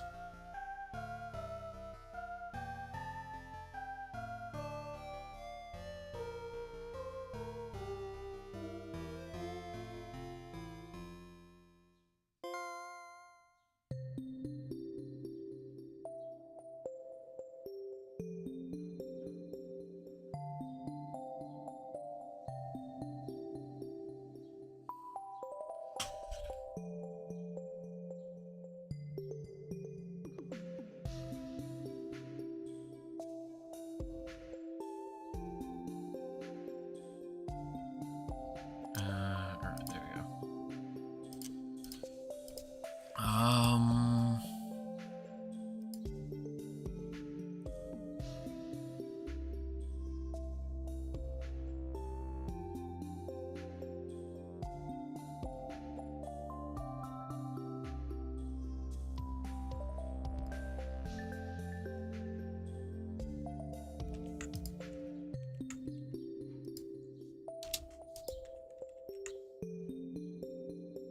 On the positive effects, do I actually have it, replacing the duration?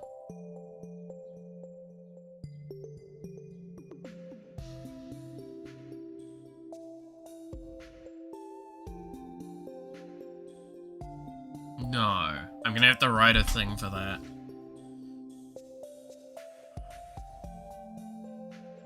Like a duration refresh.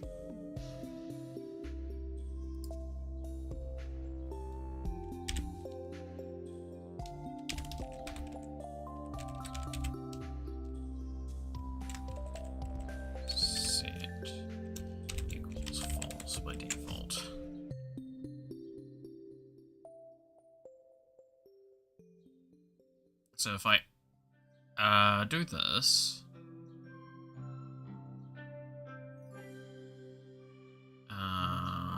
duration. So it should actually just be if stacks if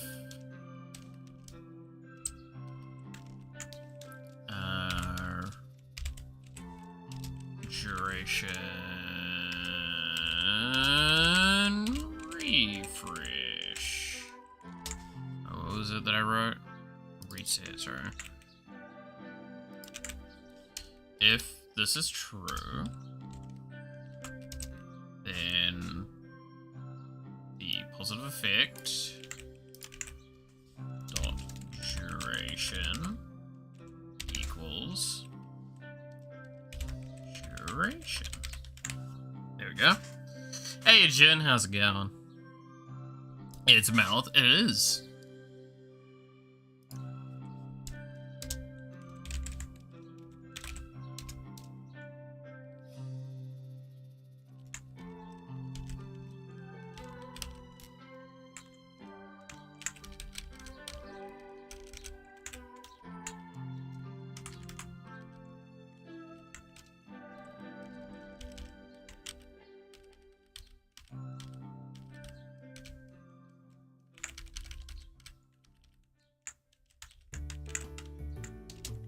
Yep.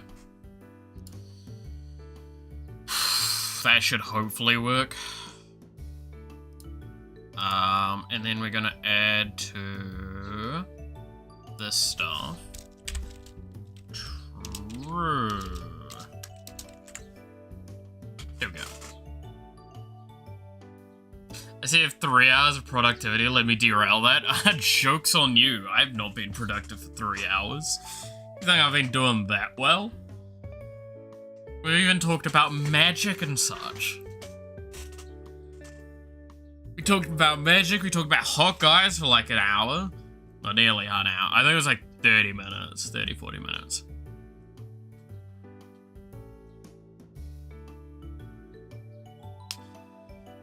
No, most of the work that's been done on this game was what I did yesterday during like 8 hours of like obscene amount of work. And just very hardcore focus that I did off stream because of that. Even though, like, immediately me saying that, I'm just reminded of this.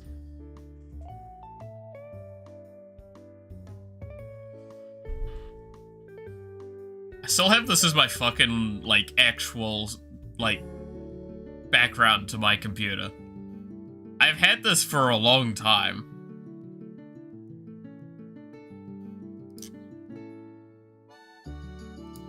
Ever since this meme was done, we've had that.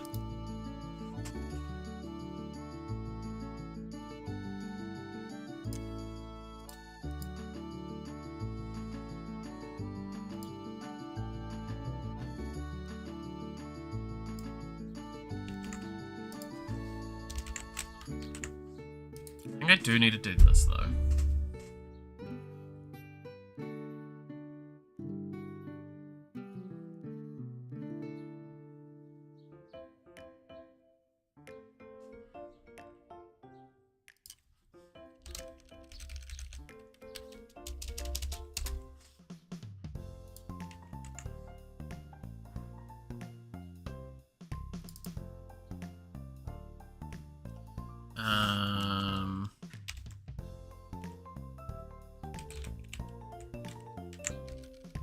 You know what? Yeah, fuck it. We'll put through the struct. Because I need the live value being updated.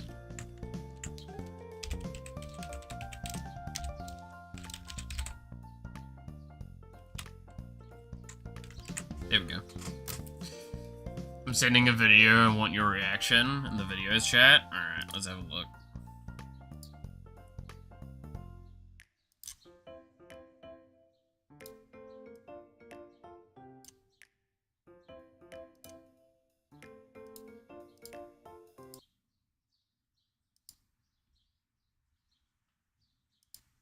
This school had a zero tolerance rule, and it sounded fair until kids realized what that actually meant. If a fight happened, everybody involved would get the same punishment. Didn't matter who started it, didn't matter who swung first. If you were involved, it was all the same. And on paper, it was supposed to stop the bullying. In reality, it did the opposite. The bullies figured it out fast. They'd corner somebody, shove them, taunt them, and then they would say the same thing. Go ahead, hit me, loser. You're getting in trouble regardless. But you won't. And the victims, they learned the lesson as well. If they stayed still and took the beating, they'd be punished. If they would fight back, they'd also be punished. It was the same outcome. So something changed. Kids who usually froze stopped freezing. If I'm getting in trouble either way, I'm not holding back. Fights stopped becoming these quick one-sided scuffles. They became explosive, unpredictable. One day a bully was picking on this kid he normally does. Idiot, loser, freak. and the kid that he was bullying went feral, shoved him so hard he fell through the classroom window. One fight was so nuts it took 5 staff members to break it up. And this was all because of the zero tolerance rules. These kids that were picked on were not holding back anymore. They're like, screw this, I'm not taking it if I'm gonna get in trouble as well. The school administration eventually started to panic. The rule meant to stop violence made it more extreme. They then changed the rule back to what it was before this, but it was never really the same after that. That's nuts. Oh god, have I seen circumstances that would have only made worse? Yeah. That's actually... That's actually wild. Like, that's wild as shit. I'm glad that shit didn't exist when I was a kid. That would never have worked in any of the school environments I was in, because I would have abused that so fucking hard.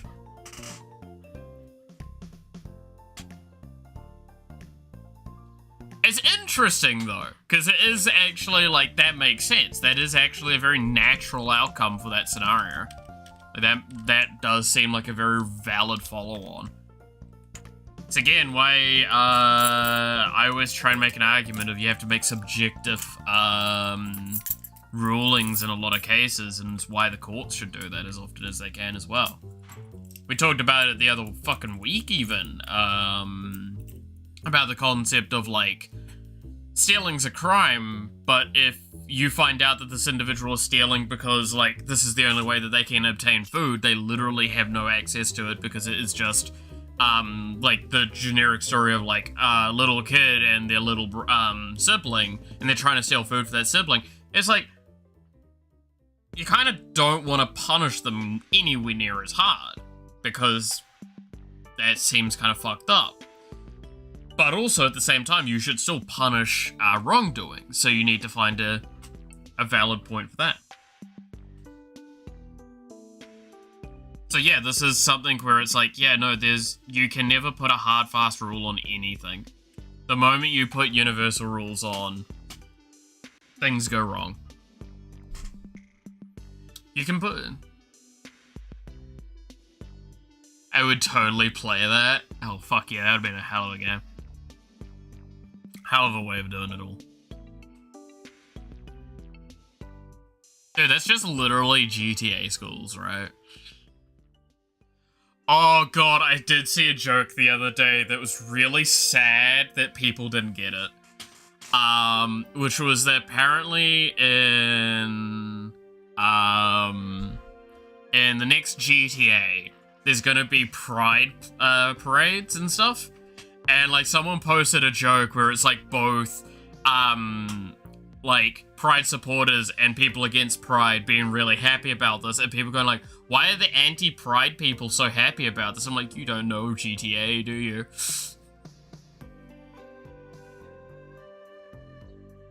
Look, I'm not saying I'm gonna be on either of those sides in any particular way, but, like, I understand exactly what's going through both of their brains. It's like, yay, we've got, like, showing of what like, our stuff, yay! And then you got the other side going, yay. A way to take out my stress.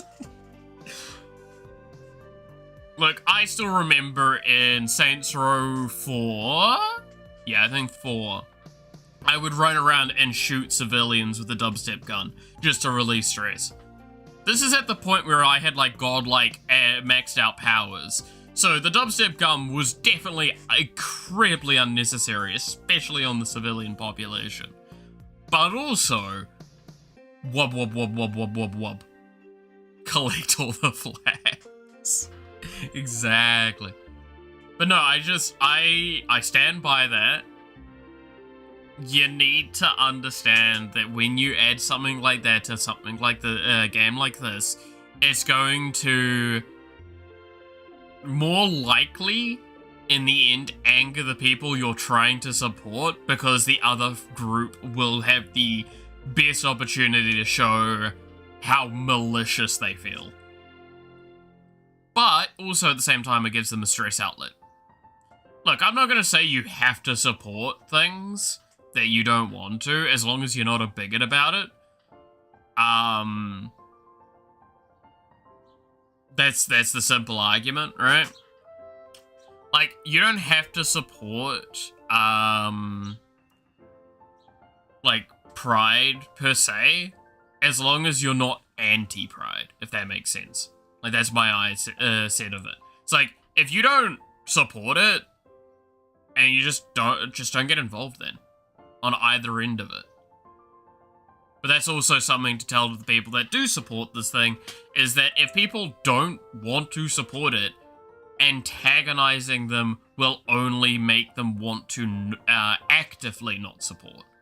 This is the issue we see a lot of the time with, like, activist groups, and in general, they tend to do, like, petty activism, not actual activism. Is, like, I think one of the famous ones that I will always remember, was in Australia, on I think it was either a Monday or a Friday. A bunch of vegan protesters blockaded all of the prominent roads. This was not a pre-organized, I believe, or pre-established one that was told. This was one that they just did, right? This was not, like, legally sanctioned in any way, and they blocked key roads on a workday.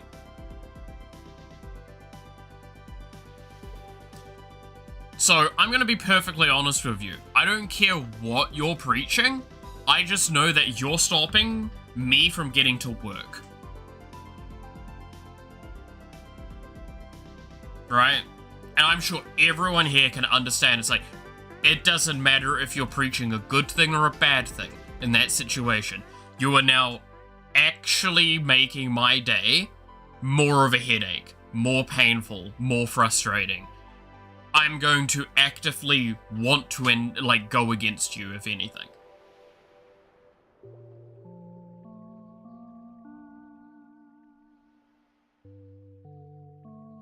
So that's where I say, like, look, it's on everyone to just, as Flash says, don't be an asshole.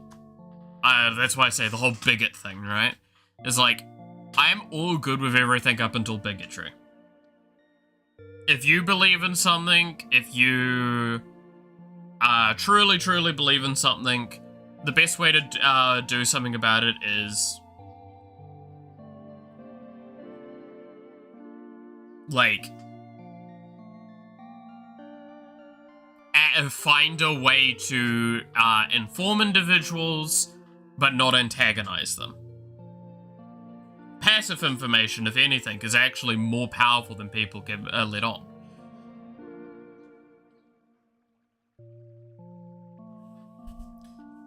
Road is made for... road is made for car. Yeah. I mean, road is made for cat if the road is warm, and then the cars just have to abide by that. Let's be honest. Road law is on my side, bro. Yeah, like, I mean, we all remember that. I'm sure we've seen that one clip where it was, like, some activists on, like, a highway or something like that. They were standing in front of a dude, and he just pushes them aside and tries to drive through. They try and jump in front, and he just keeps pushing the car slowly forward, pushing through them. And then once he's through them enough, he just drives the fuck off. I'm like, yeah, I'm gonna be honest. I get that. I don't care if you're advertising for, like, human lives to be spared. If you're gonna be an asshole about it, you're being an asshole. There are proper channels. There are better avenues for it.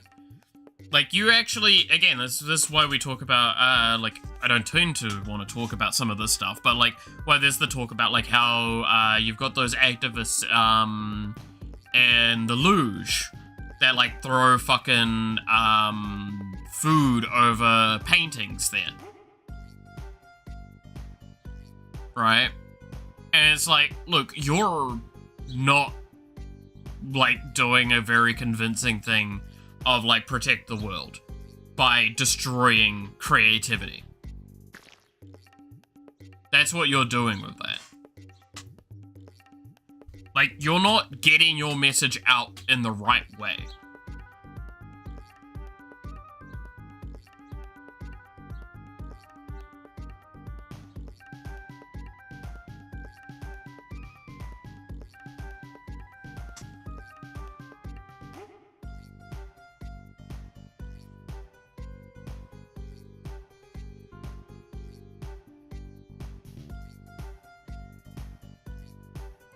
Like, a lot of the people I actually know that are, like, very caring on this sort of stuff, and are activists even, a lot of them I know actually do really good shit. Like, they'll do river cleans and stuff like that, where they'll go clean up a river and do a lot of work to try and make it so it doesn't get as messy again. And, like, better ways to maintain it, and try and negotiate with the, local councils and stuff like that to try and improve stuff like road sealing in those areas so there's not as many issues. Runoff's not as much of a problem, stuff like that. I'm like, that's actually a really great showcasing of, like, no, you're now doing a thing to improve the problem. Like, you're actually taking an active effort to fix it. Congratulations! You're fixing the problem. You're taking it into your own hands.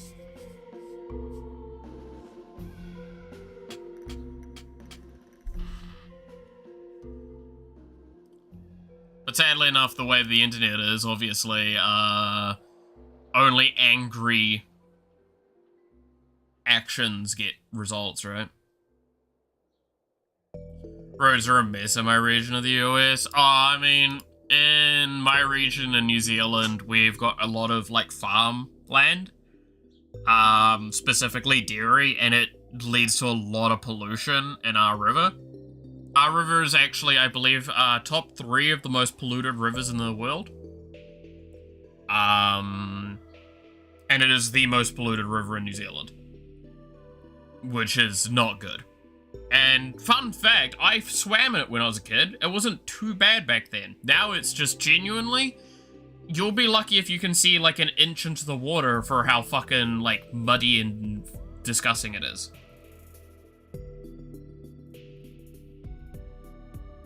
It genuinely was clear when I was a kid.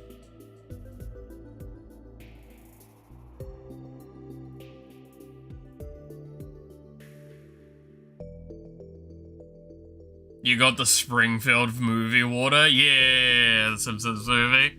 Pretty much.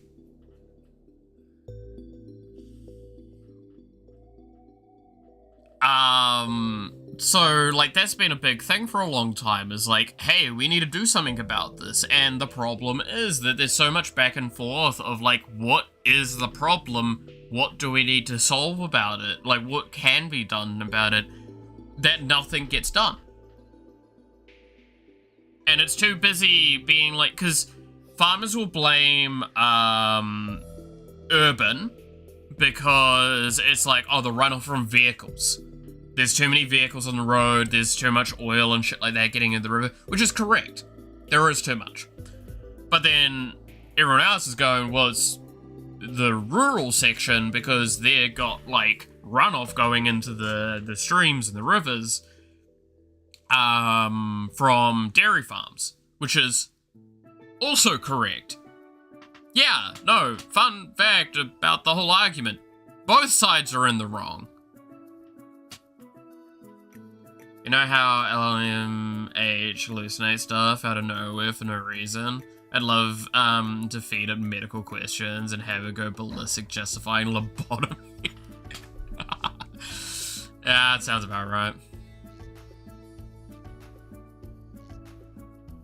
But yeah, this is why, like, I get very tired with a lot of these activist things, is because I've lived in a area that my entire life has had a lot of activism. We've got activism about ecology, we've got activism about culture, we've got activism about a lot of things in New Zealand. And we're a very vocal and very, opinionated country, with a lot of very strong opinions on different groups. And I'm not gonna say any are right or wrong per se, but it's just I've lived in that environment my entire life. I am someone that's like, I have my own opinions. I will try and be informed about when I give them, but like at the same time, I just don't want to be upset.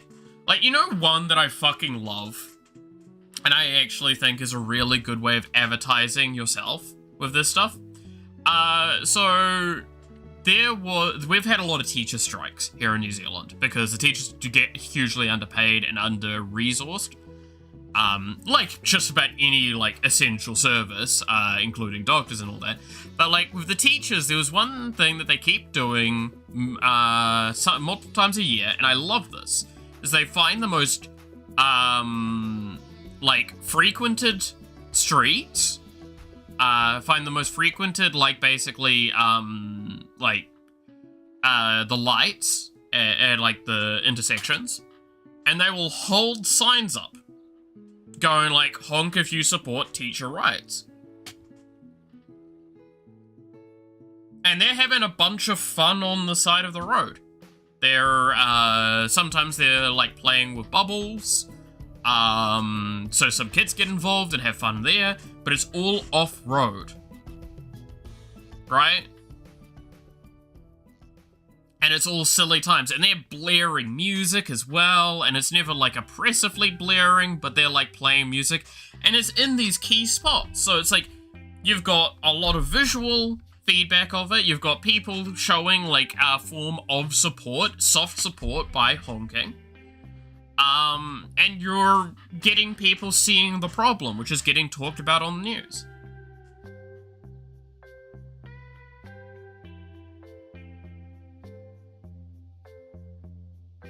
And I'm gonna be honest, like, that's a great way of doing that.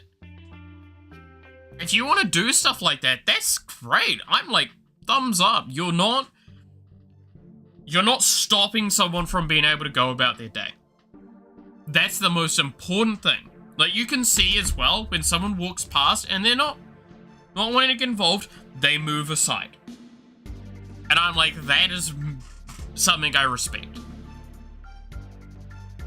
Is we're not going to forcefully involve people in things they don't want to be involved in, but we're going to inform people and keep ourselves visual.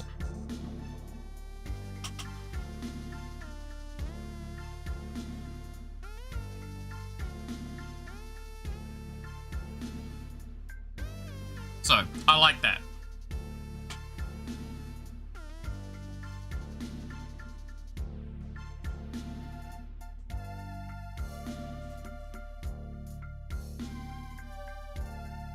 God, I felt like today has been like a hell of a day where I felt very, very smart feeling.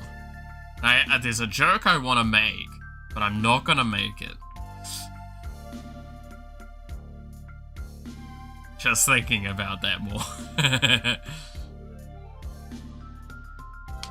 But yeah, no, I thought that'd be, that's kind of my thoughts on that sort of stuff. And I know, again, that's getting more into the political side of talk than I like to tend to wander.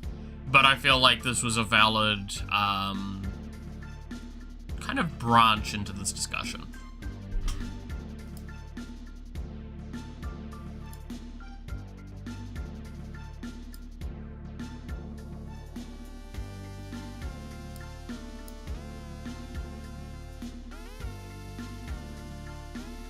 Alright, let's have a little look at Juniper again in game, shall we?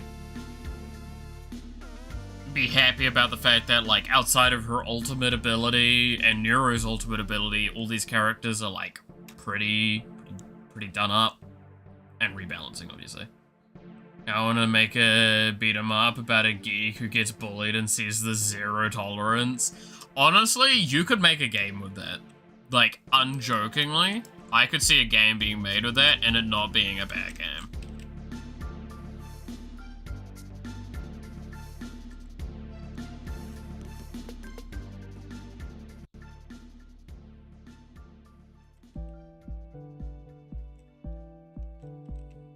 Get a pressure meter like Mob 100. Oh my god.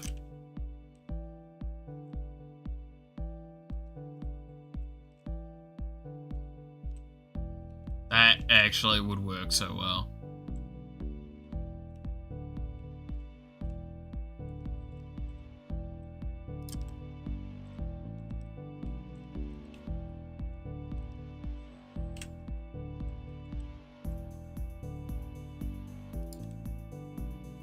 I haven't got this pausing.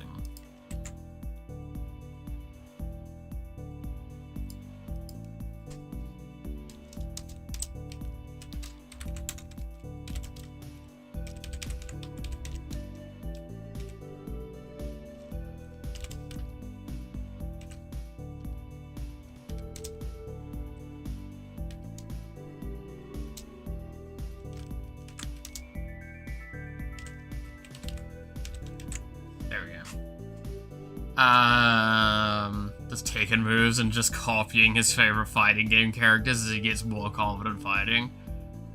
Normal shitty fighter, then slowly learn fighting moves, plagiarized from famous fighting games, makes pressure, hysteria. Dude, it's gotta be like full Valkyrie hysteria with like Eternal War build, right? Where it's just like, oh my god, you cannot, like, control the character anymore. It is just them fucking throwing hands over and over. Oh, actually, speaking of that, so yesterday, I was, like, doing some more tweaks to some builds, because I was trying out some of the new, like, arcanes and stuff. Do you know that feeling when you make so I like making funky builds that are funny to me? But, like, I made a build yesterday, Valkyrie, that was so effective and so good, it became almost unfun to play because of how effective it was. Like, it one-shot everything. And I mean everything. I mean, it can one-shot level cap steel path enemies.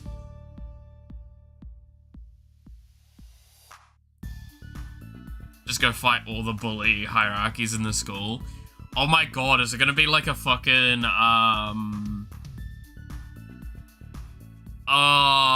know what I mean by a game where it's like, you've got the boss fights. No, it's gonna be like anime, right? Where, like, you have to beat the first boss, then you have to fight the troops of the next boss, and then fight that next boss, and, like, you rank up your, like, standing in the school.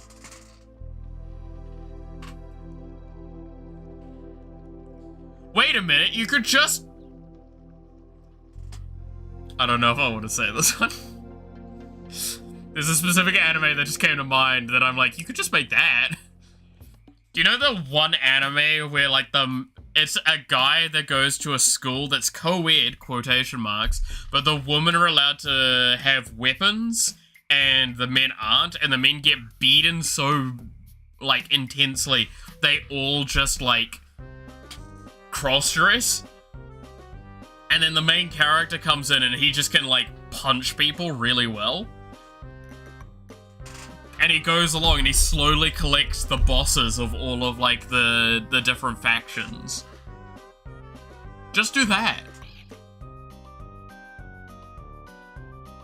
Get caught and sent to the principal. Get Major Armstrong's speech about it was never about reducing violence. It was a huge pain in the ass to figure out who was the offend. Dude, I love the idea of you actually just your principal is actually Senator Armstrong, like that fucking size.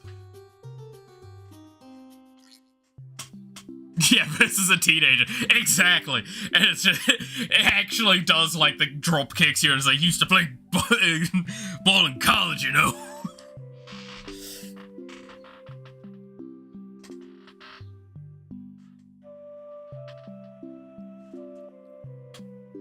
Like, full red-blooded American energy. Where you, like, find out this is his grand plot to, like, create a militia and try and take over the government or some shit, I don't know. My god, this sounds funner and funner.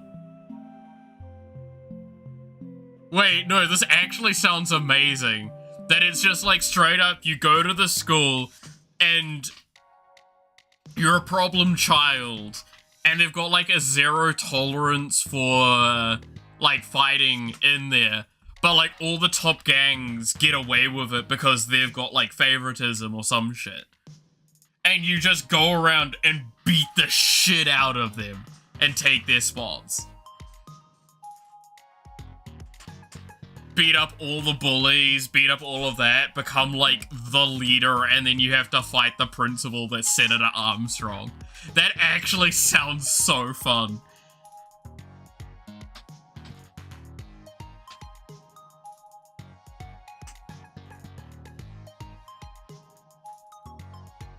How hard would this be to make?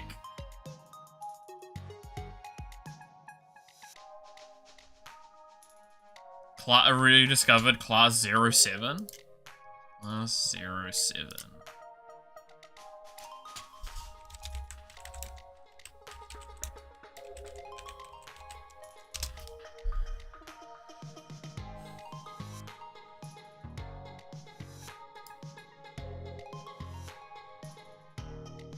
Oh my god, is this actually what I think it is? Dude, the art style looks sick.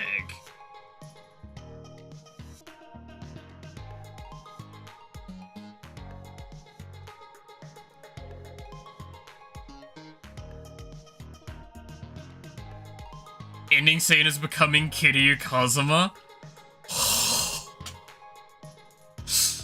It becomes a love letter to fighting games. That's fucking amazing. Especially the idea of them becoming just Kiryus. That's great. Look, you find me a person that can do the art for the this idea, Jin, and I can probably program most of this. Or at least part of it. I refuse to do the art assets, especially if it's a 3D game. It's gotta be anime style though, like come on. I'm sure there'll be ways to find like art assets for it. I'll abuse my company to make it, fuck yeah.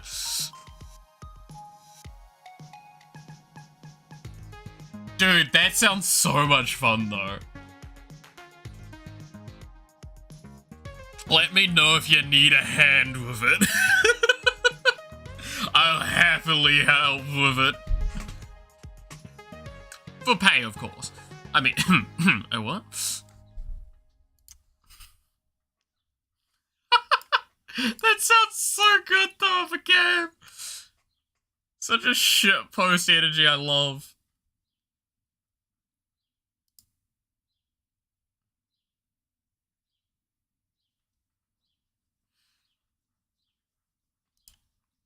It's so easy to convince me to do shitpost energy though, right?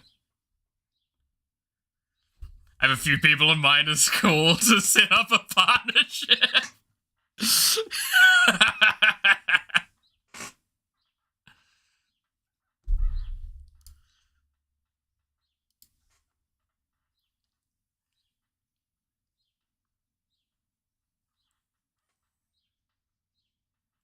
Hell yeah.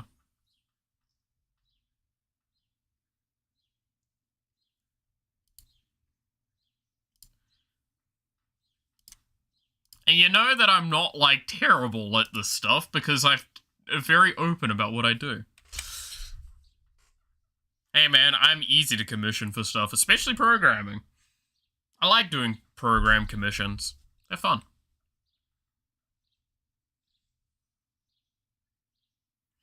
Alright, I'm thinking we're pretty much in a good spot with Juniper now. CV refer to Twitch! Yeah, it's basically where I'm at nowadays with this stuff. I'm not even kidding. I have actually had someone ask me, like, oh, what kind of art do you do? And I just linked them my Twitter. The other Twitter. Because I was like, look, it's just easier than going through all of my files. This will give you a shorthand idea if you want to talk further.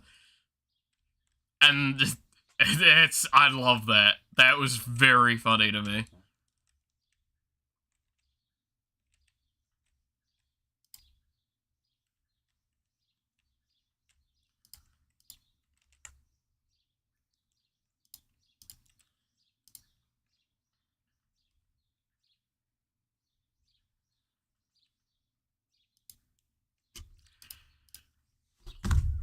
No, I gotta do that for the future. Anyone asks me, it's like, oh, can you show me some work? I'm just gonna point at the fucking YouTube playlist of my game dev, and I'm like, there. You see enough. Probably watch the newer ones more. Get to listen to me talk random shit as well.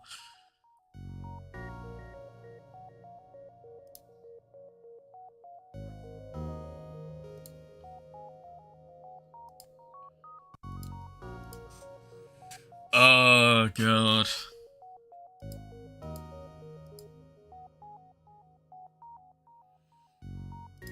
I love as well, today, I'm probably gonna go to bed, like, as early as fucking possible for tomorrow. I still need to decide what I am doing for tomorrow's, like, endurance stream. Like, the idea of a 30-hour stream's not looking... It's gonna be something. It's gonna be something. I need to have something good for it, though. Like, we need to have a game or something that will, like, last us that 30 hours pretty well. The idea would totally scope creep, so I decided to started drafting a GDD. Wise. Very wise. I'll see if I can find the one anime I was talking about that, like, you could, that I'd recommend as, like, a base point for the idea, right? What was that fucking called? Anime high school boy fights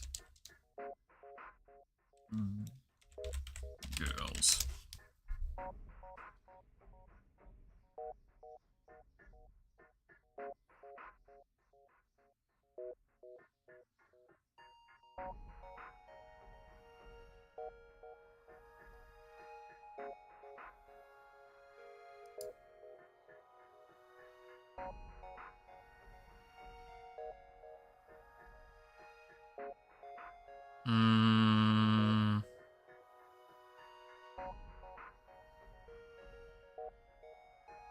No, that's not it.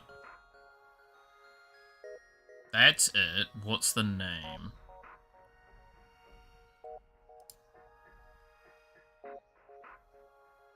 What a weird Google search.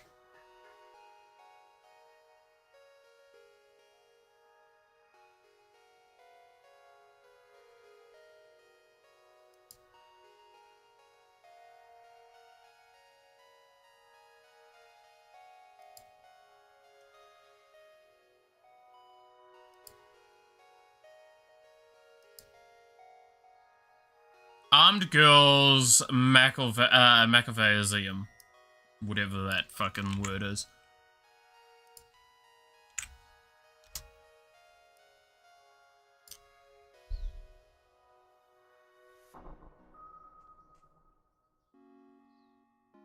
Once this Google search goes off. This one. This is what, like, I'm immediately thinking as a foundation point.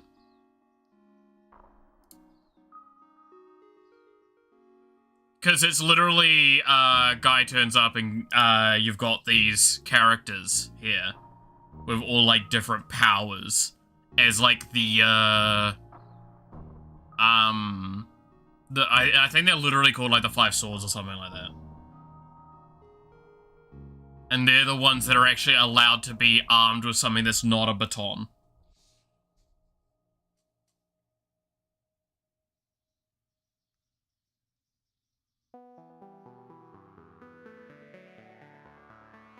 And then this guy just turns up with, like, a pair of gloves and just punches the shit out of them.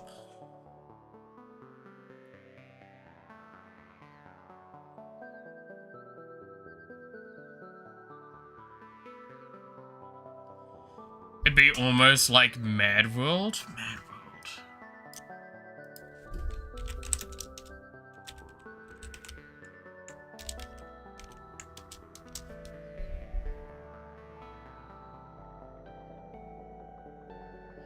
I think I've played this. I see Platinum Games, it's probably good. It was a commercial failure. I mean, it's fairly old. Oh, the visual style's interesting.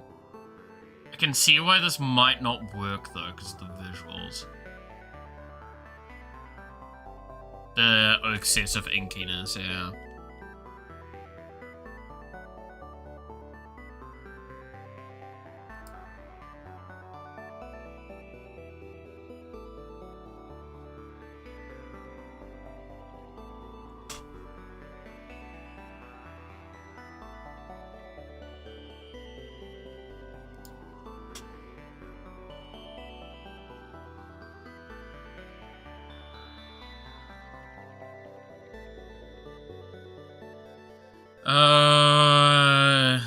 Representing different of Jefferson's Island. Oh god. They've been converted into sets to show Death Watch. The player progresses through these levels in a linear fashion during the first playthrough. We can revisit it.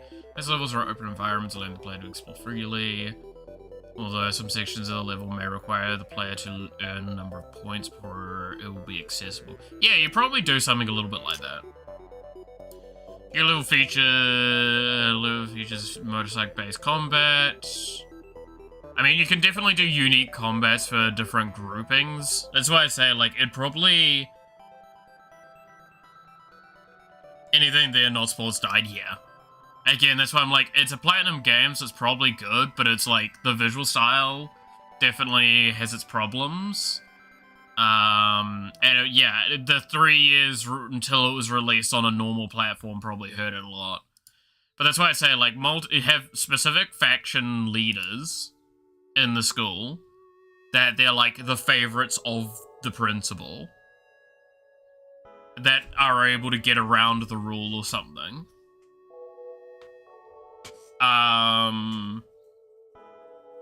I don't know, because, like, one of them will have, it's like, oh, my fucking mom's on the PTA or some shit like that, right? The kids of his football teams? His best sport teams, yeah! So it's a mix of guys and girls as well, because you could have, like, the volleyball team is one of the teams. And no! Oh my god, wait. You need to take a, like, kill approach to this shit. Holy shit, how did I not think of that? Yeah, no, kill. Fucking... like, make it so they have, like, these fucking augmented godlike things for the sport. That you're like, hang on a fucking minute, is that legal?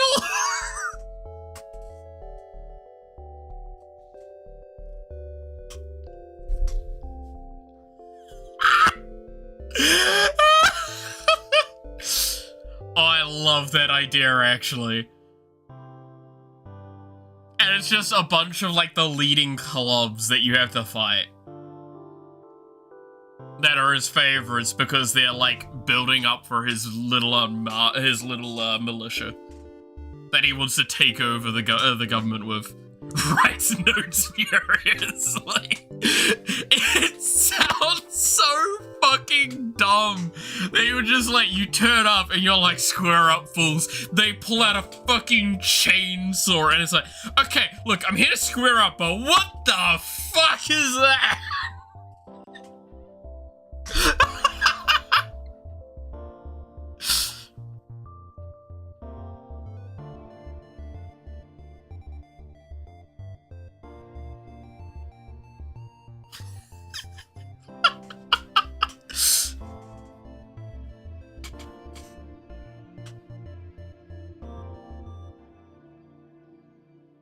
Oh my god, this sounds so funny.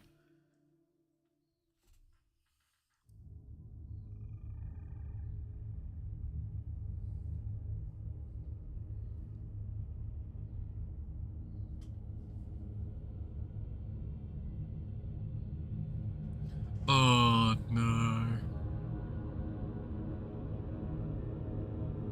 So yeah, like a mix between Mad World, Armed Girls Machiavellism, and Kill la Kill is like this weird combination where it comes to that.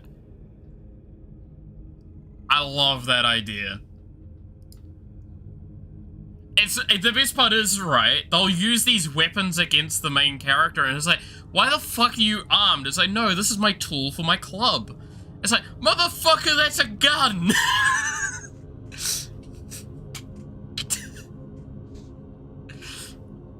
And your main character's just here like, I've just got my fists.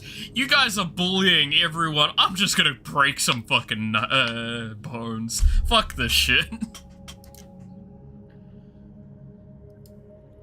You can actually have it that the main character moves to the school to get away from the bullying, because like there's a report that the school has like a zero tolerance on bullying, so the parents like push them to go to the school and transfer out of their previous one.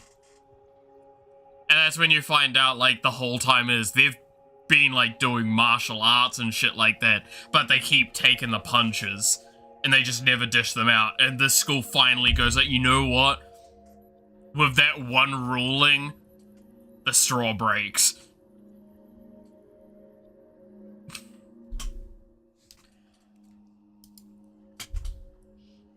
Like, gets bullied once or twice and gets basically told, oh no, we treat it so you're as bad as the bully. He's like, how is this better? It's like, oh no, this is how we do things here. It ensures a nice no tolerance. It's like, that's fucking stupid. And he just flips out. And it goes on from there. And then the next time he bullies, he just fucking hits back. And it just starts the chain of events.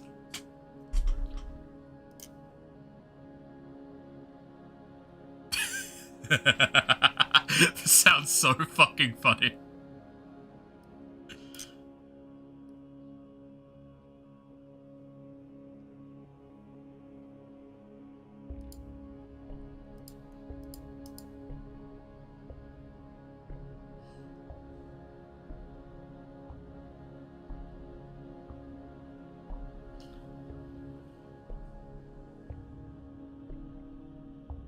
This actually sounds way too funny of an idea. I'm enjoying I'm sitting here smiling at the thoughts in it.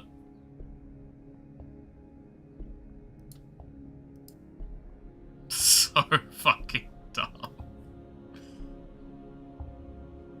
He finally reports and gets suspended for a day. Exactly. So he's like, wait, what's the point then?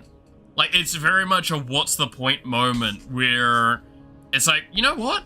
Fuck it. Fine then. I'm gonna fucking blow this shit. It was because the only reason I say it's like transfers into the school, right? Is because that way you can make it like so many more things are unknown variables. So you can explain it to the player more as well.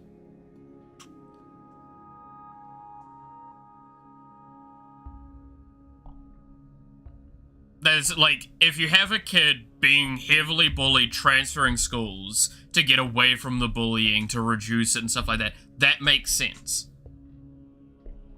And that, like, that's something that you can feel with. It's a very relatable experience where you report bullying and get in trouble. Yeah, it's like, he comes to this new school, he gets bullied, first time, he's like, no, I need to take the approach better this time. And report the bullying. And he reports it, and that's when he gets suspended, because he was participating in bullying. And it's like, what? But the thing is, to even lean into the more anime power fantasy, don't have the parents there. The parents had to move the kid away from them to get him to the school, so he's living alone.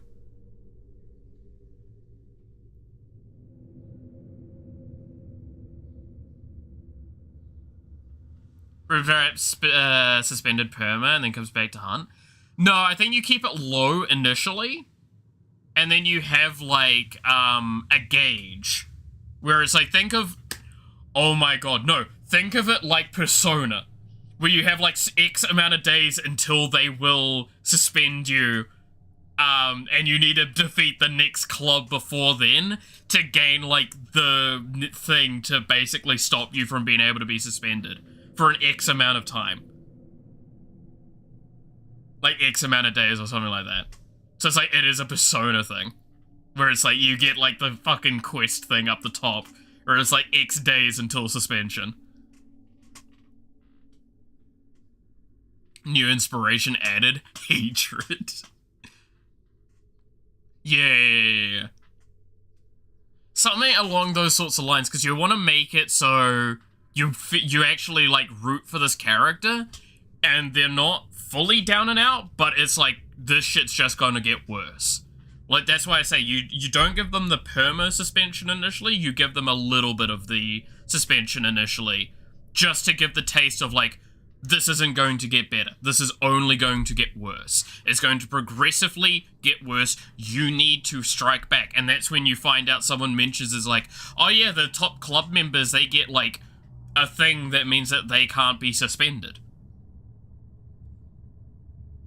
Like, they get a slip that say, like, while you hold the slip, you cannot be suspended for X amount of days, and then you have to try and fight them to get that slip. I don't know. Again, accepting the, like, suspension of disbelief a little bit with the concept.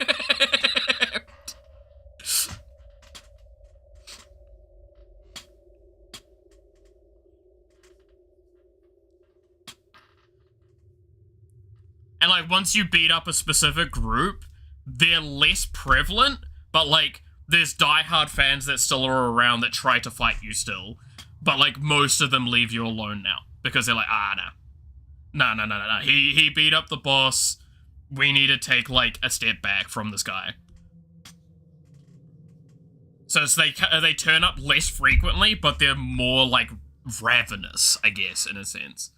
Fanatical, I guess, would be the better way of phrasing it. It's shaping up quite well. This is what happens anytime someone sits down and wants to do, like, a dumb idea with me. I fucking enable it too much. And I find ways to make it, like, make sense. That's the problem. Get out of jail free card. Yeah, like, a get out of jail free card that lasts for a period of time sounds great. Because that, like, enables this, like, you need to keep progressing. You've got to set, like, time window. Even though the time window can be, like, whatever you want it to be. You can be, like, actual timing, like, time ticking down. You can have it, like, you can only do so much in a day. Or, like, you can actually have very strict story, jagged points. Where it's like, oh no, you'll get suspended again in 3 days, and it's like, okay, well, we'll give you up till, like, the vice captain of the thing, then we'll give you up till this character, and then you can go fight the boss on the last day. As soon as he submits one, another club bullies him because of something yeah, something like that. Like, it's this progressive thing of, like, as people keep slighting him, in really, like, fucked up ways. But, like, you can do one or two things. You can make it that the way that they bully him progressively gets more extreme, but also you can have occasionally it becomes, like, one of the last ones, not the last one, not the last group, that would be, like, your football club, but, like, the second to last group does something incredibly minor, which gives you a character telling of this dude doesn't care anymore. He doesn't care if it's a small thing or a big thing. He has a zero tolerance for bullying himself, and he will beat the shit out of anyone. And that's a character point of, like, oh no, he's progressed to becoming, like, arguably worse, but, like, he's not beating up on smaller people, he's just beating up the people that are bullying everyone. So the school actually becomes more peaceful as well, in a sense, in the areas that you've taken over. Like, that's why I say, like, the groups are there less frequently, and the only people they're angry at are you, they're no longer bullying casually as much. They're, like, specifically hunt squads for you, of the old groups that are very small, very infrequent, but are still there. So you take over the school slowly over time. And that's why, like, the Senator Armstrong bit would be so much better, because he comes up to you and he goes, like, I want to recruit you. And it's like, no, you're just the biggest bully of all. You're an asshole.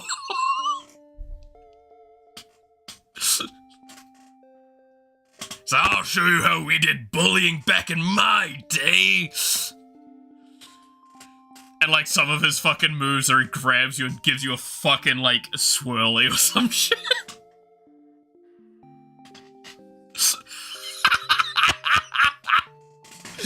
Oh my god, that sounds so fucking dumb. Bullying was uphill both ways, yeah. Well, it's a telling point of, like, the truth of it, which is, bullied kids end up two different ways. They either give in, break completely, or they fight against it eventually in some way and become potentially even worse.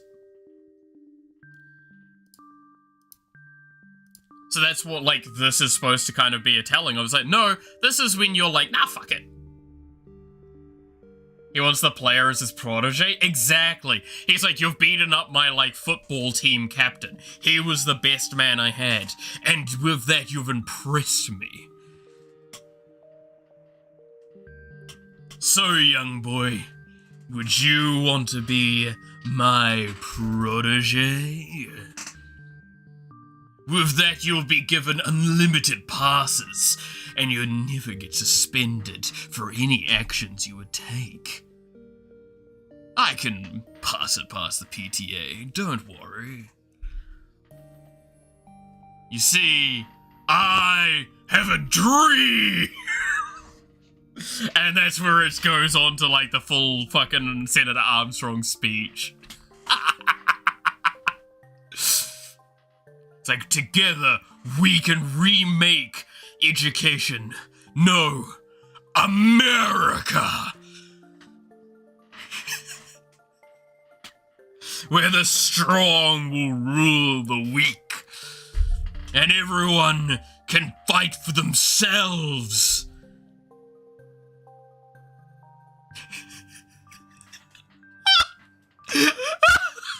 We're gonna make the mother of all bullying omelets count Fred over every little egg.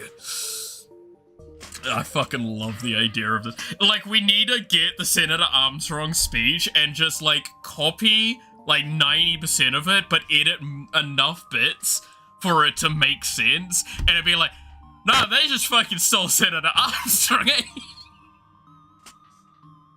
We're making yeah, no, hunter-gatherer mentality. Like, it's literally like the strong will prey on the weak. Not even like the strong will rule, it's the strong will prey on the weak.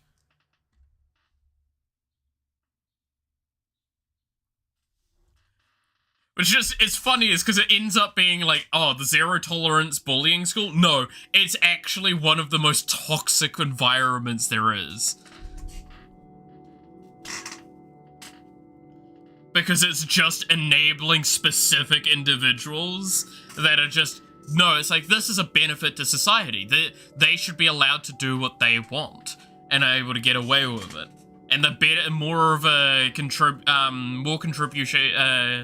more ability to contribute, the more they can get away with it. It's like, that's not how this works, motherfucker. That's not zero tolerance. It's like, no, it's zero tolerance for bullying. They would still get suspended if they stopped contributing. And it's like, I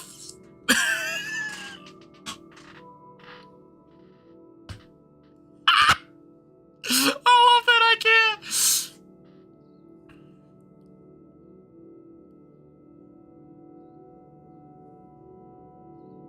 And that's the best part, you can actually make it so it's like, why are the bosses, like, leaving or, like, don't come to school for a while? Oh, it's because they got suspended because they lost their, like, get out of jail free card. And they lost the fight, so, like, they were in a fight. We have Senator Armstrong at school. Exactly. Dude, I love this idea. It's actually so fucking messed up and so fucking funny.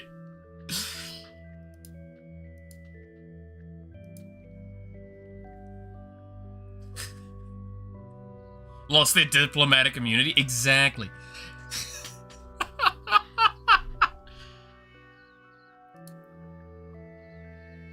Oh god, it's so funny.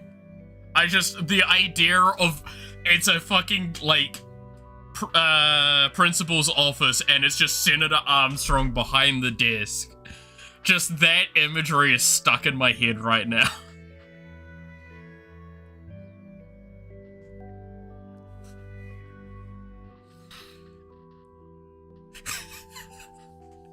And it's like, it's his actual size, like the Senator Armstrong in the game, and it's a normal desk.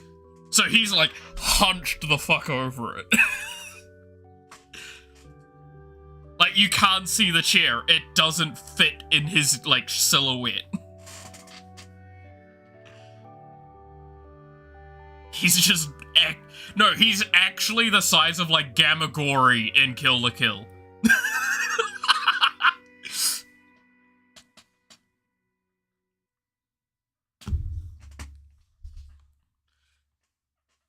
It's like he comes through a door like Gamagori in that first episode in the first scene. It's just like stretches through.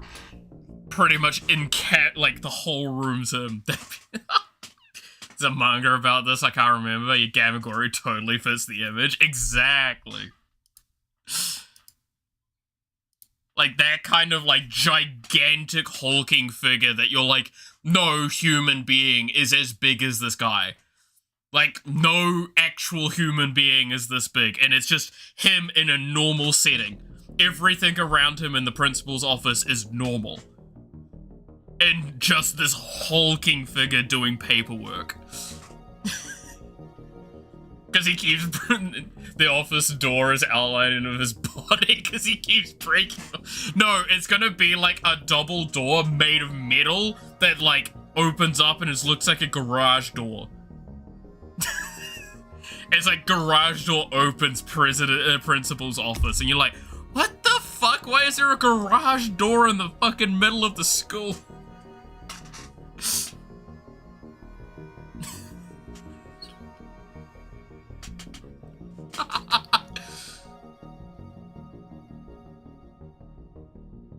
And then there's a normal door next to it for like everyone else to go through. And when, like, the fight really kicks off with him, he fucking throws you through the big door and, like, rips it open, and you're like, oh, now I understand why there's a big door there and a normal door next to it.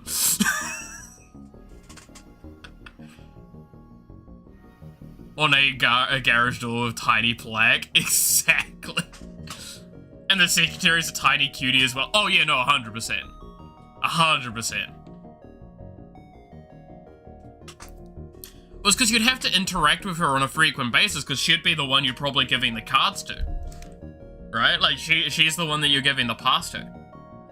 So she's like... She almost feels, like, detached from it all, right? Paimon Secretary. Oh my god. But it's like, it's almost a detached nature of it all. Where she just doesn't seem like she... she cares that any of this is going on. She's like super normal, but she's like treating like everything like it's super normal as well. That would be fucking hysterical. It's just that jarring moment. She's like, oh, you're bringing in one of the passes? Okay. So you'll be like removing which suspension? Thanks. Okay, yeah. Okay, yeah. Very ditzy and can't add 2 and 2 together. Yeah, again, that's why I say, like, it's very normal to the extent of ditziness, where it's like, that's why it's like, all of this seems normal. It's like, none of this is normal. Even the teachers are like, this isn't normal, but this is our normal. She's just like, no, this is normal. And you're like, I love you, dear, but, like, why are you here? Oh, when the principal throws you out of the office through the door, right? And, like, rips it open and goes out. She's talking with someone, goes, I'm sorry, it seems that the principal will be going out for, at the moment. Would you like to leave a message for when he comes back?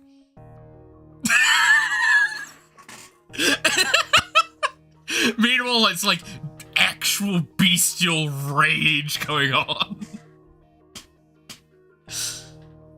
totally friendly to the player and everything. Yeah, exactly. Like, she's perfectly nice and everything, and nothing's...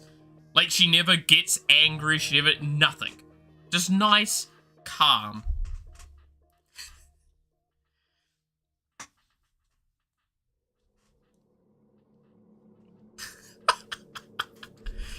Oh, this seems so fun.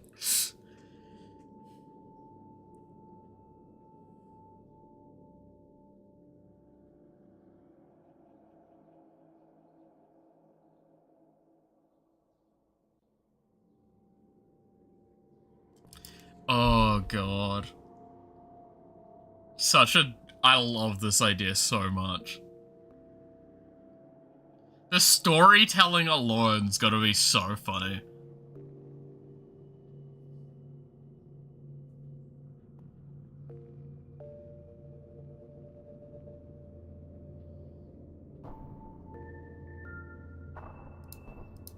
This would definitely be a game that also benefits from, like, voices from the characters.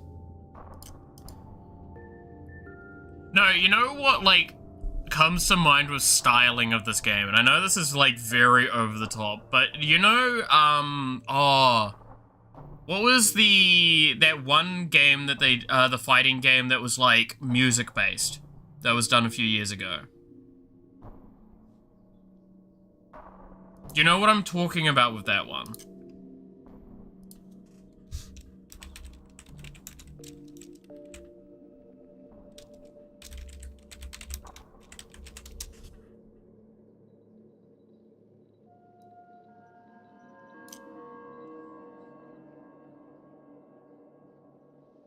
Was it like Jet Set Radio?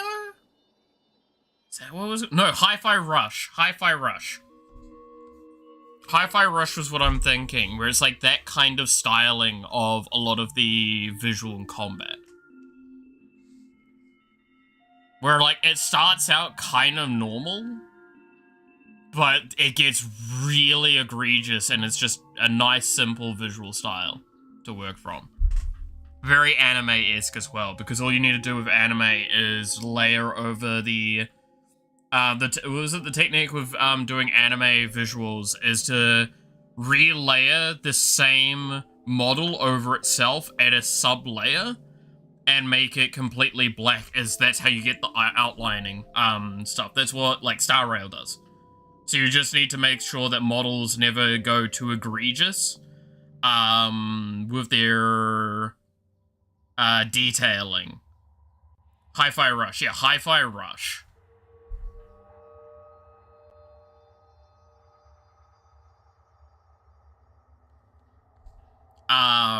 Never go too egregious with the like, polygons, because you'll just double every model, basically. Well, probably not, like, excessive NPC models that are completely unrelated, but...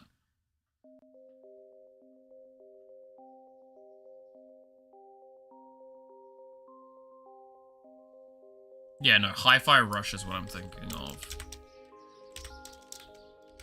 It's a very good game. This one. I haven't played it, but I've watched a lot of gameplay of it.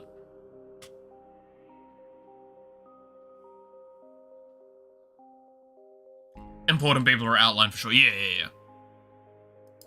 But, like, the styling this kind of game has kind of is what comes to mind. Not quite probably as high res, obviously, because Jesus Christ. But that idea.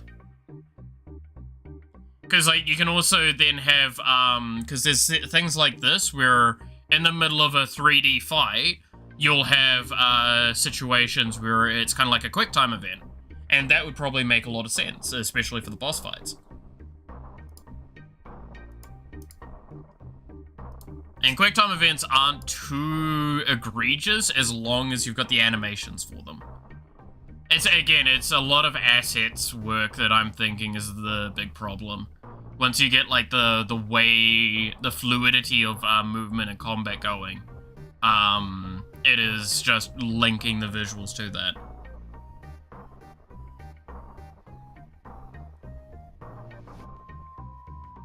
Special attacks are fighting game inputs. Oh yeah, like 100% for sure. It's like you lock in and you start doing fighting game input. It's, again, that's what kind of Hi-Fi Rush has a little bit with it. Where it's got like, I think it's got the light, heavy, and special. And then like doing the combos, doing different things at different angles. It's been a while, so I might not be fully right, but I know it's got like multiple inputs for a lot of that. You would play better if you use arcade stick, yeah. Like 100% it's going to be a controller-orientated game at minimum, right?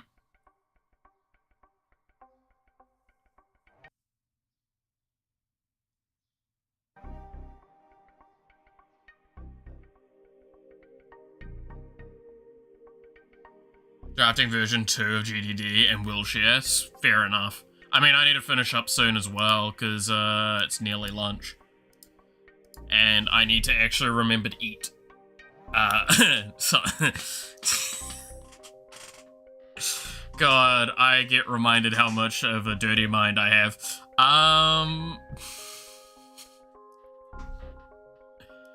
Again, I went out yesterday. Had fun. Very tired.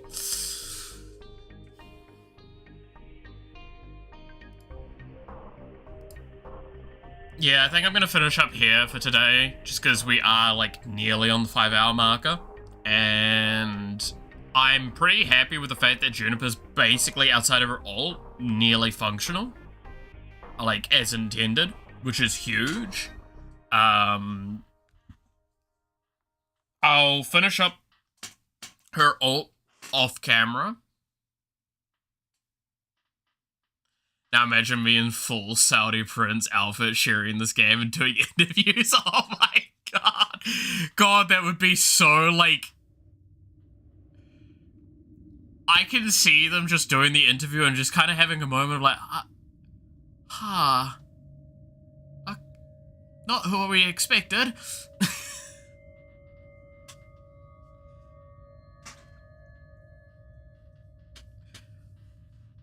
That's so good.